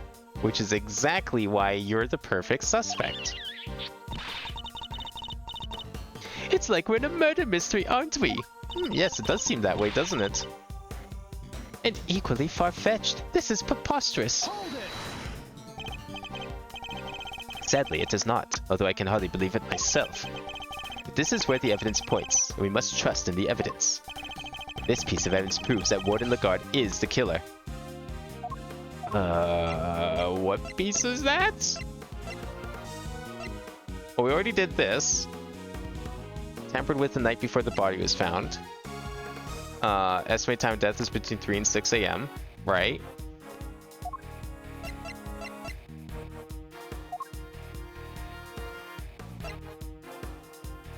Small kind of scalp when you suffered a blow. Sweet sound is... Oh, yeah. It's the scent, right? Your scent betrays you, Warden. And here is your accuser. The police dog. We had him track his sweet scent that was lingering around Knight's body back when it was first found. He now appears to be smelling the same scent, and it's coming from you. Darling, you're priceless. Really, you are. Your evidence is a whiff of suspicion. Verity, dear, do put him in his place. It seems Judge Cavella may have reached a similar conclusion myself. You believe this to be no mere coincidence, Mr. Edgeworth? I do. After all, she had the key. And the scent found lingering on the body is hers as well. Well, it's just one or the other. We might be able to brush it off as coincidence, however... Indeed, then it seems a conclusion approaches. Perhaps we should hear what the warden has to say for herself. Final boss! Let's go. We should. And when we have, this case will finally be at an end. You're all being simply awful. Stop looking at me like that. Me, the killer? How could I possibly do such a thing? That is a good question. What motive would she have to kill Mr. Knight? Verity told me everything she knows about the case. The victim died in his cell, so by your logic I would have had to kill him there. But how am I supposed to have moved the body? Especially as I never went into the prison. I was too busy with work, you see. I was cooped up in my office until right before the show began. Check if you like. You won't find a record anywhere of me having entered or left the prison proper. See, now there's the problem. Yeah, you won't find a record, and that's kind of what we're getting at here. I haven't the first idea of what harebrained theories you little scamps have cooked up, but I'm innocent. There's simply no way I could be the killer. Give me a break. Miss L doesn't lie. Don't make it out in everyone and just come clean. Oh dear, I'm afraid you are the one making things difficult. As I just said, I never went into the prison. If you think I'm lying, go ahead and check the records. They wants us to check those records, which means they won't help us. We'll just have to find another way of getting the truth out of her. Please, Miss Edgeworth, stop being a big silly. You made a boo-boo, and you know it.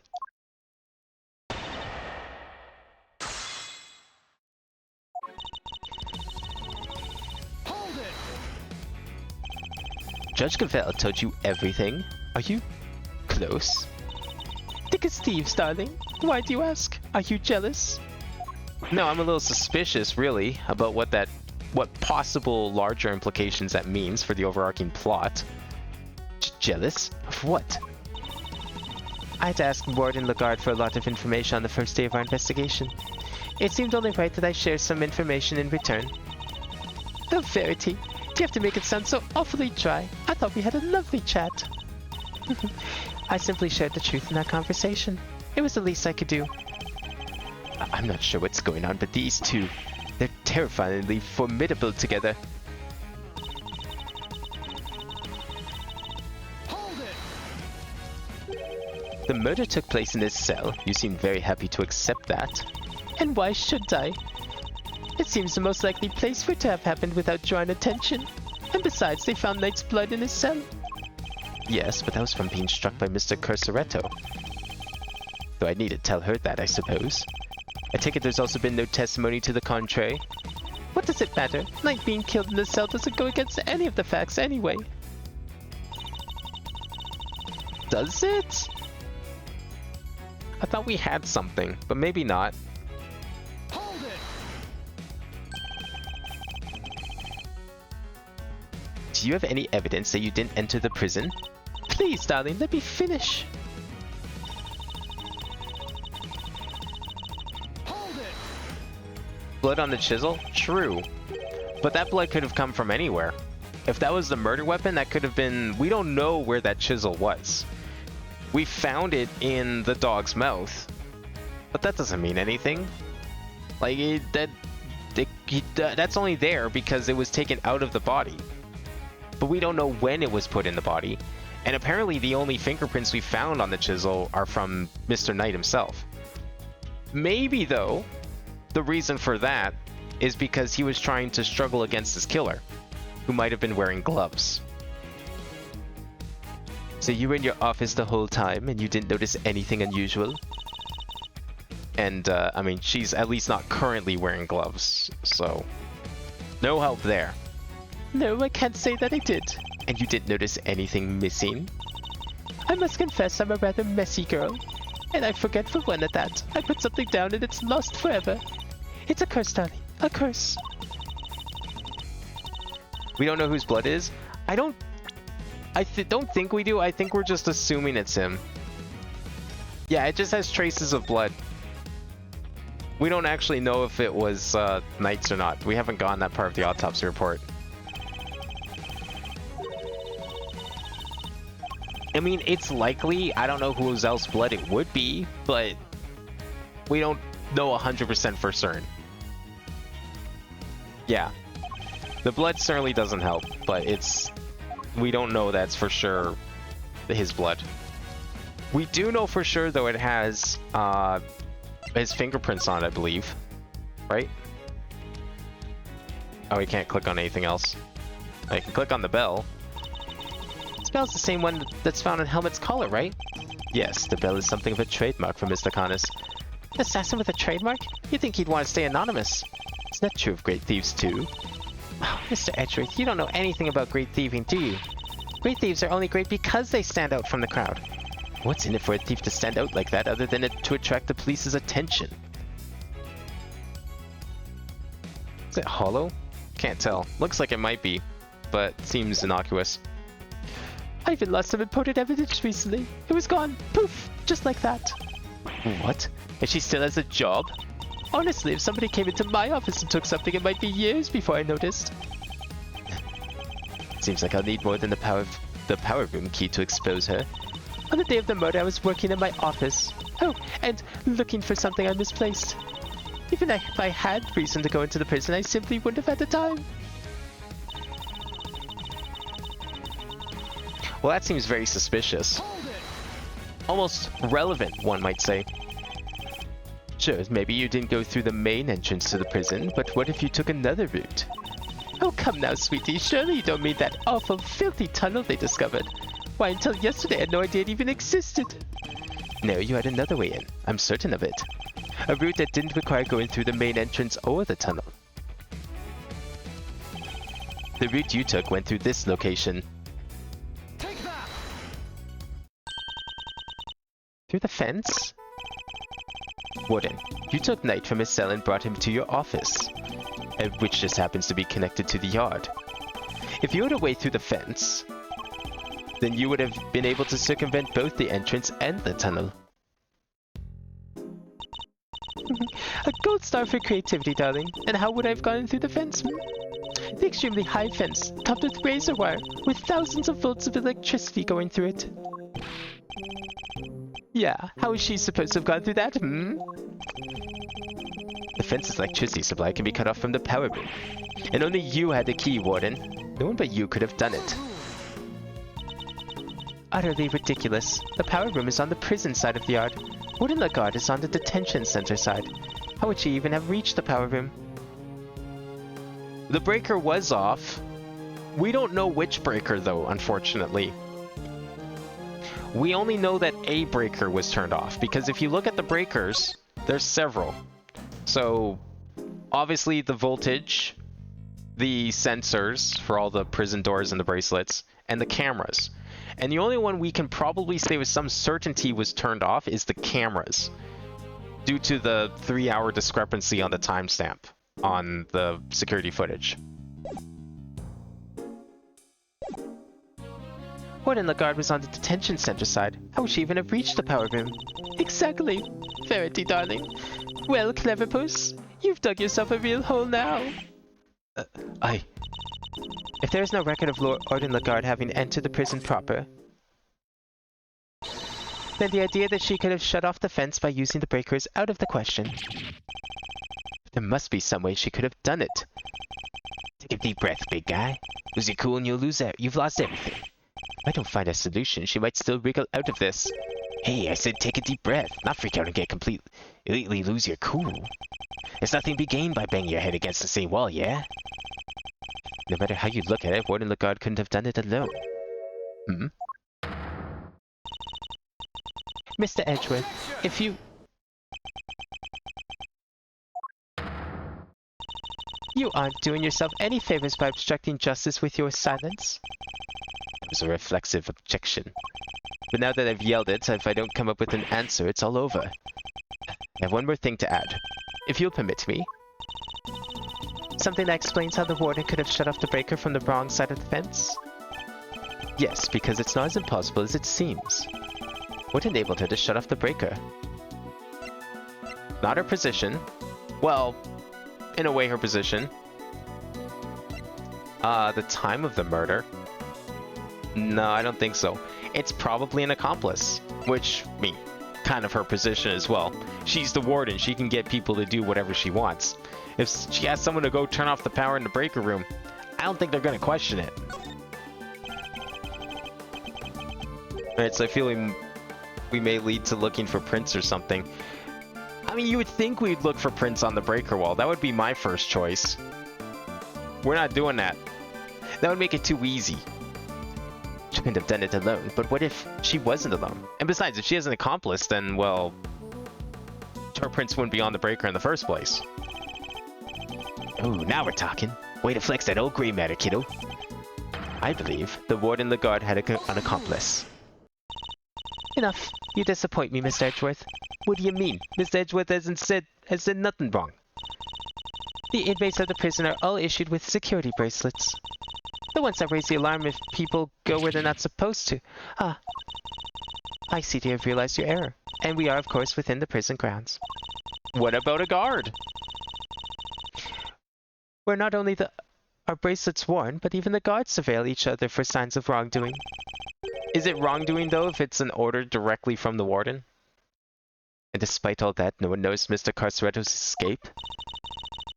The only ones who are free to roam are the animals. And they most certainly could not have operated the breaker. Well, they would have had to unlock the door first, but yeah. No, so our accomplice must be human.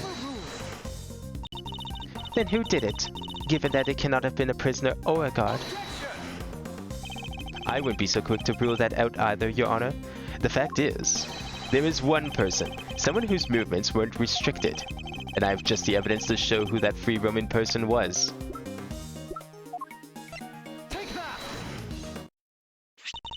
This is one of the prisoner's bracelets. Indeed, a broken bracelet belonging to a certain self-proclaimed model prisoner. What do you mean? And who is this prisoner?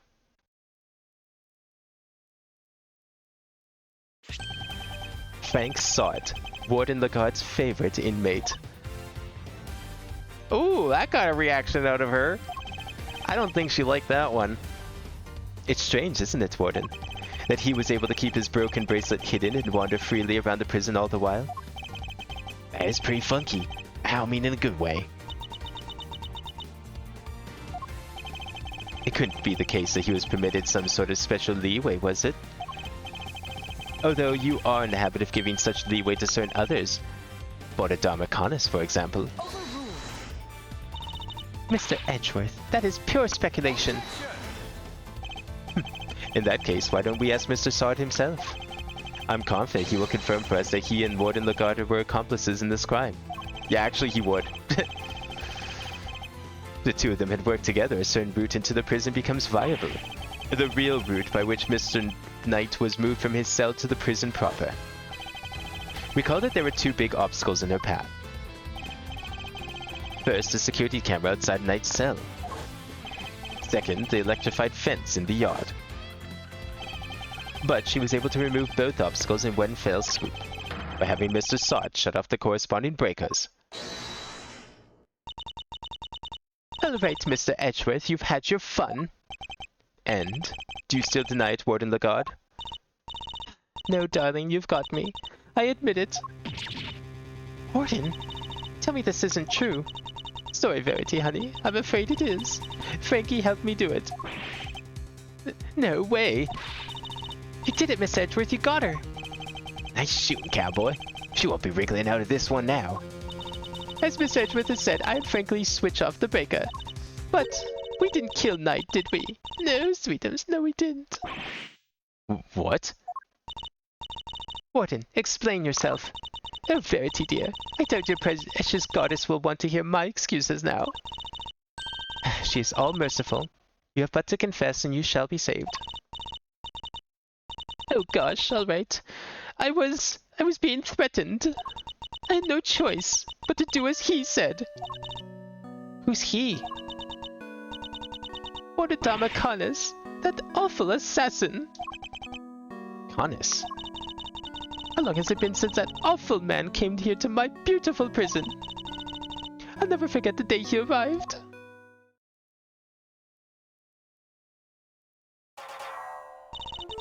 The moment we were alone, he said this to me. You should know that I have other dogs. Dogs not confined to this fine institution. Others? Yes, very loyal dogs. Dogs will do anything I ask of them. Of course, he wasn't talking about real dogs. He was talking about his very human cronies. And then he said one last thing. I would recommend that you take care in how you treat me during my stay here. I wouldn't want to have to set my dogs on you. Or your precious family. I had no choice. I gave him that cell. I gave him everything he asked for. Everything? Wait, is that how he became the fixer? Yes, darling. I obeyed his every command and smuggled in for him all that he wanted. Eventually, I brought dear sweet Frankie into our little conspiracy. He agreed right away, of course, because I made things easier for him too. So you were smuggling in contraband? How exactly? Oh, did she disable his bracelet? And then we went and fixed it. Whoops. Once a week late at night, Frankie would shut off the breakers. That allowed me to go from my office into the yard without being seen by the cameras. Then I simply dropped the packages down the well on the prison side and went back through the fence. Wait, did she dig the hole in the well? If you'll recall, there's actually two holes in the well.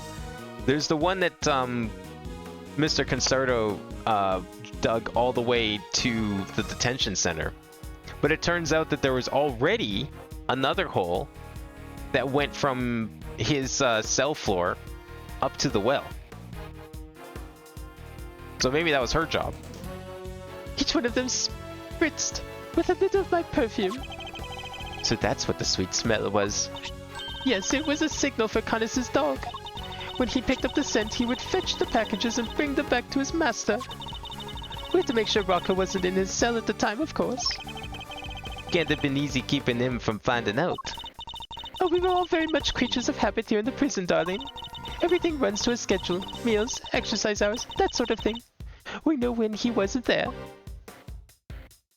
So that's why the dog grabbed the body, because he smelled the perfume and, you know, reacted as such. But then how did the perfume get on the body? And that adorable little bear of his freezes with fright at the sight of Canis's dog, poor thing. So there was no risk of him raising the alarm either. She has oversight over everything here at the prison, which made her the perfect mule. With her on his side, Canis couldn't fail. Frankie would sneak out again early in the morning to switch the breakers back on, and our work was done. Apart from fixing the time codes on the cameras, which I would do later when I got the chance. We've shared a great deal, Warden. The Goddess of Justice will surely take your honesty into account. I've been the most dreadful fool. I know I have. I'm supposed to be the one in charge. The day of Knight's murder was also one of our delivery days. And so Frankie, bless his heart, did his usual work with the breakers. But there was no package for me to deliver that day, so I didn't go out into the yard. So that's the secret behind the fixer system, and why she was... The police have been trying to track down his accomplices for the longest time. Even I've had to lend them a hand myself, you know. Heaven knows how many times I've hauled this secretive scoundrel into my office to talk to me. But no matter what I say or how much evidence I present him with, he simply won't say a word. That's why you were interrogating Mr. Canis over and over. Exactly. I was trying to track down those horrible hench people of his. I wrote everything from the police had on that rotten scoundrel. I've watched his every move, intercepted every letter he wrote. His letters? Then I suppose he must know about his correspondence chess games too. But no matter what I did, I couldn't turn up any clues as to who his underlings were. Living in fear like this, it's... Oh, you just can't comprehend it. What if Knight was one of his underlings? Did we, like, have some reason to believe he wasn't? Like, what if their correspondence chess game was, like, their secret code or something? As you've just heard for yourself, Miss Edgeworth, the words of the Warden Lagarde's confessions have cleansed her of all suspicion. Surely there is no need to hound her any longer. Has she really been cleared of all suspicion, though? Or is there more about her to uncover? I'm sorry, Your Honor, but this conversation isn't over yet, and I think the Goddess of Justice would agree. So you mean to make her suffer even more than she already has? Unfortunately, her suffering under Mr. Canis does nothing to prove her innocence in Knight's murder. She admitted herself that she knew of and even facilitated the so-called Fixer's delivery route. There's a message with the move listed, so possibly.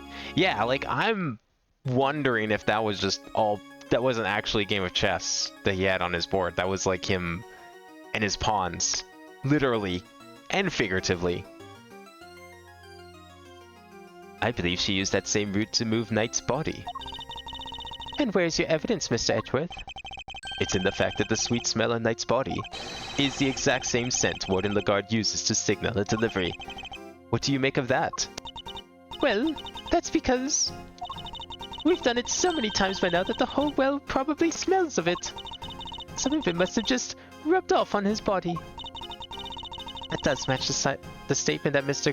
Carcerato provided. The smell. Yeah, always smelled kinda nice down there. Nice? Gee, I don't know. Smelled sorta like dessert, I guess. His words would seem to suggest the smell permeated the well. You've been rendered speechless, I see. Then I hereby move to adjourn this session of the court. No. What do we do, Mr. Edgeworth? Can I do? Is this as far as we go? Finally, so we're actually done. Clearly he's new to this whole thing. Yes, Eustace, it seems we are. By the power vested in me, this court is adjourned.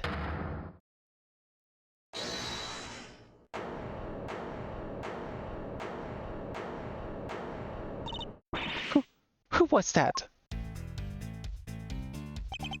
Come on, Judge G. Things are just getting good. Fender. Are you objecting to my adjourning this session? Oh, no. Would have shout objection if I wanted to do that. You do you, G. Adjourn, don't adjourn. Whatever floats your boat. What are you doing, Mr. Fender? I feel it's a real game, but also code for a grand scheme. Yeah, it was probably a mix of both. I mean, trying to make it look like a real game is likely a good way to cover it up. It would make the dog piece that he had more relevant, possibly. Not just for fun, like he claims. Don't worry about what I'm doing. Let's just all take a chill pill, shall we? By which I mean a square of chocolatey goodness. Anyone? Are you trying to get yourself charged with contempt of court? I don't know if you checked, lady, but we're not in court. But if you don't want chocolate, just say so. Oh no, my bad. I just had a quick request to make is all. A Simeon Saint's lawyer, that is. Ah, yes. I'd forgotten that you were his real attorney, Mr. Fender. How could you? You're killing me here. Can you blame us? You've been making Edgeworth do everything this whole time. Yeah, right you are. Which is why I figured it's time to put in some work. Work, you say? Somehow I don't believe you've worked a day in your life. Then let's say this is me doing some prep work for the upcoming trial. Mind if I question the witness? No. Amusing, but what is there left to ask? I've got a feeling my funny bone, that thief's here, has something more to tell us about the killer. Do I? Yes, indeed. See, he's a major player on Team Simeon. I can spot a sympathizer when I see one. And you don't think he did it, did you? So tell us, who did? Come on, spill the beans. We're all ears. Miss Edgeworth, what's he doing? He's trying to coax the warden the guard into giving something away. Ask yourself, why would she go to all the trouble of sending Knight's body on such an odd journey? It's because she wanted to frame Mr. Connus. She did? No way. If he was convinced of committing a murder here, that could have been grounds for a transfer to another prison. Most likely a more secure facility. And where he'd be out of her hair forever, huh? Precisely. She saw her opportunity and seized it. No. Saint cannot be the killer. That's not fair. I was all ready to prosecute him. I know, right? But maybe we should find out what she thinks first. Don't want to get the wrong guy, yeah? Nice. Now Mr. Winter has to go along with it too. Well, Warden, are you happy to testify further? Of course. How could I refuse this silver-tongued devil? Eddykins, you've such a way with words. Just doing my job, thief.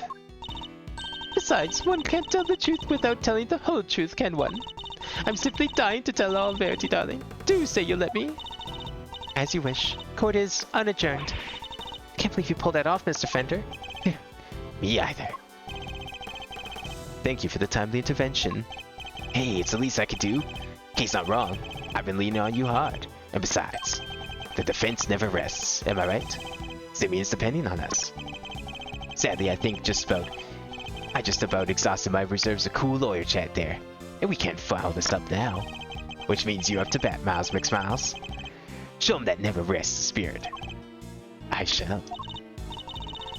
Fabulous. Then let's get started.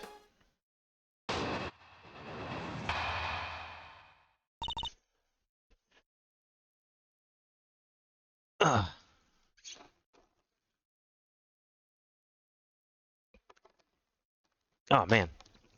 I don't think we have too much more of this. I feel like we're getting close. I would love to play a game with him in it. Like a, I don't know, like a prequel game of sorts with Eddie and Gregory Edgeworth. Because they apparently used to work together. That could be kind of fun. I mean, it would just be another Phoenix Wright game, but with like different characters. I really don't think anyone could have done it but that dreadful man Connus. There's no telling what went on between him and the victim. Perhaps he simply took a disliking to him. He's certainly the type. But whatever the sordid details, it was him. He stabbed that poor man to death. And then he had his dog dispose of the body. That simply has to be what happened. The victim, Mr. Knight, yes. I did him the most terrible disservice. Yes, you killed him. I suppose you could put it that way. If I weren't such a sorry excuse for a warden, this would have never happened. And that's why I have to clean up this terrible mess. Warden Lagarde, as ever, your honesty is truly to your credit. I am certain that Mr. Knight is looking down and weeping tears of gratitude. You've clearly never met Mr. Knight. Canis didn't know Knight. Yeah, true. It didn't sound like he did. He was just playing correspondence chess. Didn't know his, But maybe he was just feigning ignorance. I mean, he is a master assassin after all. I mean, even she couldn't crack him. Why would he just admit to Edgeworth anything that was truthful? Hold it! He could have, but maybe he didn't. You seem very confident in your assertion. Why is that? Because all the other children in my little home are absolute sweethearts. They have faith in themselves and in one another. They have faith in the gods, in me. And they work very hard every day to better themselves. None of them would dare commit murder. That's a very touching reason indeed. I don't believe a word of it. Macanis? Oh, he's rotten to the core. He's the only one who would do something like that. Hold it! Knight was being kept in a holding cell while Mr. Connors was in the prison proper. What could possibly have happened between them when they were at opposite ends of the facility? Prisons aren't as big as they seem, you know. All kinds of awful things can happen. But Knight only arrived 2 days before he was murdered. I can't imagine anything significant happening in that short space of time. Then you don't know Connors, my dear. He'd find a way, I'm sure of it. Hold it! How could he take a disliking to somebody all the way over in the holding cells? Oh, I'm just plucking possibilities out of the air, darling. As I said, there's no telling what really went on between them. You're so awfully serious, aren't you? Not that I mind, of course. Why is she looking at me like that? So noble, so dashing in that marvelous suit, so clever. I can feel myself becoming your biggest fan, darling. I really can. Stay with me, Edgeworth. I wasn't prepared for that mental onslaught. Hold it! What more can you tell us about those sordid details? Well, we all know that what Connors once did for a living. I doubt the killing part gave him much trouble, especially as the victim was already injured. His neck, I think. Couldn't turn his head to the right, poor dear. That's what they told me when they brought him in, anyway. They must make some sort of report for the warden when new prisoners are admitted.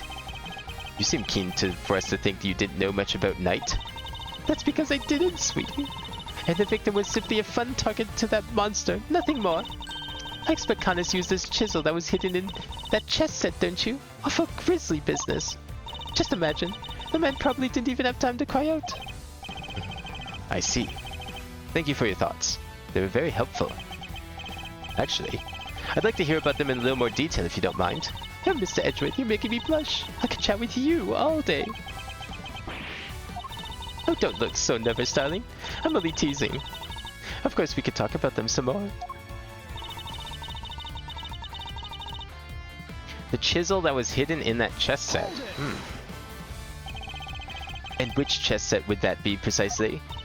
Why, the one the victim brought in, sweetie. Do try to keep up. The victim was a certified chess fanatic, or so I'm led to believe. But the naughty boy snuck a chisel inside it. Can you imagine? How does she know about the chisel in the chess set? Only a few people were supposed to know about that. After all, we only learned about it thanks to certain deductions we made. So, how did she find out? Of course, in the hands of a killer like Connors, even a chisel could serve as a deadly weapon. Hold it! You seem to have very strong feelings about Mr. Connors. Well, of course I do.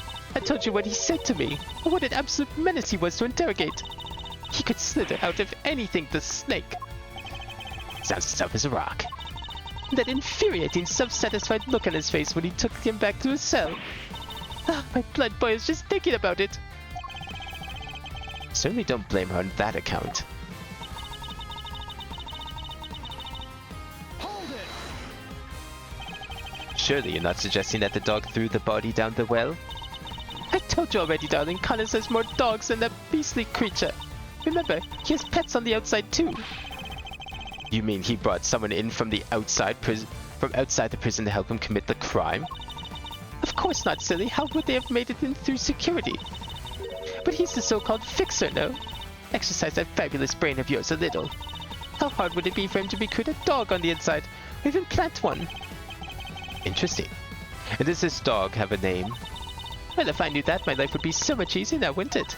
Anyway, it was just a little thought. You can ponder it in your own sweet time, darling. She's a slippery one. I'm not going to be able to catch her with this line of questioning, it seems. Warden Lagarde's testimony is a little more than a house of cards. I just need to push on the right apron to bring it all tumbling down.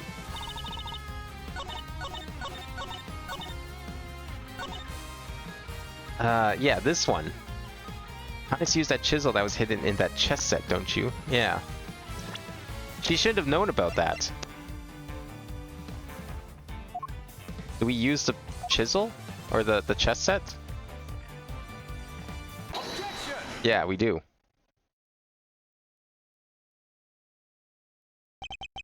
Warden Lagarde, you strike me as being more careful than that image you project suggests. Oh, Mr. Edgeworth, please, call me Fifi, or Sweetie Pie if you prefer. However, I think you may have been a little less careful than you realize in this instance. Aren't you just the most adorable little creature? Don't be embarrassed, we're all family here. Come on, Mr. Edgeworth. Don't let her get inside your head. You said earlier that you didn't know much about Knight. In which case, I find it rather strange that you know about the chisel. Well, of course I do, darling. Do you think we don't check prisoners when they come in? Objection. You're not talking your way out of this, Warden.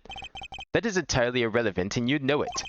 Knight didn't bring in the chess set to the prison himself. It was brought in by Mr. Saint when he came to visit. Knight wouldn't have had it on him when he arrived. Well, I mean, of course that... When Mr. Saint came in, we... You checked him?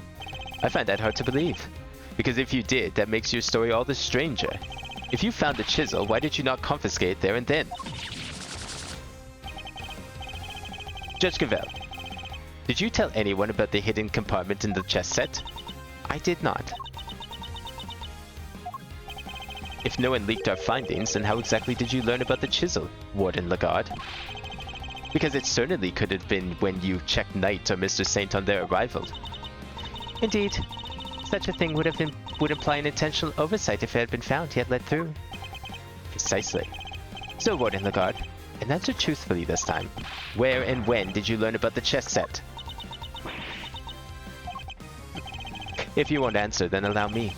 I submit that you... Alright, darling. There's no need to rub it in.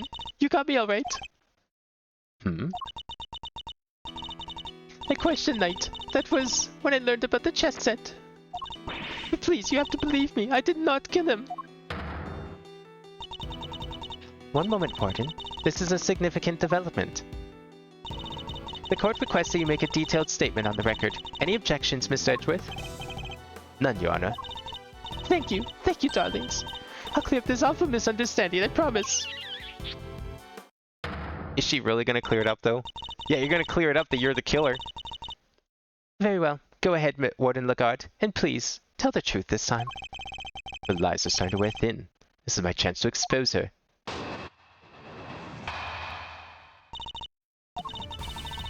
I said I questioned Knight, but it wasn't anything serious, you understand? I make a point of talking to every newcomer to our little home. Knight was no different. We just had a little chat, you might call it. And after we talked, I had him taken back to his cell straight away. The more she lies, the more thoroughly she seals her fate. So it's simply a conversation with a new detainee? That seems entirely above board. Exactly, Verity, darling. I knew you'd understand. Well, I don't. What proof do you have to back up your statement? I suppose we shall see, won't we? Mr. Edgeworth, You may begin your cross-examination.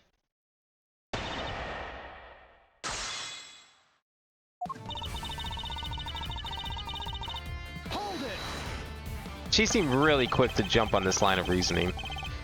So I'm right in assuming that you talked to Knight the night before the show? Exactly, darling. It would have been around 3 a.m. on the 27th. Huh. 3 a.m. on the 27th, you say? Oh, what an interesting time to talk to someone. 3 a.m. That falls squarely within the window of time laid out in the autopsy report. That seems rather late for a friendly chat. Wouldn't he have been asleep? Normally yes, but if you remember, a guard was attacked in his cell. We had to examine the scene of the crime, gather information. These things take time, sweetie. I assure you he was wide awake. We all were. Regardless, I find it somewhat odd that you would choose to question him at such a late hour. Oh, you're such a tease, aren't you? Anyway, no matter how odd you think it is, I'd brought him to me, and that's what happened. Must you really insist on questioning every last thing I say? Sorry, Thieves. He's like a dog with a bone sometimes. I'll be sure to scold him once we're done. Though, would you mind giving us a little more info? Like, where you had him brought to? My office, of course. Where else? Office, which is where we believe the body was moved from. Would you mind appending what you just said to your testimony? Anything for you, darling. Hold it. Remind me where your office is. You've seen the sign in the detention center corridor, I imagine.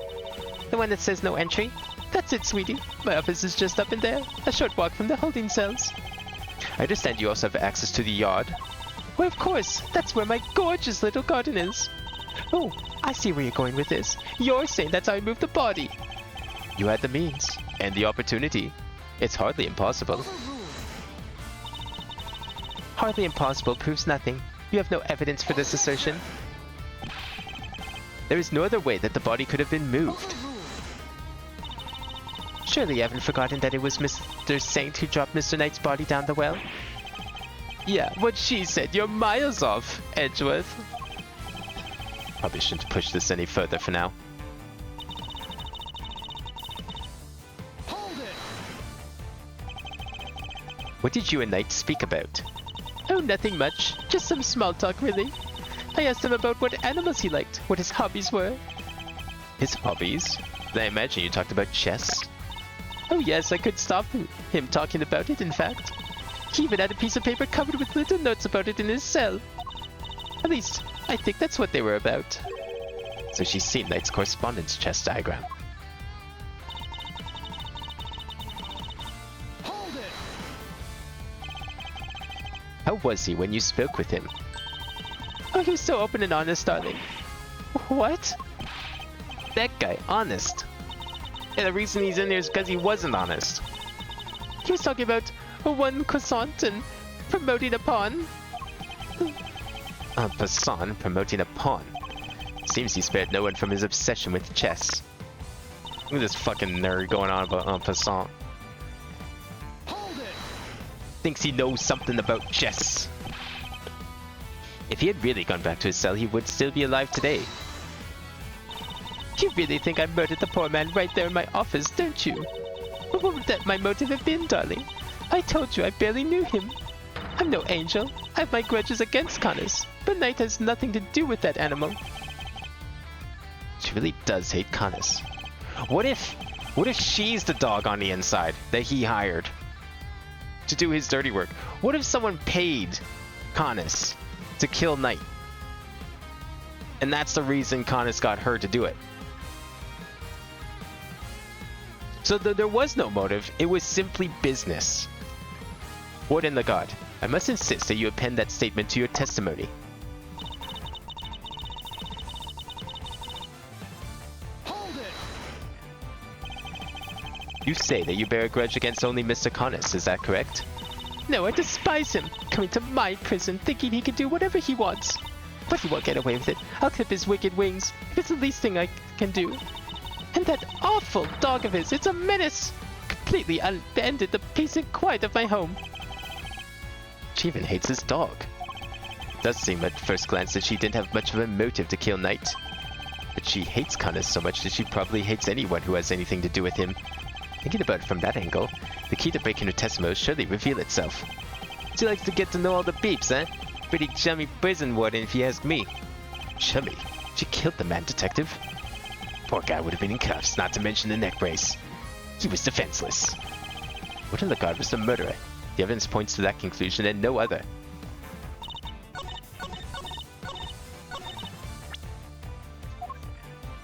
Objection!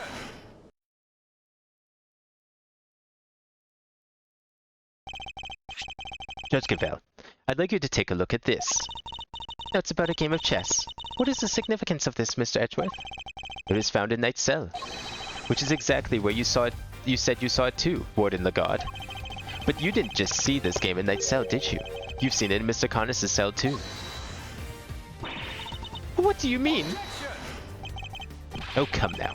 Don't tell me you haven't taken a look at the chessboard in maximum security. I imagine you watch his every move like a hawk. Or rather, I imagine you feel that doing so is your only option. If she wants to find out who his cronies are, right? Personally, interrogating your own prisoners is highly irregular, to say the least. But as you said, Mr. Connors has threatened you. He put you in your precious home at risk. That's why you took it upon yourself to question him. You wanted to find out who his dogs were. And so what if I did? You also told us to read his letters. You read his letters, which means you must have known about one key fact. You knew he was playing correspondence chess. I mean, considering how ignorant she was of chess vernacular a moment ago, I don't know if she would have actually understood that. And then who should appear but a knight? But knight carrying with him a diagram of a very particular game. We ourselves used that diagram to infer a connection between the two men. And it seems you came to the same conclusion. But in your fear, you took your reasoning one step further. You surmised that Knight was Mr. Connors' henchman, sent to kill you. Which is why the real reason she had that chat with the Bronxster. If his boss wouldn't crack, maybe he would. And when you questioned Knight, you made another discovery. But there inside his chest set, you found a hidden chisel. The murder weapon itself.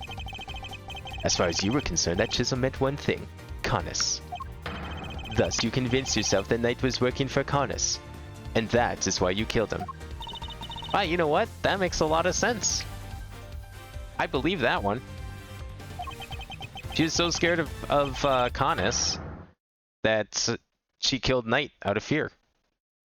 I see you have no more excuses. Judge Gambit, your verdict, please. Much as it grieves me, there would appear to be little room for doubt. I hereby give my verdict. Bronco Knight was murdered by... In the name of the goddess of justice, who is it this time? Warden? It's a joke. It's all a big, stupid joke. You people just don't get it, do you? I think we've proven that it's you who didn't understand things correctly.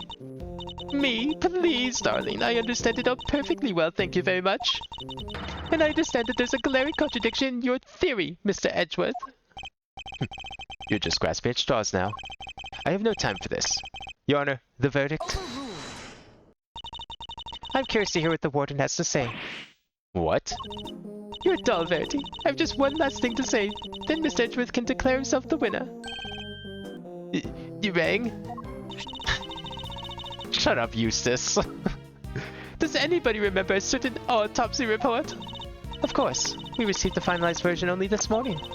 That's right, and I was listening to what you told us about it, Verity, even if nobody else was. You said the wound was 4 inches deep. 4 inches? Wait. Riddle me this, Mr. Edgeworth. How does a tiny chisel make a 4-inch wound? Ah, shit. Forgive me, oh goddess. I came perilously close to making a terrible mistake. Looks like your theory is the one that doesn't hold water, Edgeworth. What do we do?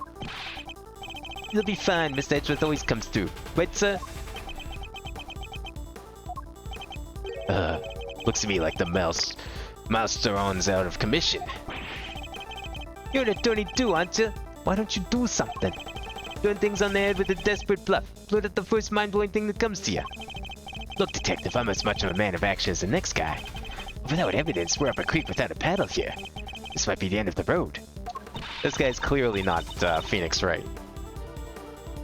We can't give up now. We have to do something.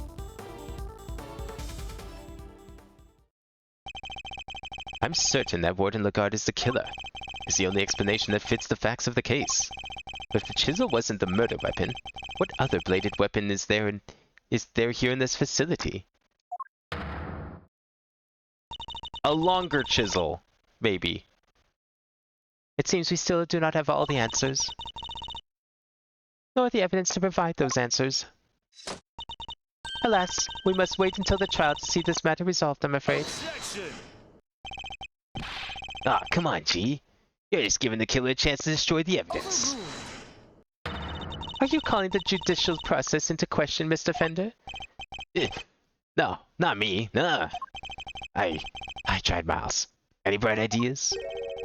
What is the real murder weapon, since it's clearly not the chisel? Was the chisel just a red herring then? They just stuck it in the body to throw people off? And found it. Does that mean that the chisel was also a setup? And that it was used to make it seem like it could have been her? Or Knight? This question throws everything we've deduced out the window. Nothing to add, Mr. Edgeworth? Allow me to remind you that claims not supported by sufficient evidence are subjected to the harshest penalties.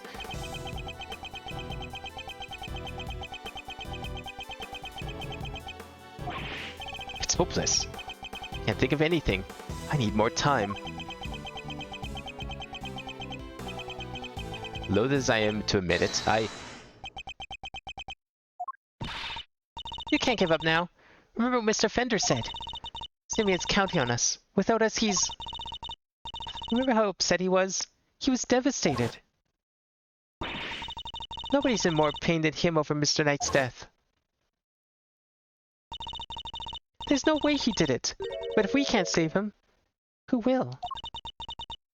And what's more, he believes in us. He's sitting in that cell waiting for us to bring him some good news. And I, for one, won't walk away until we have some. okay. Gee, Miles, your little buddy there's quite the motivational speaker. She's right, too. When you find yourself on the ropes, think of your client. Picture them pleading with you to help them. Does that make you want to fight back as hard as you can until the very end? Think of your old man, good old Gregory. No matter how bad things looked, he always found a way to turn it around and save his client. And you're just like him, right? If there's any way to force a turnabout here, you're the one who'll find it. Simeon's counting on you.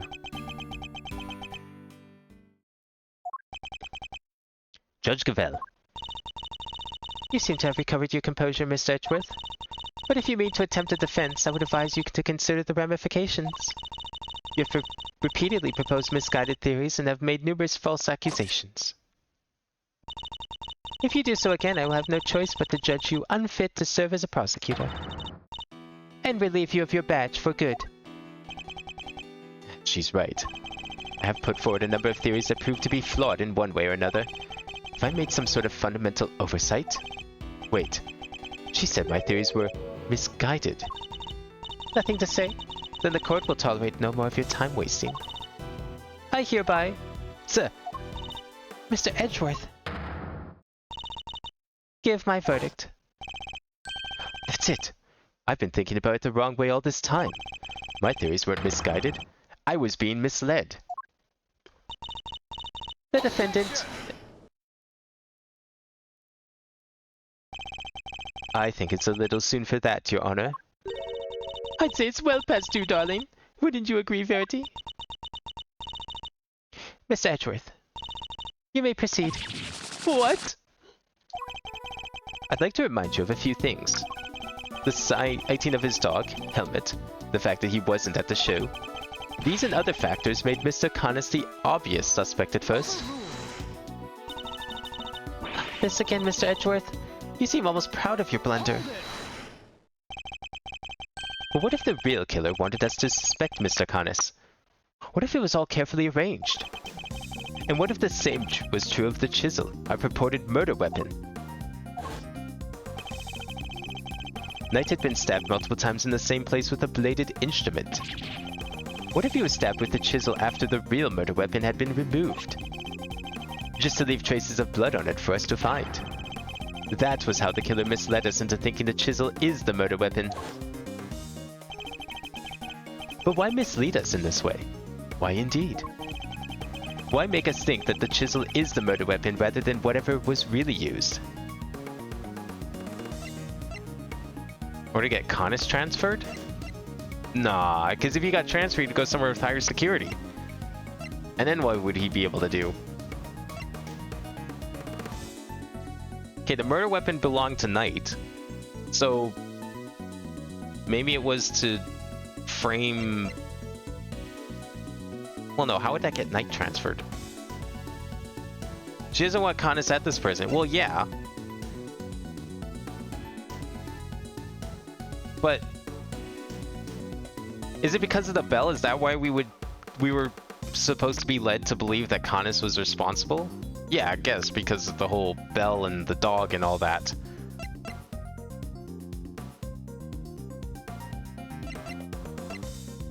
It's probably to get Canis transferred then, yeah. I mean, that would be the only motive. That was her motive, though. So she probably has a different weapon. Warden, you took advantage of what the chisel seemed to suggest. What it suggested? What are you talking about, darling? Mr. Winner, if I were to tell you the murder weapon was a chisel, what would you think? That Mr. Canis is the killer? And there you have it. That was the trap the warden set for us. Oh, Mr. Canis has a bunch of chisels, so she wanted us to think it was one of his, right? Indeed. Right, that was something we established a while ago, actually. That was part of... that was her plan right from the start. To frame Bud Hidama Canis. Your reasoning would appear to be sound. Warden Lagarde certainly seems to harbor a deep and abiding hatred for Mr. Canis. However, I think you know what I'm going to say next. That alone is not sufficient proof that Warden Lagarde is the killer. Knew that wouldn't be enough. There's only one thing that will prove it. The real murder weapon that we now know must exist. You cannot prove your theory. Then this conversation ends here. If we could just find the real murder weapon. How many times we have to go over this? We searched the prison from top to bottom. Your sis is quite correct. No other possible murder weapon has been found, so I'm afraid you're at a bit of an impasse. I think I know one spot. I can still prove my case yet, Your Honor, because it's still here in the prison. This would have made sure of that. The security gate. I'm glad at least you remember what it is. And do you remember what it does? Of course I do. I'm not an idiot. The security gate detects metal. Which means you can't bring anything metal into the prison or take it out. Oh. There's a weird amount of typos in here. In this game, so far. Precisely. If there's another murder weapon, it cannot have been taken off the premises. Nor could it have been brought into the prison in the first place. And so we find ourselves right back to where we began. Judge Cavell. What I'm trying to tell you, Mr. Edgeworth, is that if you wish me to believe that there is another murder weapon here in the prison, you will also have to explain to me how it got here. Alright. We know that the chisel was smuggled into the prison inside a pocket chest set, but our contention is that the chisel is not the real murder weapon. So if the real murder weapon came from outside the facility, then there must have been a way to bring it in. Yes, the question of the hour is this. Can you show me this alternate route? How did the weapon Warden Lagarde use to get... How did the weapon Warden Lagarde use to get into the prison?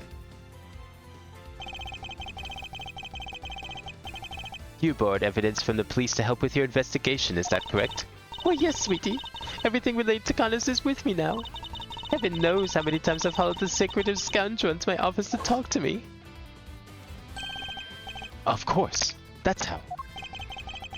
The fact that this is here with us shows how a bladed object could have been brought into the facility as well.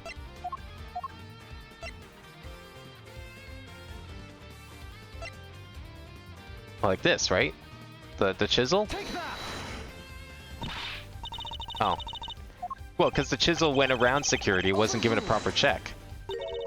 But that means she would have had to deliberately do it, so yeah, no. Is it the bell then? It's probably just the bell.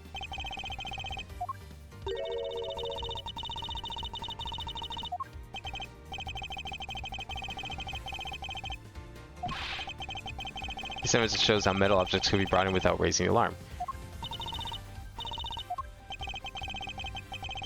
Okay.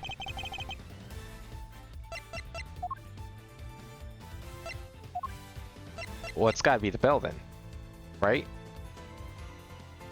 Oh yeah, this one. Take that. Yeah. I thought that was the chisel for the same reason. Because the chisel has the bell on it, and then the chisel was also brought in and like told, yo, don't check this. I know she said that it wasn't done on purpose and there was like a lapse in judgment, but I mean, come on, she's the killer. She's gonna obviously lie about that. Allow me to remind you of your conversation with Mr. Connors yesterday. Yes, it was but one of my bells. One of only two in existence. Just two. Two and only two. One for my knife and one for my beloved helmet. Exquisitely crafted. Utterly unique. My ears are my guide, after all. And I must be able to use my tools precisely. Of course, as you said, the knife has long since been taken from me. So you see, there is a way for objects to be brought into the prison and scrutinized. As part of the evidence Warden Lagarde borrowed from the police. Mr. Connors' knife was part of the evidence in the case against him, and that evidence was here in the prison. Not only that, but the knife had a certain bell attached to it. The bell that was attached to the chisel. Correct. The killer took the bell from the knife and attached it to the chisel. That can't be right. The chisel only had Mr. Knight's fingerprints on it. Easy enough to explain if the killer wore gloves. Classic theory. She made it look as if the chisel was the murder weapon, and then attached the bell to it. In so doing, she made sure that all the evidence pointed to Mr. Connors. And who had access to the evidence from which the bell was taken? Why, only the person to whom it had been entrusted. Who was it, sir? Who's been messing with the evidence? I believe that would be you. Isn't that correct, Warden Lagarde? But bells aren't exactly rare, you know. Anybody could have set that up. Unluckily for you, that isn't quite true. These particular bells are unique, because there are only two of them in existence. By touching that bell to the chisel, you as good as declared yourself the killer. But you don't even have any proof that the knife was ever here to begin with. I don't. Not yet, anyway. Mr. Winner, I'd like you to order another search of the prison right away. Huh? But if you do find something that's going to make things awkward for me... Yeah, well, that's how it goes as a prosecutor, so go and do your job. This isn't about what's convenient for you. We have to find the truth. You're a prosecutor, aren't you? Well, yeah, but, you know... This worthless excuse for a prosecutor. If I had investigative authority, I wouldn't be sitting on it. Anyhow, it's not my decision to make. The warden would have to authorize it. You know full well that she will do no such thing. You have the power to insist on the search. Use it. Sorry, darling, but not without that evidence. The evidence that you have? Ugh, what a catch-22. The goddess of justice cannot bestow her blessings on those who lack the proof to support their claims. Our work here is done. The rest of this matter will have to be settled in the courtroom. No. If we give Lagarde the opportunity, she'll destroy whatever evidence is left. I have to object. I have to stop them. But what do I say? I don't have anything concrete to offer. What am I thinking? I'm never this reckless. No, I can't back down now. I've got to put everything on the line. I'm not a prosecutor right now. I'm an associate attorney with a client to defend. Only I can save Mr. Saint. And that means... Even if my chances are 1,000,000 to 1, it's still worth a shot. It's now or never. Should I object? I suppose this must be how a certain serial bluffer always feels. Regardless, I cannot walk away. Objection! Is it really bluffing, though, if you always win the case? Wait, Your Honor. This had better be good, Mr. Edgeworth. I've got it. Got what exactly? The real murder weapon, of course. I know where Mr. Connis's knife is. Do you really, Mr. Edgeworth? I do. Not at all. If I did not know any better, I would say that you were bluffing. You ruined me, Your Honor. I don't know the meaning of the word. This is terrible for my heart. There's no way you could... It's not here, I tell you. Well, would you be so kind as to enlighten us? Where is the real murder weapon? Think, Miles, think. Somewhere not even the police would search. A blind spot in this zoo. A hiding place that the warden could be absolutely sure of. Hiding place? No. If you insist. Come on, Helmet. Open up.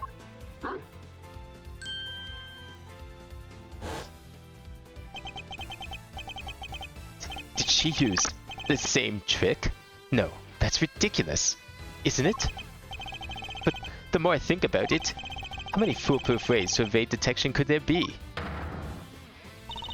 Mr. Edgeworth, how long do you intend to keep us waiting?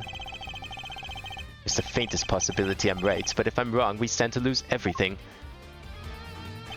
Your Honor, this is where the real murder weapon is hidden. Take that! Here, in the yard? Indeed. I don't believe I understand. Would you care to explain a little more? Where exactly is the real murder weapon hidden? Take that! Of course. That's where it must have been hidden. Eh? What's the matter, detective? It's the metal detector, sir. It's reacted to the alligator. What? How? The metal detector was reacting to something inside her after all.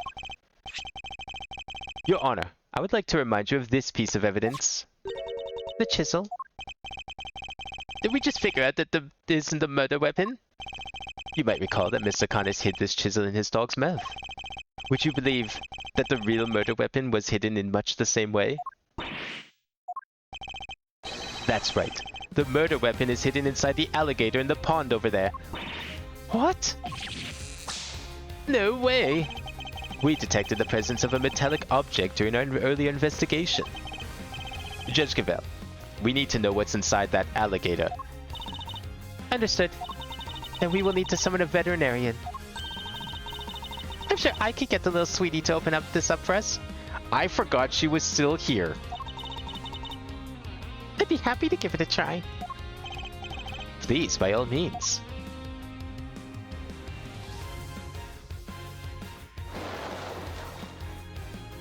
Any knives in there? Newest act of the circus. The sword-swallowing, knife-swallowing alligator. Warden the God, the real murder weapon is about to be revealed. Why not do the right thing and confess? Watch it not be the murder weapon. I have nothing to confess. As you wish. Then you can simply wait and watch as your lies are exposed. There, we got it. That has to be it. It's over, Fifi Lagarde. The real murder weapon was Bodhidharma Connis's knife, making you the only person who could have killed Bronco Knight. I'm not the criminal here. This is all Connis is doing. I did the right thing. Connis was a threat. He was Connis's... Curse that despicable man, Connis. Why did he have to come and ruin my prison? We could have been happy forever if it wasn't for him. He ruined my paradise on Earth. He ruined everything. Curse him. Curse that pitiless butcher, that awful, terrible, despicable man. Curse him.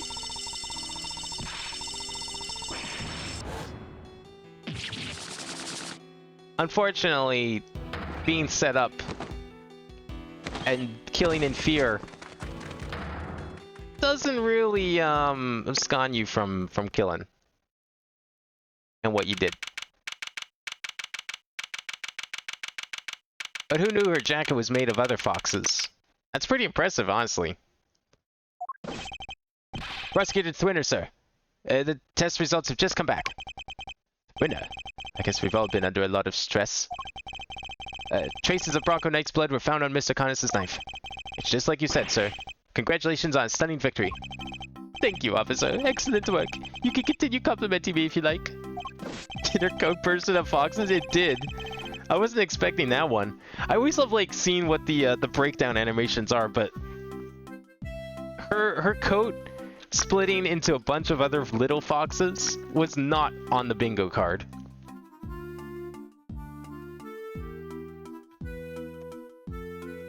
Although I guess that would explain how it was able to puff up like that whenever she got scared.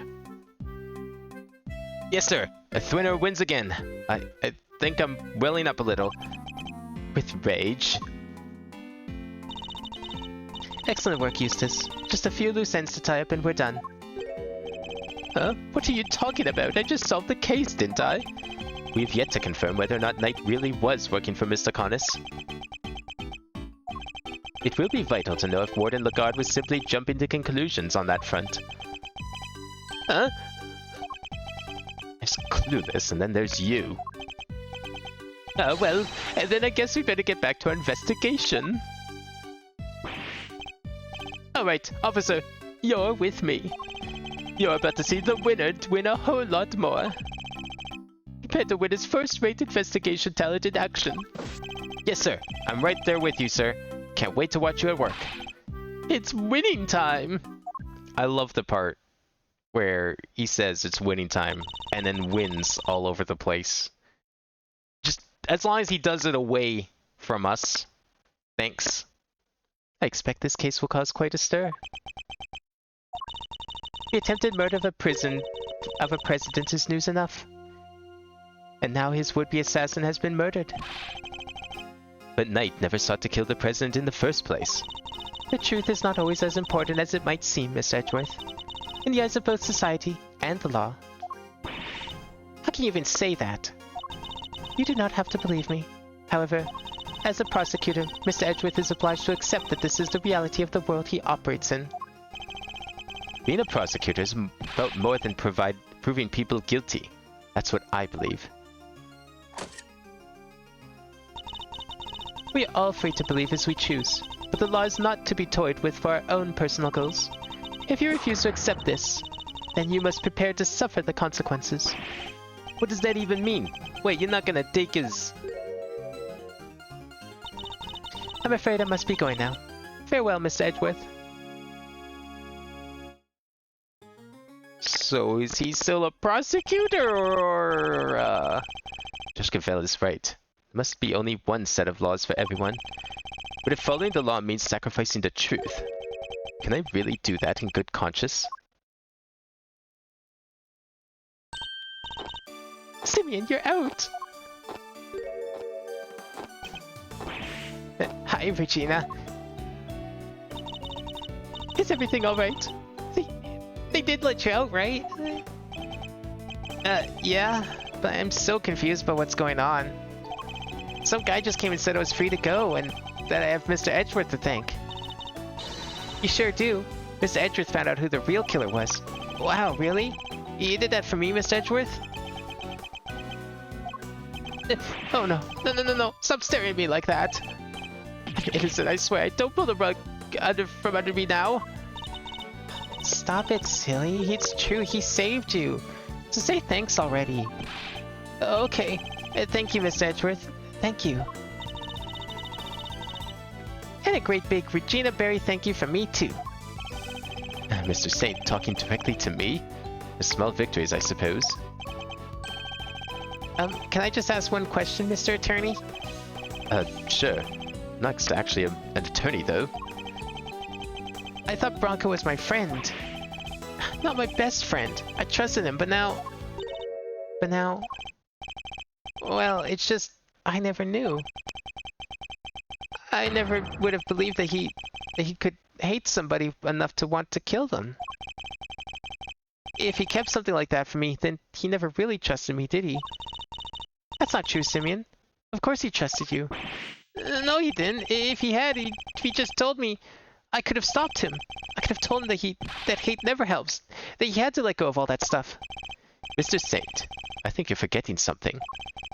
I should show him the thing that proves Knight trusted him. Oh, we're just going full on, like, Phoenix Wright Casey. Show him the thing that proves Knight trusted him. What, chess set? Ask him to bring it? It's the only thing here that's, like, even relevant.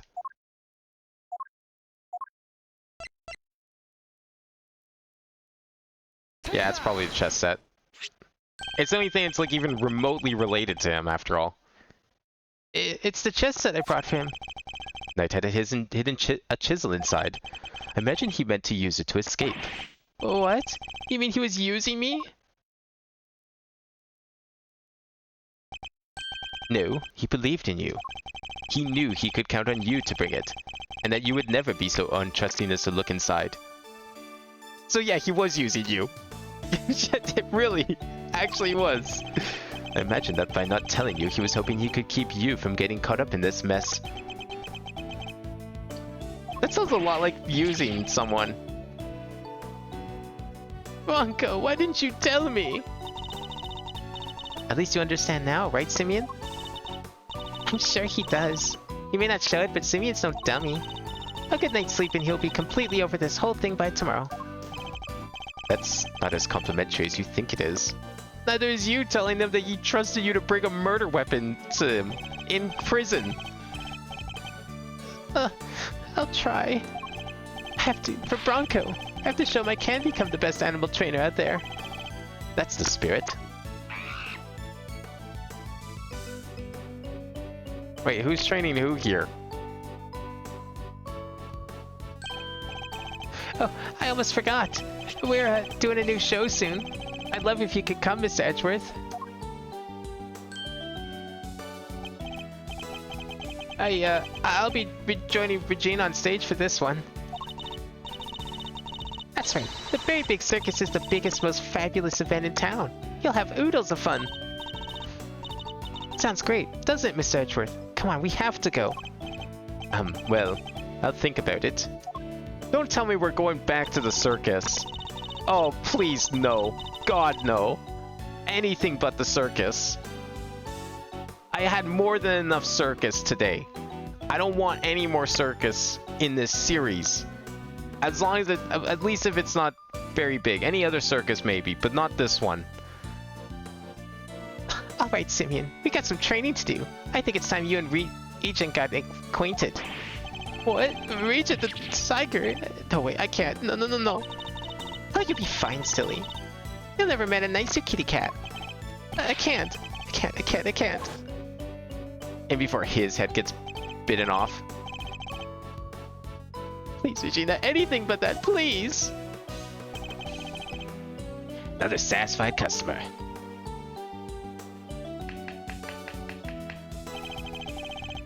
Well, that was really something, Smiles. Talk about pulling it out of the bag. Couldn't have done it without you, Fender. Without your timely intervention, she would have gotten away. Besides, I have you to thank for even being able to investigate the case in the first place. Oh, stop it. Pat me on the back any harder, you're gonna make me blush.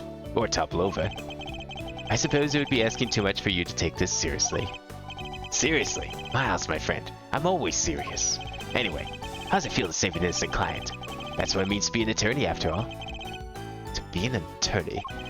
Gotta say, I had a blast. Reminded me of the good old days. Like Greg, who was standing right there beside me.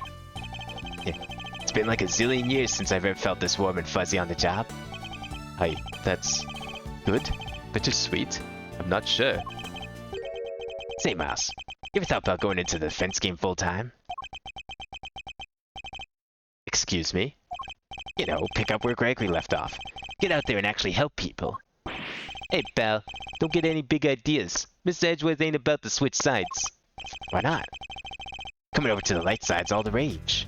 Everybody's doing it these days. Come on, Mr. Fender, you know it's not about that. Chill, team, chill. Don't get it twisted. I was just asking a perfectly innocent question. No, you weren't. The heck you were. Looks like you got a mean defense team on there yourself, Miles. Fender, I'm a prosecutor. Yep, And I'm an attorney. You could be one too. I'm serious.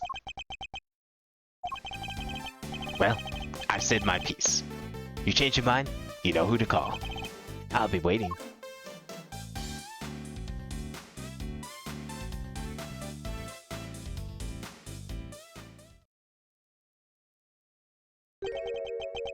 Follow in my father's footsteps?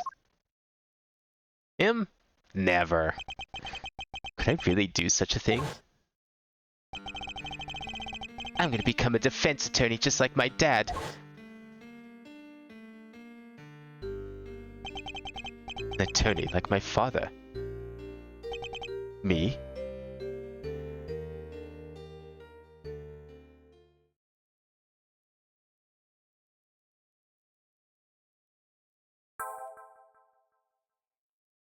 Possibly. Maybe that is foreshadowing for a future game. You never know. I mean, I don't know. I've never played them. Well, we got Turnabout Legacy next. Is that another flashback? That seems to be the running theme here. Episode 3 being a flashback scene. Or is it episode 4? I guess it's either 3 or 4. Depends on which game. But that will definitely be it for tonight. Who knows what we're doing next time? Guess we'll find out then. But for now, I will be back on Thursday. There won't be a stream tomorrow. We will play more Limbo on Thursday this week. Same time as usual, just different day. But Minecraft should still be on the same day. And then next week, of course, we'll have more Zelda and more Phoenix Wright. So, thanks for watching tonight for this, as usual, extra long finale of each of these cases. Usually go a lot longer than I expect them to. When really I should be expecting them to be this long, considering how I split these up. But that's okay. So have a good night, everyone, and I will see you next time.